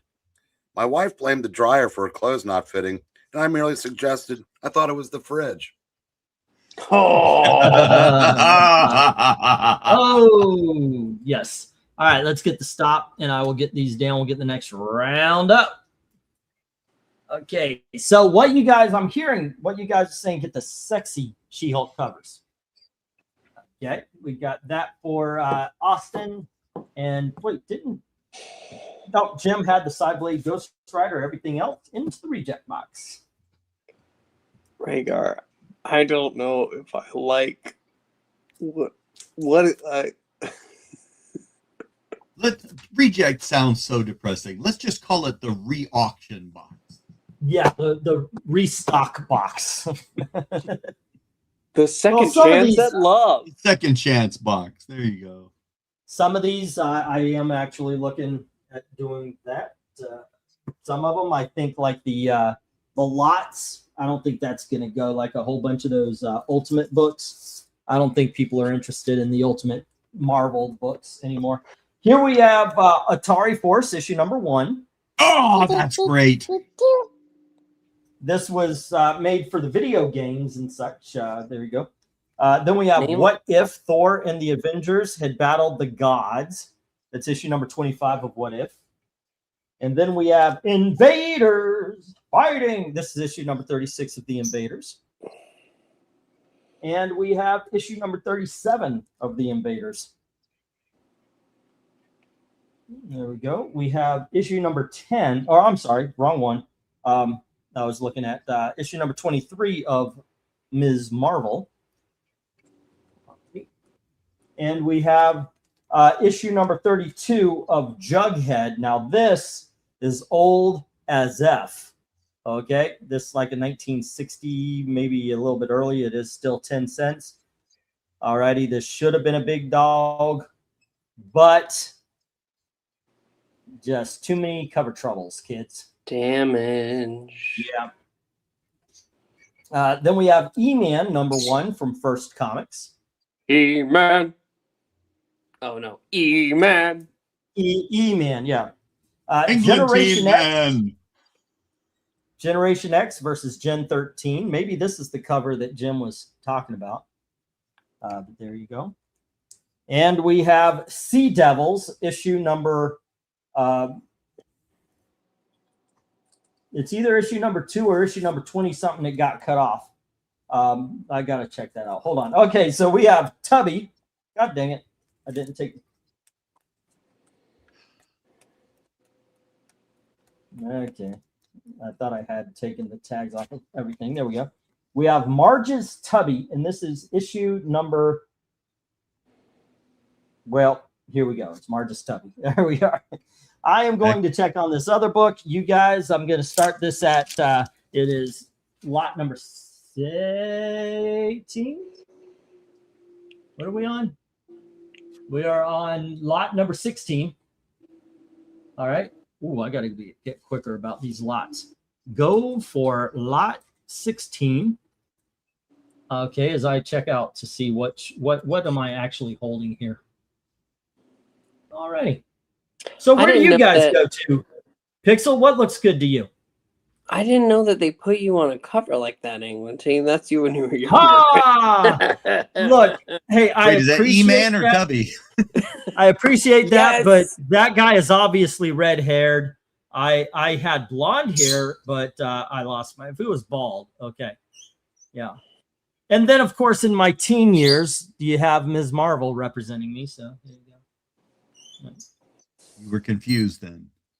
Okay, yeah, I was confused too. So Pixel, what looks good to you up here? What would you recommend, or what piques your interest enough that?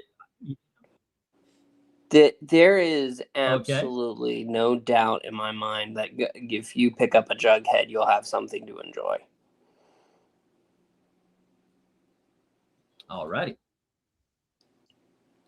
Oh, what is this? Holy crap. I got to go Atari Force. I love that series. It's Jose Luis Garcia Lopez art on the first several issues. I mean, it's just great stuff.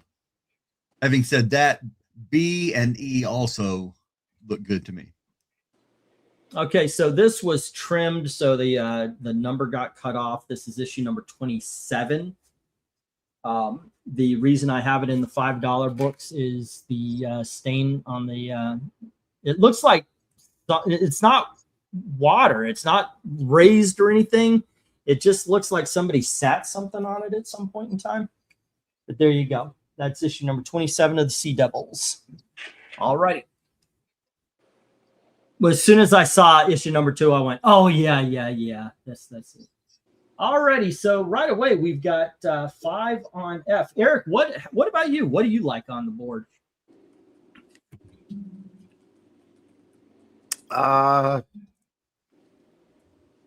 Let's see. It'd be easier for me to say what I don't particularly care for. I was never an Atari Force fan. Might be great. I just never read it. So, Tubby's pretty low on my list of those stuff that there's a lot of other books like that I like better. Yeah. The What If, I like. The Invaders was a nice series. Ms. Marvel, Jughead, E-Man was fun. Sea Devils, yes, yeah. Gen X, Gen 13 crossover, I don't remember being particularly great, but There's definitely more hits than misses on this board for me. Well, Yeah, Mill Jim Sor- says, go ahead. I was gonna say Jim Sorensen put 5 on the Generation X Gen 13. All righty. And Mill says that he won E-Man number 2 through 5, so might as well pick up the first issue as well. All right. And Jim Sorensen comes up 5 on F, which is the Jughead. I was thinking somebody was going to pick that up. All righty. That is Jughead number 32 for Jim at 5. All righty. And then Tony Hayes comes on in with 5 on C and D. The Invader. I think Tony has been picking up an Invaders collection from me. Like, I don't know. I have never gotten like a big lot of Invaders, but I picked up 2 or 3 here and there. I think Tony Hayes has been picking them all up. Good stuff. Back when the Atari, game system was a thing, DC was producing some comics. If you bought the game, you got a little mini comic with it. So this Atari Force, loosely ties in a little bit with some of that, but I would definitely recommend A, guys. All righty, and let's see as it stands. What do we got? So far, no love for Atari Force or What If, Ms. Marvel, Tubby and the Sea Devils, which, by the way, I just realized would be an awesome band name. All right, ladies and gentlemen, coming Tubby and the Sea Devils. Tubby and the Sea Devils. Tubby and the Sea Devils. Yeah. All righty. Yeah, I mean that's a badass band name. I stand by that. I'm writing that down. Tubby and the Sea Devils. I've been recently working on it because I got hooked into another rewatch of the entire Muppet Show. So coming up with puppet characters and everything that's happening in my mind again. Tubby and the Sea Devils sounds just like one of those bands. And their hit song, Buffet Shrimp. Let's see. Pixel, did you Pixel will watch get the fat new? and start that band. Yes, I did, and they did it. They nailed it. Yeah. It is hard to describe just how perfect it was. And now, of course, I don't know what a Sabrina Carpenter is, but I didn't know half the music that was played in the original. I didn't know who Juliet Prowse was, and I still enjoyed it back in the day. Sabrina Carpenter, she's practically a Muppet. She's the same height anyway. So. That's right. Right. That's right. But they did well with it. And I like the fact that they didn't do any politics. They made it family friendly, but they made it with enough jokes, just like the normal Muppets. They made it with enough jokes where adults could enjoy it. So it was done pretty well. Dominic comes to the stage, ladies and gentlemen. Evening, everybody. How are you, sir? I'm doing well. I just got done with dinner. All right. I'm going to get the stop. Yeah, by the way. Mill says, I know Karen Carpenter. Karen Carpenter, yeah.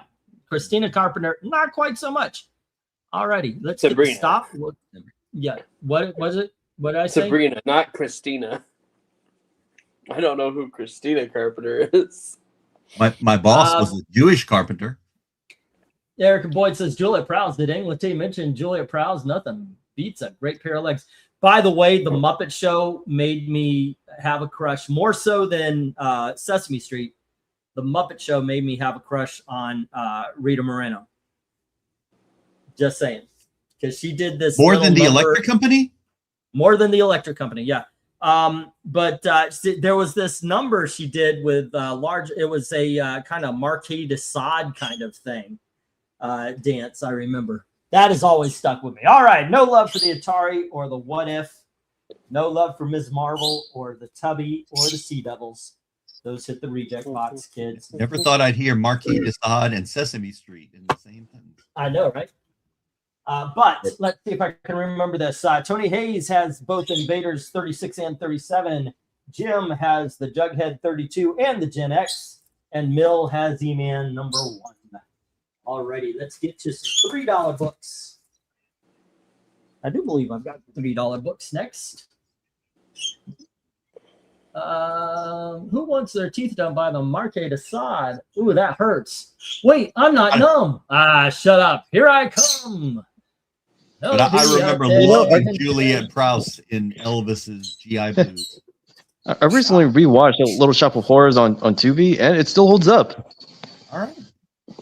It is such a great movie, isn't it? Yeah, and Levi Stubbs of the Four Tops was the perfect choice to voice Audrey too. Yeah, he nailed it. All right, kids. Here we have Ren and Stimpy, issue number 9. And we have Johnny Quest, issue number 9. And here is Inferno Girl Red, issue number 1. And it's a double-size prestige format.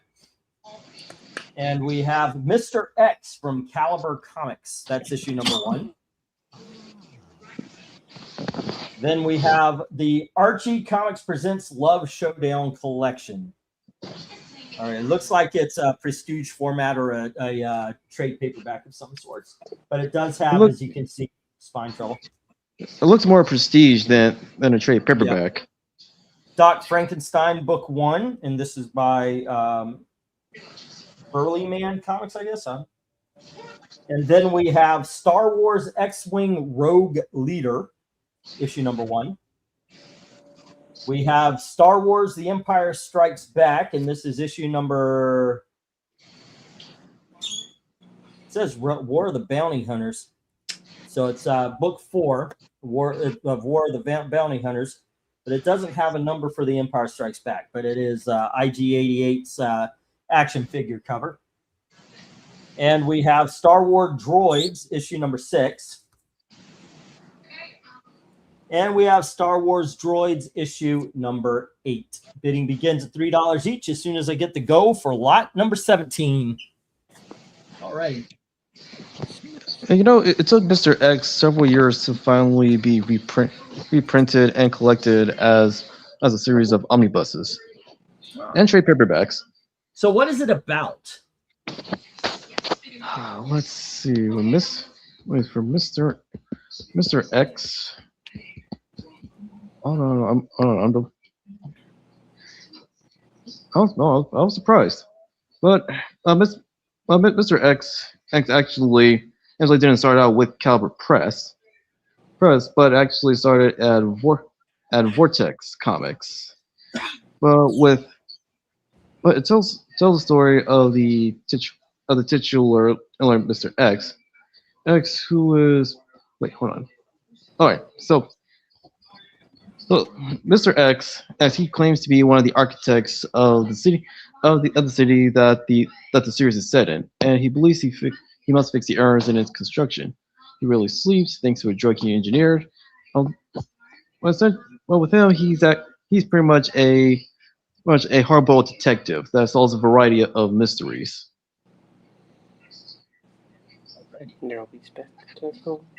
So where would you go to first on this lot there, Dom? What looks good to you? Well, I'll go with Mr. X. As you have a hero who purports to be the architect of the city, but also he has a flair of detectives that have come before him, and he has a strong sense of justice. Okay. How about you, Pix? What appeals? Star Wars. And look at that. Oh, there's an Archie too. Okay, we'll go that too. But Star Wars. Yeah. Well, Tony Hayes has a bid of $3 on each of the Star Wars.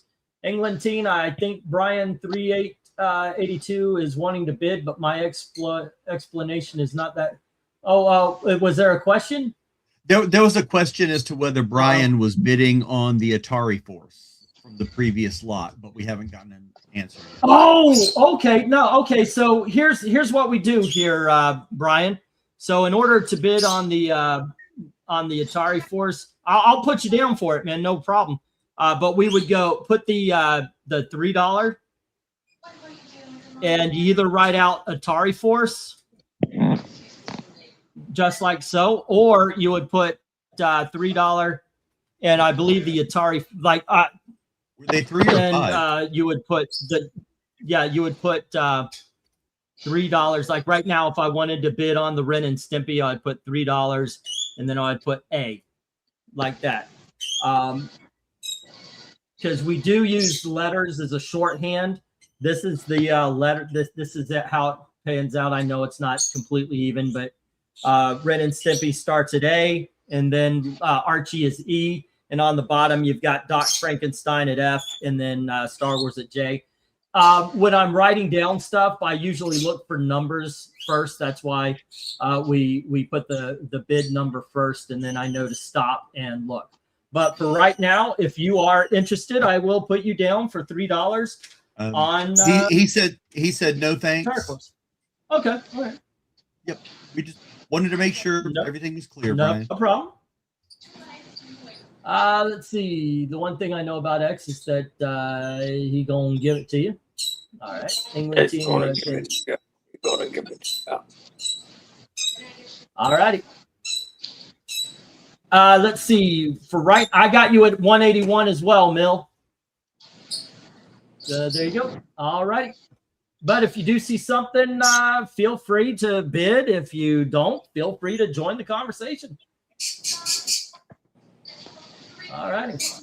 I would go for B and G in this lot because get that Johnny Quest. Yeah. And I remember X-Wing Rogue Squadron was pretty good. Yeah. I actually I haven't read I haven't read the Rogue Squadron. I remember the droids when it first came out, and those were fun, but I thought it was weird that they had them as action stars. I mean, at one point in time, one of the covers had C-3PO with a laser rifle, a blaster. Right. So that was kind of kooky.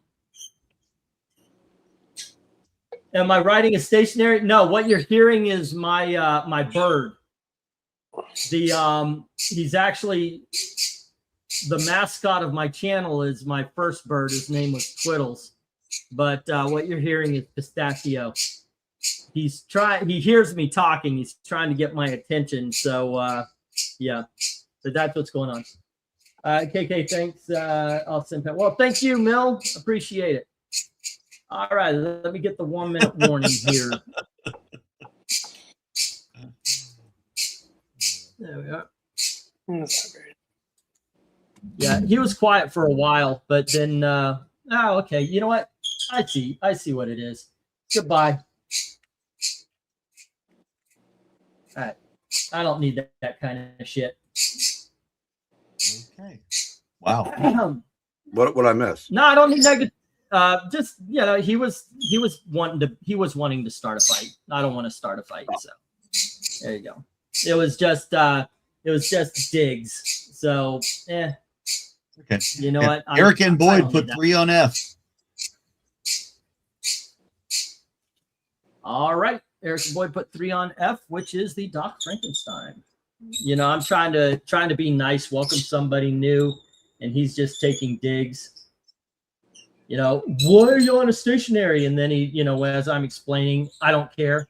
Fuck off. Yeah. Fuck you. Okay. So yeah, I don't need that kind of shit.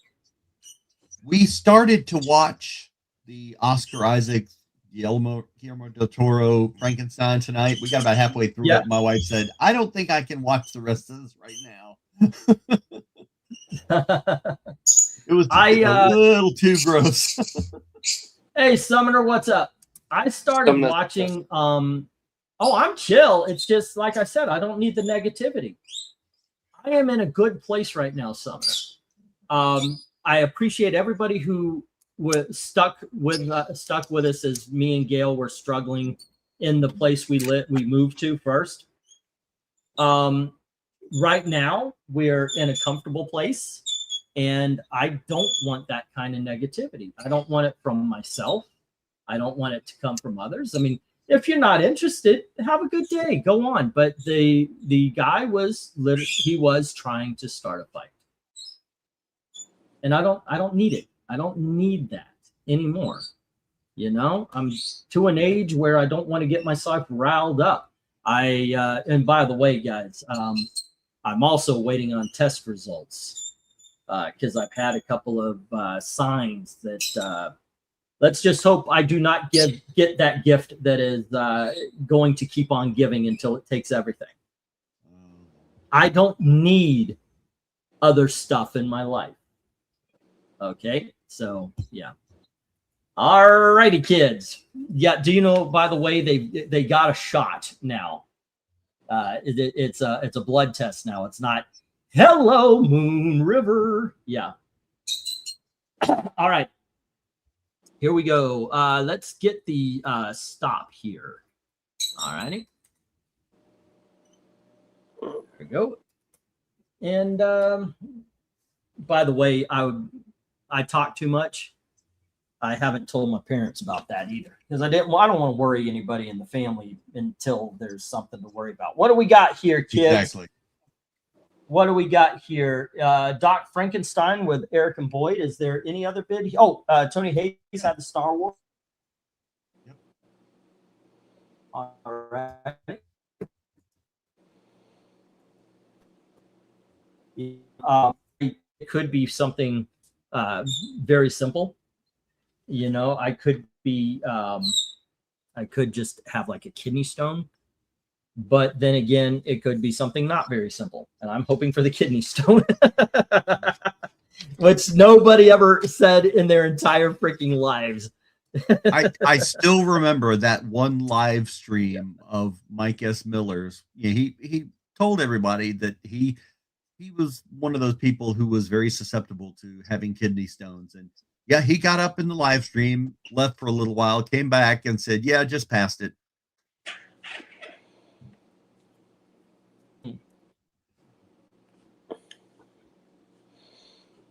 We'd all be so lucky. Yeah. I had so many gallstones that they just took gallbladder. Yeah. Really? Yeah. Well, it was really bad because what was happening is I would get these random pains that would make me like just drop to the floor, just shouting in pain. well, there was. Oh, I'm sorry. Continue. I'm being rude. So the stones would get in the way of letting anything pass, and so they just said, "Well, you're going to have to live without it," and they took it out. Well, one thing I've cut down on is I started drinking tea again, and very lightly flavored tea waters. I got to cut down on the sugars and such. They told me that much. Eric brought up a joke yesterday. Why am I dancing with diabetes? I actually don't have it. I am borderline, but I do have a weakness to those flavored root beers. So when we go to Golden Corral, I always pick them up. But I've been I don't know if you guys remember, but last week and 2 weeks ago, I complained, "Oh, my back." Well, it was right where the kidneys were. And there were other things which they said, okay, we need to check the prostate and the whole 9 yards. And the doctor gave me the list, and so we're just waiting. We're waiting right now for the blood test to go through. So we'll see. I'm positive. I've got a positive mind about it. I've kept myself in shape, but as I mentioned earlier, once you hit 50, you're a walking time bomb. Something's going to get you. I always thought it would be my stomach, like my digestive, because I'm very much a big fan of spicy foods, and I used to have IBS. I don't actually, So I always thought it was going to be digestive. If you guys get me started on this, I'm going to nervously just talk about it all night. Okay, so here is Spooky, issue number 1. All right. And here is, what number? 116 of Little Dot. By the way, if somebody pops up and they look like they're about to start shit, everybody here has a blue wrench or a blue shield now. Feel free to exercise it. I mean, you don't get the chance to do that very often. Yeah, feel free. If somebody looks like they're starting shit, yeah. Dudley Do-Right, issue number 2 from Charlton. We've got a reprint of X-Men 129. It does have spine issues. Ticks going up, so just give you that. Oh, that's a good one. I have no idea where this is from because I literally got it today and I put it in the auction because I thought it looked cool. Peter Parker Spectacular Spider-Man 81. And then we have, oh shoot, gosh darn these tags, I forget. Gosh darn those TV shows, gosh darn them all to hell. Extra points to anybody knows what that quote is from. This is Marvel Comics Presents number 100. The New Adventures of Superboy, issue number 50, double size with the Legion of Superheroes. We have Strange Tales, issue number 1, starring Cloak and Dagger and Doctor Strange. And apparently I only came up with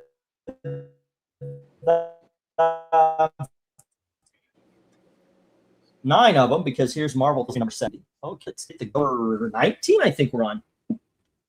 Okay, go for lot 19. Hey, you want to hear something either really funny or really crass, depending on your. There we go. Yeah, I wanted to give him the benefit too. Oh, I want to hear it. I love crass humor. Please. Hey, if a trans person goes missing, go. If a trans person goes missing, do they put their picture on a carton of half and half? Oh, that's a good one. That was good. that was good, man. I like that. Yeah, so every once in a while you see somebody will post, "I am never deleting this app." That's why people post that. That is pretty cool. Yeah, I don't think anyone Grand Admiral March here. Hello, sir. I don't think anybody around here has trouble with that because we can laugh at each other. We do laugh at each other. We don't care. Not to mention, comedy is equal opportunity, much like in the horror genre. Nothing. In other words, nothing and no horror. Oh, I said horror. I conveniently only heard one of the syllables. Anyway, much like with the horror genre and comedy, it's equal opportunity. In other words, nothing and no one is off the table. Horror is like real life. Everybody should be able to be killed by you. Yeah. I think you're taking the wrong lessons from that. Everybody should be able to die. Everybody should be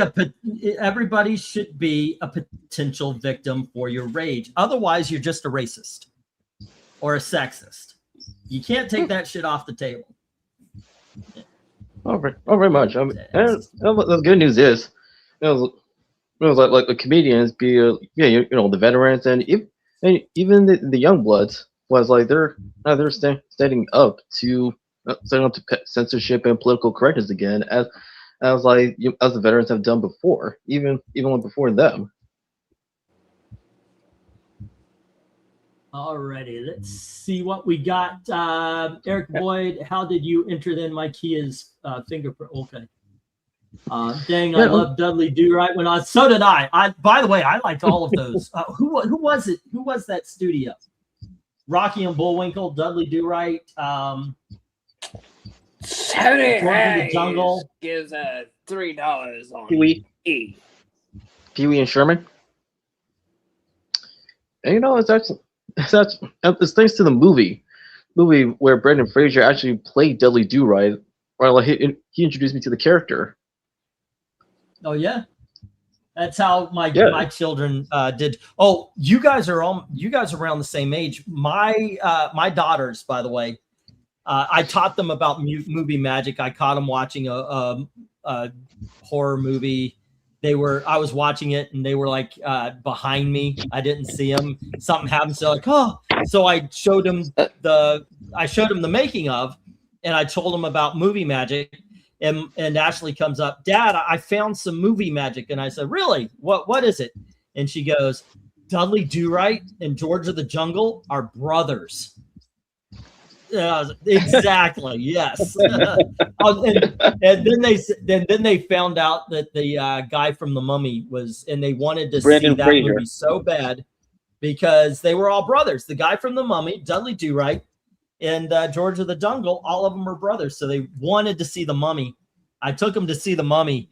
Elizabeth lost her shit. And Ashley was like, this is the greatest movie of all time. She loved it. From then on, she was a horror hound. Okay, so Jim Sorensen says $2 on, well, this is the last of the $3, but on A, B, and G.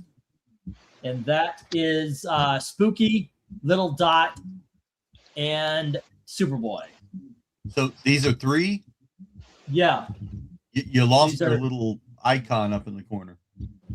Yeah, you're missing the $3 icon. Sorry. This is the last of the $3. And then we go on to the... But if you ask me, Marvel Comics presents Strange Tales and Marvel Tales. Like they have yet to be reprinted, really, as a series of omnibuses, or at least a series of trade paperbacks. All right. By the way, Strange Tales is awesome. I was a fan of Cloak and Dagger back in the day, and Doctor Strange. The series that was running in the late 80s, early 90s of Doctor Strange was just pure awesomeness. Let's see what we got. One's like you can dissolve them by drinking a mixture of 4th cup lemon juice mixed with 4th cup of olive oil, following up by drinking 8 ounces of water a day. Okay, I'll try that. Maybe it'll clear up because, like I said, I thought it was my back, but it turned out not. Let's see, I heard about that one, but it doesn't. 3 on E from Tony Hayes, and E is the Peter Parker. Peter Parker Spike. Slow process. That's a $3, Jim. If that makes any difference, if it makes a difference, I'll take the bids down from you. Jay Ward, thank you, One Slick. Yeah, I was wondering who that was. Okay, and what is D? D is I don't know. In all honesty, I just got it. It was a reprint of X-Men 129 for Spirits of Shadowcat, but I don't know what reprint it is. It says not for resale. It's got a black border. I don't know if you want to look it up. If I do, I'm going to robot to hell and back. I'm going to put the 1-minute warning up here. And we will move on to the $2 books. And we are moving on. That was where I worked at the disaster show. Yeah. Okay, let me see. I need a Tony Hayes page for Peter Parker. Spec Spidey. And that is issue number 181. Okay. If any of you rewatched Robert Zemeckis' movie Death Becomes Her? Not in a long time, sir. You can find it on Tubi. It's free on Tubi? Yes, and it's on Amazon Prime as well. However, it was free for a while, but now you have to rent or buy it. Oh, okay. No, but on Tubi it's free. There's a lot of good stuff on Tubi. I have watched so much stuff off of Tubi. Yeah. I mean, not just that, not just like movies of old, but also TV series of yesteryear as well. Like live action and animation alike, which is honestly is one of the aspects that makes to be one of the better alternatives to Netflix and even Amazon Prime. Because it also, much like with Prime, it also has a live TV feature. Right. One slick says that the X-Men is a Toy Biz reprint variant. There's all right. The New Adventures Superboy Anniversary. How many pages does that one have? Does it say? I don't know if it says. I know it's double size, but yeah, it doesn't say how many pages. It just says anniversary issue, and it's a double size and all that kind of stuff. All righty, let me get these down. I'm gonna put the stop up. And it would be nice. I'd like to see a new Legion of Superheroes animated series. However, I like the original. Yeah.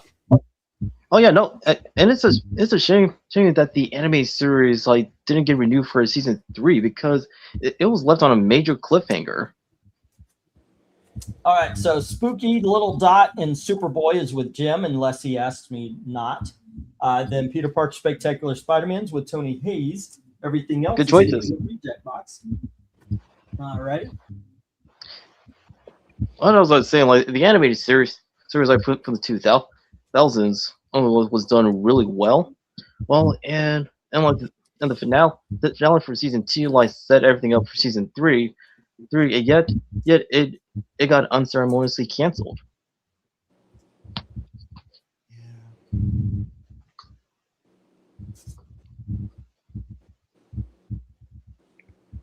Well, funny enough, I was the first.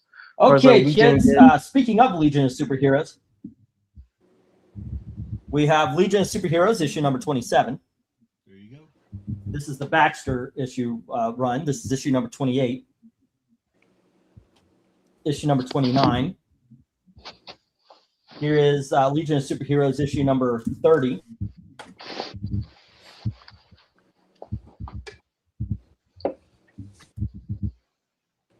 And 31. And we have issue number 34. We have number 5, number 36, and number 39. Bidding begins at $2 each. As soon as I get the go for lot number 20. I believe this is lot number 20. I'm going to do the $2. I'll leave the $1 books for next week. All righty. Go for lot 20. So how much are these? $2. Oh, let me change. Thank you. $2. There we are. Why does Brainiac look sad if it's his lucky day? Maybe it's kind of like a sarcasm thing, like calling him Brainiac when he's actually retarded. That's not true in the comic. He's really smart. Mm-hmm. And also not like his ancestor. Right. What was today? I rewatched the Suicide Squad movies. I watched both of them. Okay. And yeah, you know what? I don't know why I decided to put it on. Like Gail, the other day we were talking about movies she hadn't seen yet, so we put on Blue Beetle, and both of us had the same thought. Now I liked it when it was in the theaters. I didn't love it. I just thought it was pretty good. And while we're watching at home, I thought it's good. And then it's long. I mean, it's not bad. It's just long. It's okay. They could have ended this about 15 minutes ago. It was entertaining, but then we're watching and we're like, we haven't seen Suicide Squad in a long time. It's a movie we're supposed to hate. Put it on, and I thought the same thing. This was good, but it's long. It's over 2 hours. It shouldn't be over 2 hours. It was all right. It was fun. You know, it was fine. But we both like the second Suicide, the James Gunn Suicide. That was fun. That held up. And then also we watched a TV show called Rules of Engagement. which I think is fucking hilarious. And it's something that nails marriage, by the way. Alrighty, let me see what's going on here. We have is he sitting on the toilet? Nope, I don't think so. I don't think he's sad sitting on the toilet. Just finished Guardians of the Galaxy 1, just barely. It's better than I remember, says Austin. Tony says 2 on D. He wants the Brainiac on a toilet issue. All right.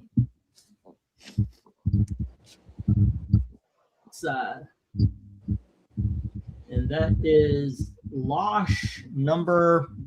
Oh, gotta put my glasses on for this one. When I'm reading the computer, I take them off because I stupidly said, don't give me bifocals. All righty. Losh number 30. Tony Hayes, $2. Jim said, oh, hold on. Maybe I read. Okay. Jim says 2 on C, D, E, I, and J. Tony got to D first. So yeah, Jim bit him up. Okay. 1, 2, 3, 4, 5. And then Jim says 2 on C, which is issue number 29. Wash 29. 1, 2, 3, 4, 5. And then he says E. All righty. And that is issue number 31. Wash 31. Jim, $2. And then I, which is Losh number 36. 2, 5. There is a rule about Legion of Superheroes. If it's got Dawn Star on it, it's going to sell. Dream Girl should be there too. But Dawn Star is the one that always goes. All right. You agree on the Dream Girl thing? Yes, sir. Exhibit A. Yeah.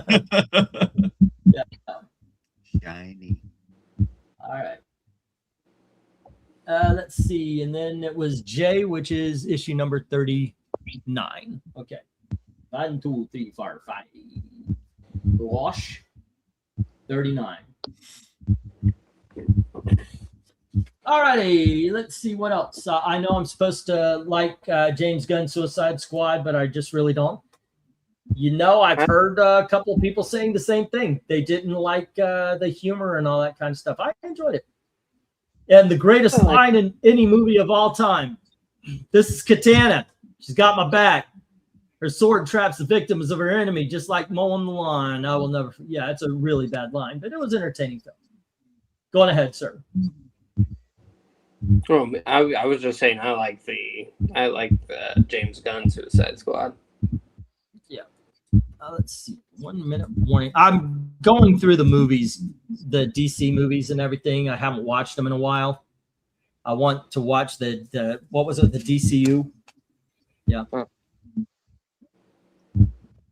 Okay. Dom, it sounds like you're playing the drums. I'm not playing anything. Okay. Yeah, I'm hearing did you just hit something there, Pixel? No, I'm not touching anything. All right. I hear it too.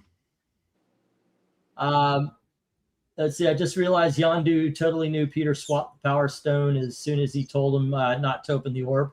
It's a way to save face with the Ravagers while still keeping it safe with Nova. All righty. All right. Let me get the stop, and we'll bring on the next one. Okay. Here we go. And here we learn. Let's see. Fun times. Losh number 30 is with Jim. Oh wait, which one? Yeah, at $3. Okay, and then Jim has issues number 29, issues number 31, issues number 36, and issue number 39. Okie dokie, and all the other rejects.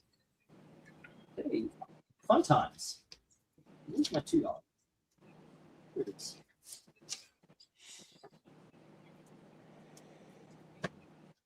Or I'm sorry, the restock box is Trusty wants to keep it positive. There you go. There we go.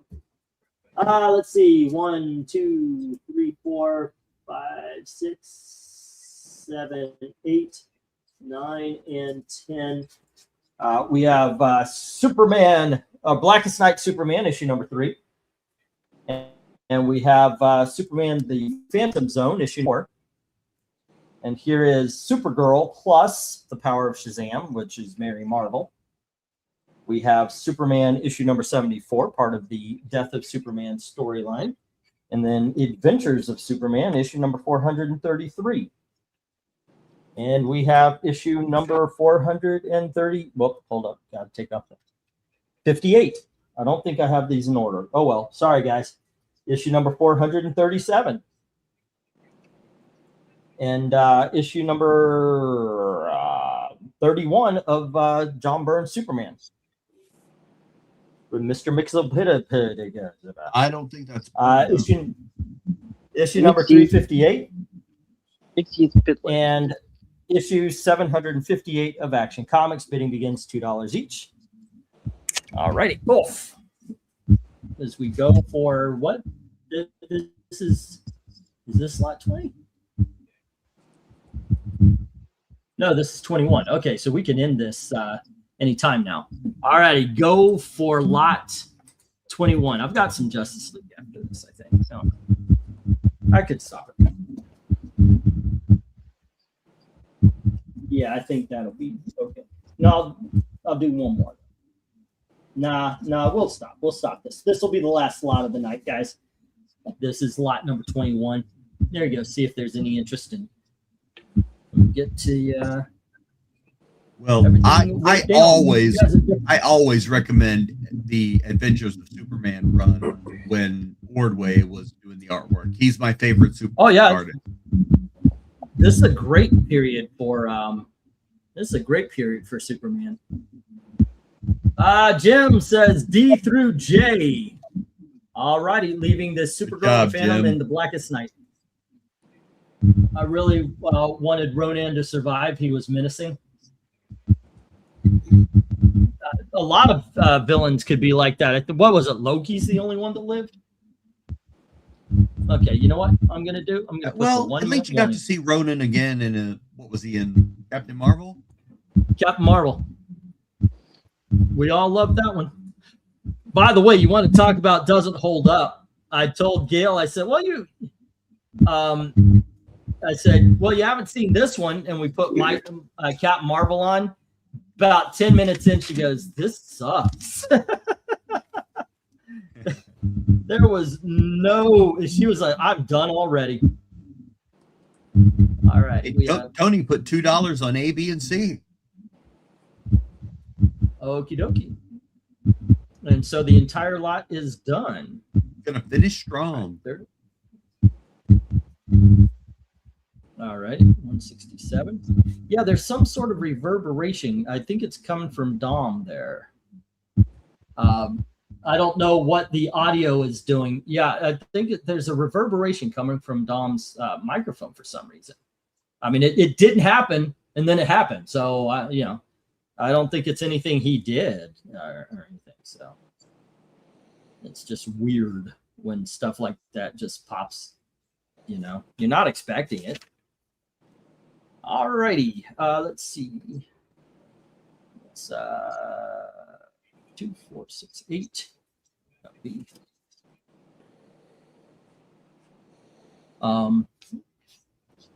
So with Jim on this one, just to be quick about it, I'm going to say 1, 2, 3, 4, 5, 6, 7. 7 Superman books. And it'll be 14. And that'll be one. I've got 199 for you, Jim, at the end here. And then Tony Hayes. Stop. Let's get the stop here. And where's Tony's page? Tony Page. Here's Tony Page.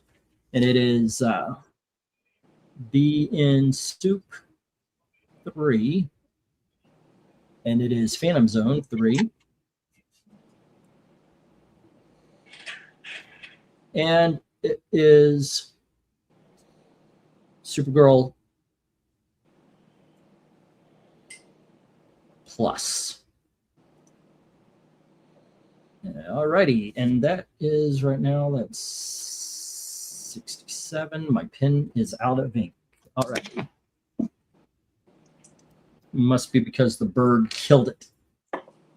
And that is 67, then 246, 73. All right. There we go. Okay, good night, man. This is a good night. I like it. It's fun. And thank you for everybody jumping on, you know. It makes for a good live stream, of course, when everybody's here and chatting and having a good time, and it becomes what I kind of like about these videos, where we just kind of hang out, sell comics. It's fun. Alrighty. Oh, go ahead. I was just gonna say I was here from the beginning, just listening in, but I was doing other things and couldn't jump in until when I did.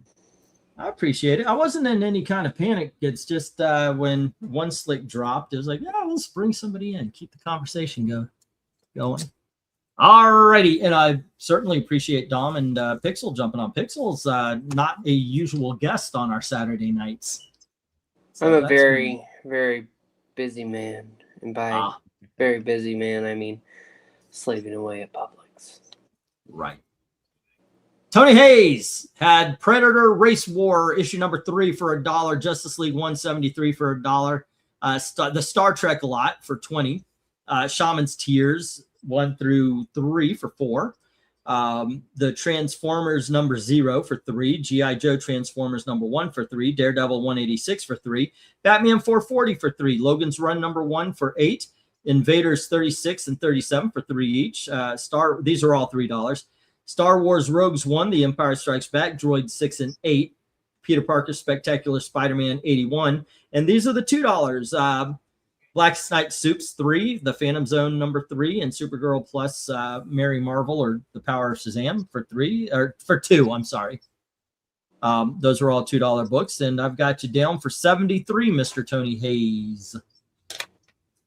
Alrighty, let's see. What do we have? I'm a little bit over you on the price there by about $20. So you tell me where I went wrong, Jim. She-Hulk number 1 at $1. Showcase 95, 1 through 12 for 15. Gen X number 52, 33, 42. Wait, what? What was 52, 33, and 42? Because it wasn't Gen X. At 8 each is what I've got for you. So it makes me think that the Gen X, there was something there. There was a crossover. But then there was something that was 52, 33, 34. All righty. Then you have those were the sets. That's what's going on. And the first numbers were 52, 33, 42. And then 1 through 7 for 10. Aquaman Annual 3 for 3. Gen 13 Rave for 3. Batman Annual 13 for 3. Detective Comics 601 for 3. Gen X Gen 13 for 5. X-Men Annual number 9 for 10. 147 for 8. 121 for 10. 133 for 10. The reprint. The Shazam number 2 for 10. JLA 137 for 25. Cyblade Ghost Rider for 5. Jughead 32 for 5. Gen X Gen 13 for 5. Spooky number 1 for 3. Little Dot for 3. Superboy 50 for 3. Legion of Superheroes issue number 30 for 3. 29, 31, 36, and 39 were $2.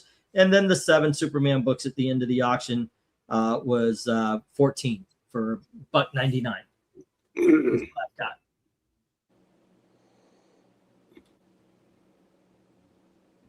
got. Somebody is selling DC Superstars 17 in my area for 85. Wow, cool.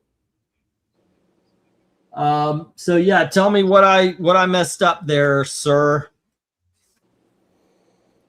Austin had Detective Comics 543 at 5 and She-Hulk 33 at 5. So that's a subtotal of 10. Alrighty. I'm going to be looking over books and everything for shipping for one slick. So I'm going to come up with the same answer for everybody else. So I'm going to have a page. So the next time we do the auction, I'll have everybody's available, like how much if I shipped them tomorrow or whenever for everybody. Eric and Boyd had the Vampy versus Shin for 3. Deja Thoris 2, 3, and 4 for 5 each. We have Razor's swimsuit issue for 5. Blue Bulleteer for 3. The Marvel Triple Action 1 and 2 for 15. And Doc Frankenstein for 3. And that is a subtotal of 44. And there you go. I do know that that's going to come from Tony Hayes. And I will get that prepared also with the other stuff we've been talking about it on. Here we go. All right. Let's see. Mill says Shadow Man, the Shadow Man lot for $9. The first one. Very funny. Brave and the Bold 149. It was 5. Marvel 2 and Team Up 117 and 100 for $10 each. Amazing Spider-Man 202 for $10. My Greatest Adventures number 83 and 65 at 75. Basically, thank you very much for buying the biggest dog of the bunch today, and enjoy issue number 65. X-Men 47 for 25. Dark Horse Presents 10 for 20. Adventure Comics 429 through 430 for 12, and E-Man number 1 at 5. And I've got 181 for you there, Mill. Darkness Comes had Shadowhawk 1 through the first run 1 through 4 for 5. Shadowhawk 2 1 through 3 for 4, and Shadowhawk 3 0 through 4 for 8. Daredevil number 238 for 3, Miracle Man number 1 for 3, New Gods number 10 for 3, and Batman 64 for 3. And I've got the subtotal for Darkness Comes at 29. And I do believe I started with Tony Hayes, so that is that. Alrighty, tell me what shipping will be, and I may pay for it after Silver Age auction next week. Yeah, I'll like I said, I'm going downstairs tomorrow, and I'm gonna get one slicks, and as I do that, I'm just gonna write down everybody's. I'm just gonna make a page with your name on the top with the shipping cost if you guys wanted it right then and there. You know, I'm not hurrying anybody along. You know, just let everybody know where we stand. You know, that kind of thing. All right. All right. Dang. Okay. We looked at. I found my other list today. I guess timing is everything, says Eric and Boyd. 44 heard. Sir, wait, what? For Eric and Boyd. Yeah, I got you. Gotcha. All righty. It's all good. Who did we lose? We lose Dom. It's all good. I hope to return the favor some now. Okay, cool. There you go. What a great night. What a great night this is. I feel good. I do. I will find that Superboy number 50 you guys requested. I didn't have time to go before the big dogs and dig through the boxes to find it. But I'll make sure it's in the big auction next week. Yeah, I'm just I'm in a great mood. Thank you very much for everybody who joined in and helped out. One of the books that came from this junk pile, I call it the junk box because, once again, it was described as damaged. And I'm afraid right now, like, did I get a good deal or not? I told Gail this. I said, there's a couple of books I want to keep. And if I can sell the other stuff, that's how much I paid for these books. This is one of them I thought would look good on the wall. Oh, yeah. That is awesome, isn't it?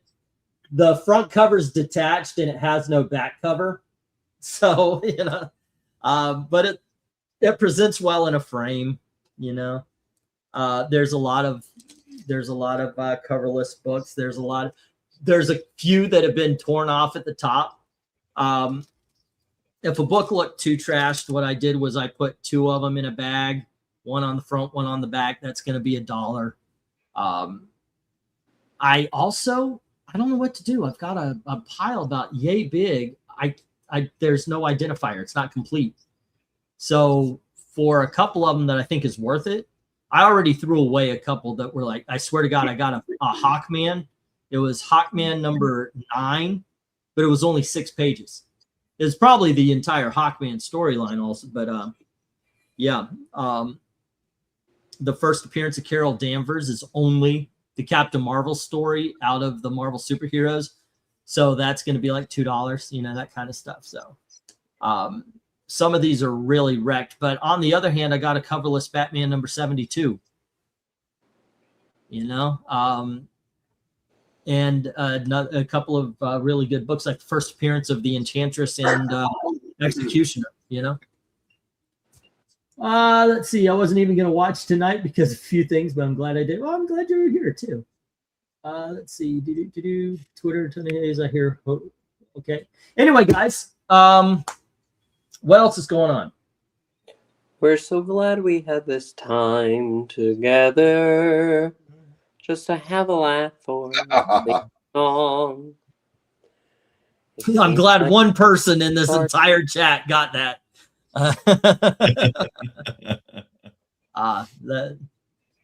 You know, Eric, you are good with pop culture, by the way. For the for a lot of it, just a little bit, yeah.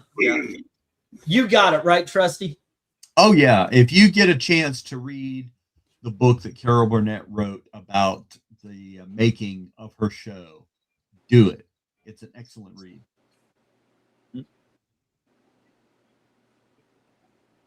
I forget who it was, but during the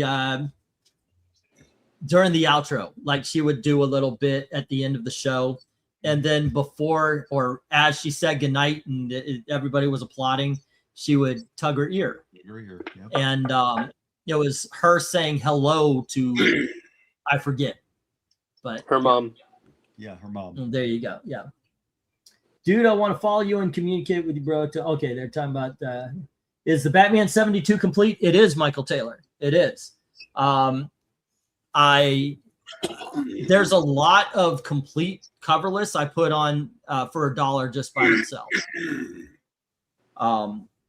Like there's a Herbie the Fat Ninja even. Yeah. But hold on just a second. Give me just a moment. I'll be right back.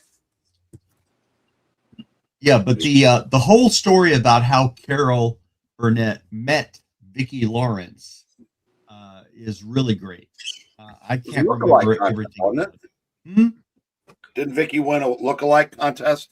Well, Vicki was competing, I think, in like a high school pageant or something, and Carol was pregnant at the time, I believe, and she and her husband decided to go. And they saw her there, and they asked her to be one of the judges. And so, yeah, she met Vicki there. And then when Carol, gave birth to her child, Vicki went to the hospital to take her some flowers, and everybody thought that Vicki must be Carol's sister. And so they just let her go in and go upstairs. And, then the rest is history.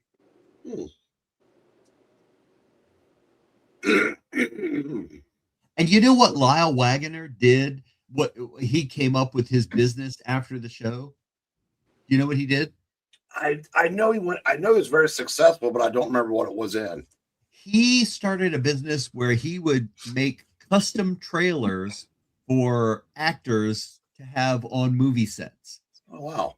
And they would customize it based on what you liked. If you were a gamer, they would have the big screen TVs and everything. But yeah, that was what he did. These are the ones that I saw that are not complete, and I could tell because there's no splash page or anything like that. If you guys could tell, I know this one, but I don't know what issue it is. It's a Superman. Okay, let me, if y'all don't mind, I will do this. It's a Superman issue. And I was like, well, I know it's incomplete. It does have the ending and everything, but the way it's bent, I'm trying to find, maybe it isn't incomplete. But when I turn the page, I find it's Superman and Lex Luthor fighting on a farm. And I remember there's a cover, so I know what to look for, but yeah. Then I have an Action Comics that is, once again, it doesn't have, like, you can tell it starts in the middle of the story. If it ever unblurs. This one I haven't been able to identify where to go. Oh, it is Oh, it's got a Supergirl story with the horse. Maybe she's putting it in this one. Yeah.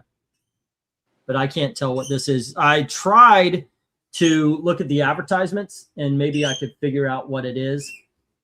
That's how I figured out a couple of coverless issues, especially one that I can't wait to show you guys. I think it's going to end up on my wall rather than in the auction.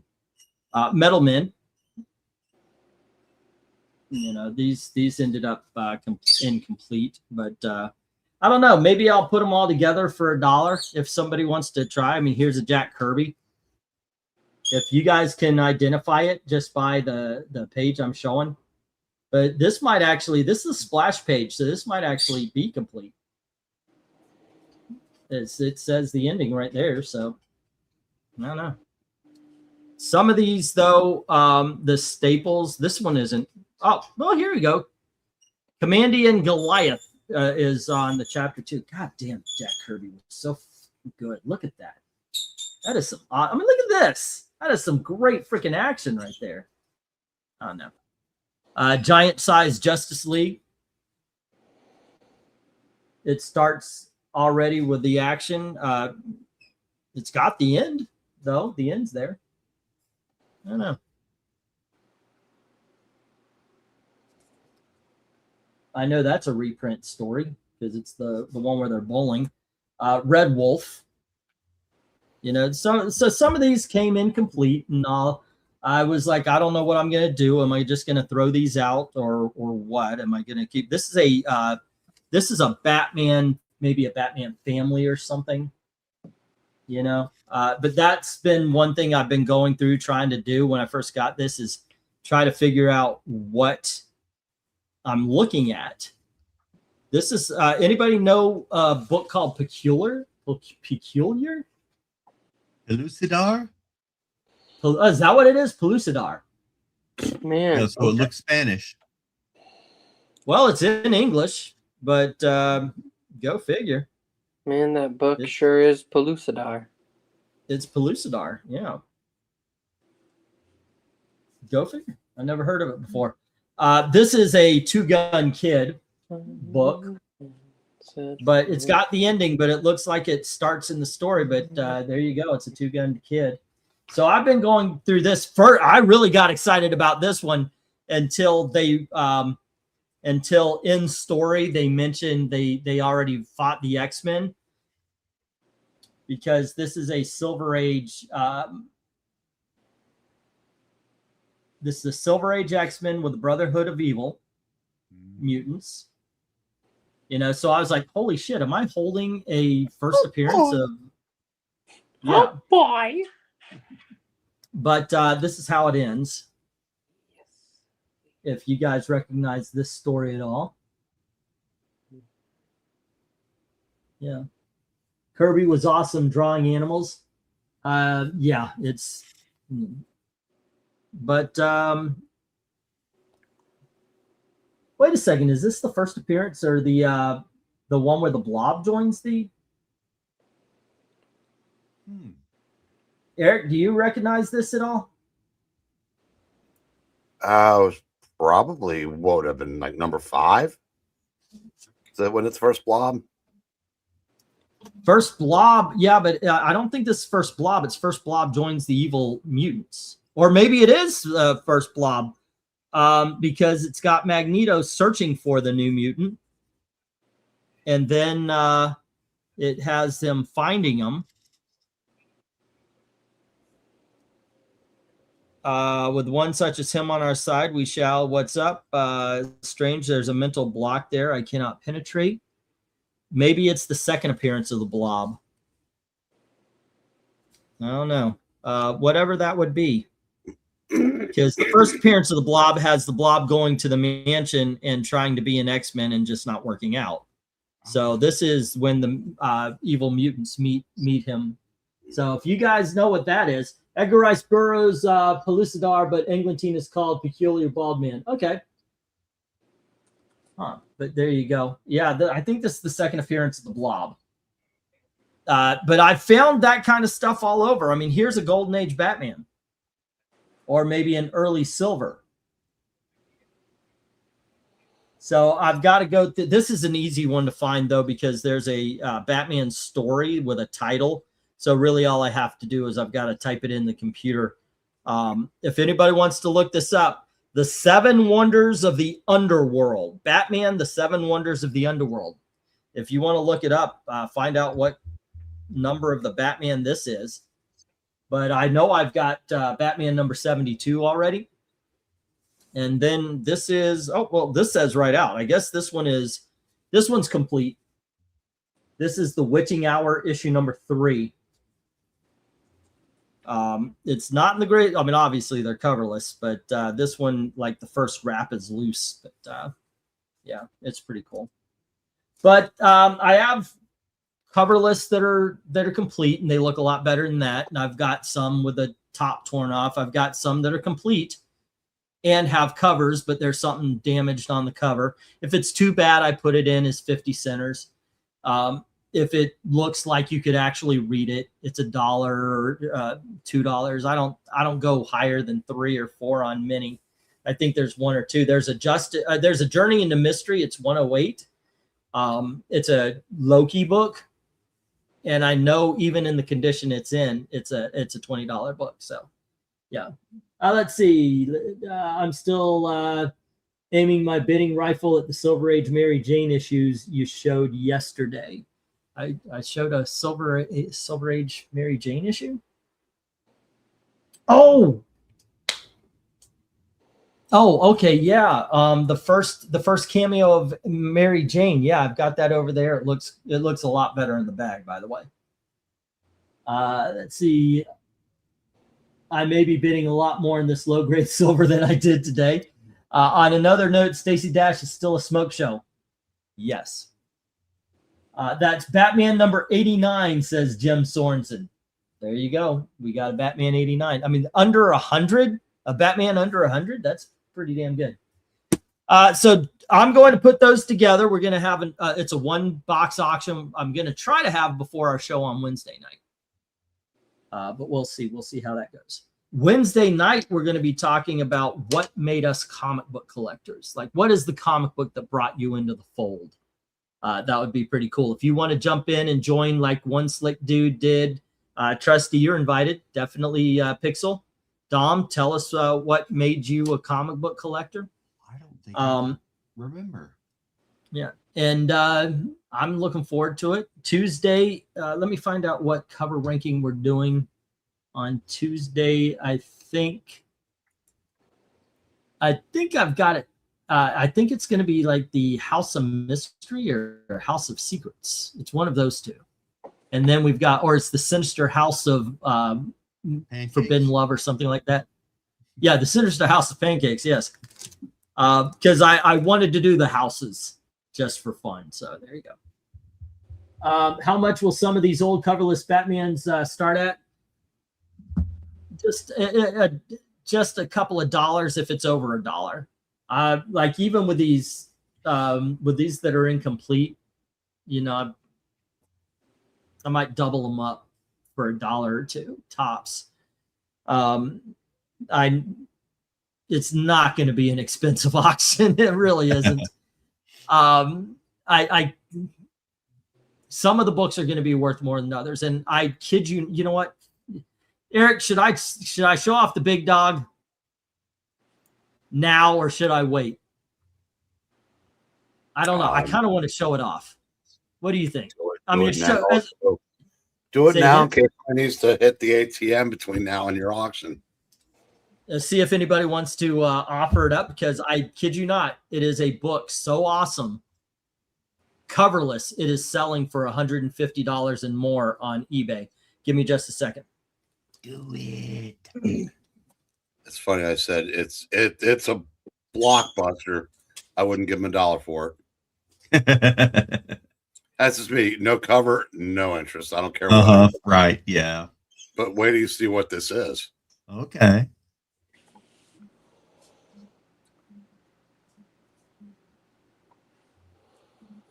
We need the Jeopardy thing. Do do do do do do do do do do do. Funny, Batman 72. Yeah, coverless. Yeah. Strange Life and Leo, that thing they went to a couple weeks ago. One of them got Batman 74 for $1.93. Wow. That Nick Fury that's behind his chair. Yeah. $1.93. Wow. You know, 50 years of doing this, and I've never lucked in anything close to what these guys got.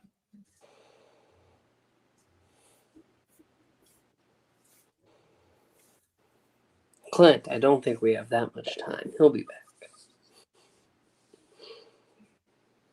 I don't want to live on the moon.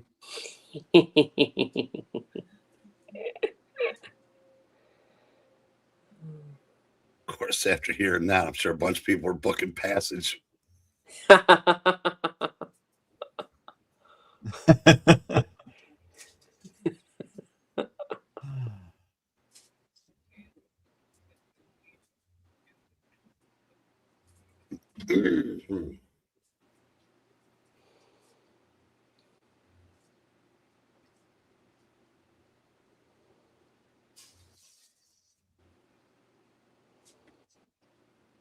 I brought a small sampling of the biggest of the books that we've got.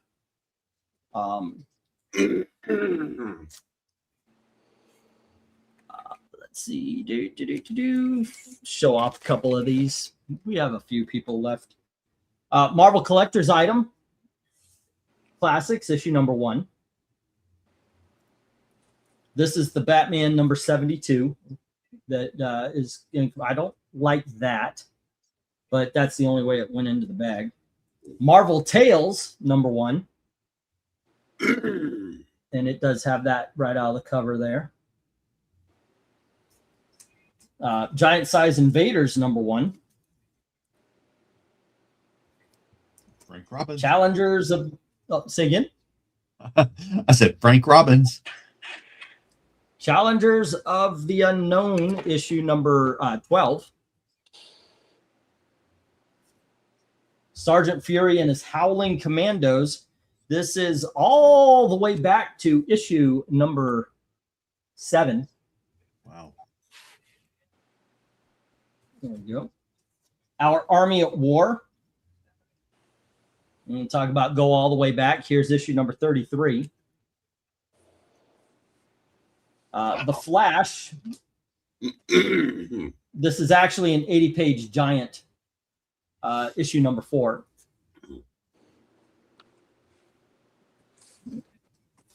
This is the low quality Journey into Mystery, issue number 108. We've got Strange Tales, issue number 120. Hey. There you go. This will make you sad, Eric. I'm going to start at the top. Issue number 14. I'm guessing there's no top, is there? No. Oh. And it's written on the top there, 14. But yeah, I know, right? For those Herbie Fat Fury fans, this is a complete issue, and it is issue number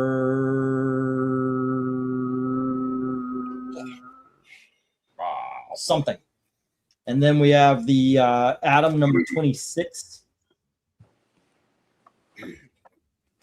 You remember that bead comic I had from Harvey? This is it without its cover. Marvel Collector's Item Classic number 12. No back cover, by the way. We've got our Arm. Oh my gosh. Oh, these are going to fall and get damaged. All right. Our Army at War, issue number 166. Autographed by Al Milgram. Oh. We don't know if he didn't autograph it. Let's see. What else? Or Al Franken. A copy that is the cover has seen better love and care at one point in time, but this is annual number 8 of the Fantastic Four. So not all of these are crap comics. Actually, a good amount of them aren't crap comics. This is what I believe Austin was talking about, or maybe Eric and Boyd, somebody. The very first cameo of Mary Jane is in this issue.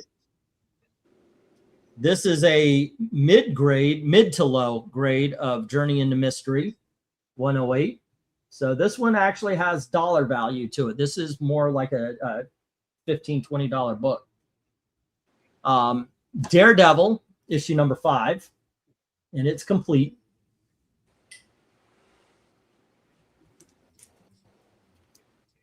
I don't remember the number, but this is, excuse me, this is the very first appearance of the Executioner and the Enchantress.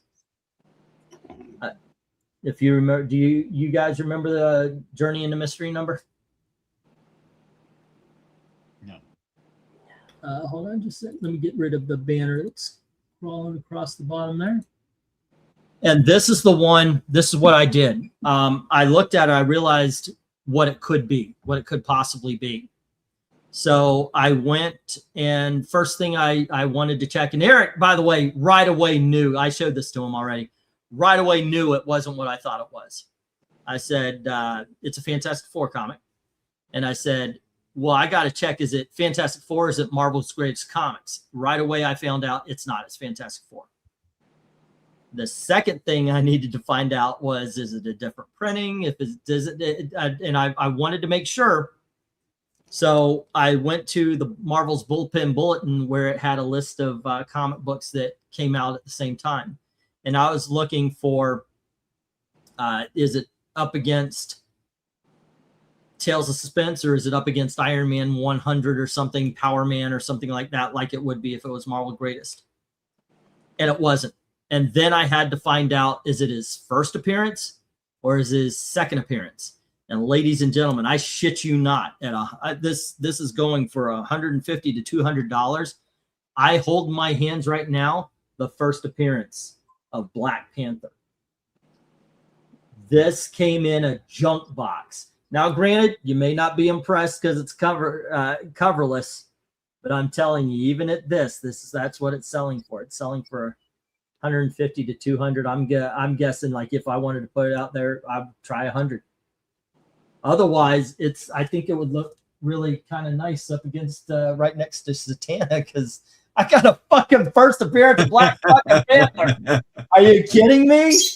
Holy shit! I was like, oh look, there's another copy of first appearance of Carol Danvers, and there's a first, and then when it comes in, a first appearance of fucking Black Panther. Oh man, yeah, that's a big old smile on my face. That is fucking awesome. Oh dang, the pot plant cameo is still working.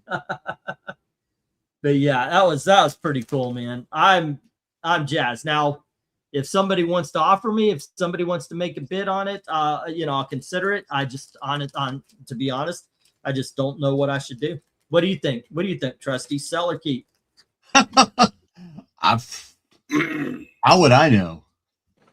I'm just asking. How about you, Eric? Well, like I said, I told Trusty while you were gone, I said I wouldn't give you $1 for it, because without the cover, I lose 100% interest. But yeah, the fact that people actually are paying for that, I don't know what to tell you on that either. I don't know that that's gonna play it with this crowd, because that's a very specific group of people that buy coverless comics. I would probably think about tossing it on eBay first. Yeah. I was thinking, like a lot of the books, I was thinking I might hold on to it until, okay, I need, I'm in a good place, and I don't know if this is ever going to cross my path again. This may be the only way I could afford it. Is that Marvel Tales #1 complete? How much will it start at? What day will these books be auctioned? Wednesday. That's what I can actually honestly. Hey, Pixel is awake. Is Pixel still awake?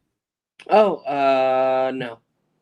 Marvel Tales would be my pick too, says Jackson. Seeing that book going for 115 without the cover. Yep. That was graded 0.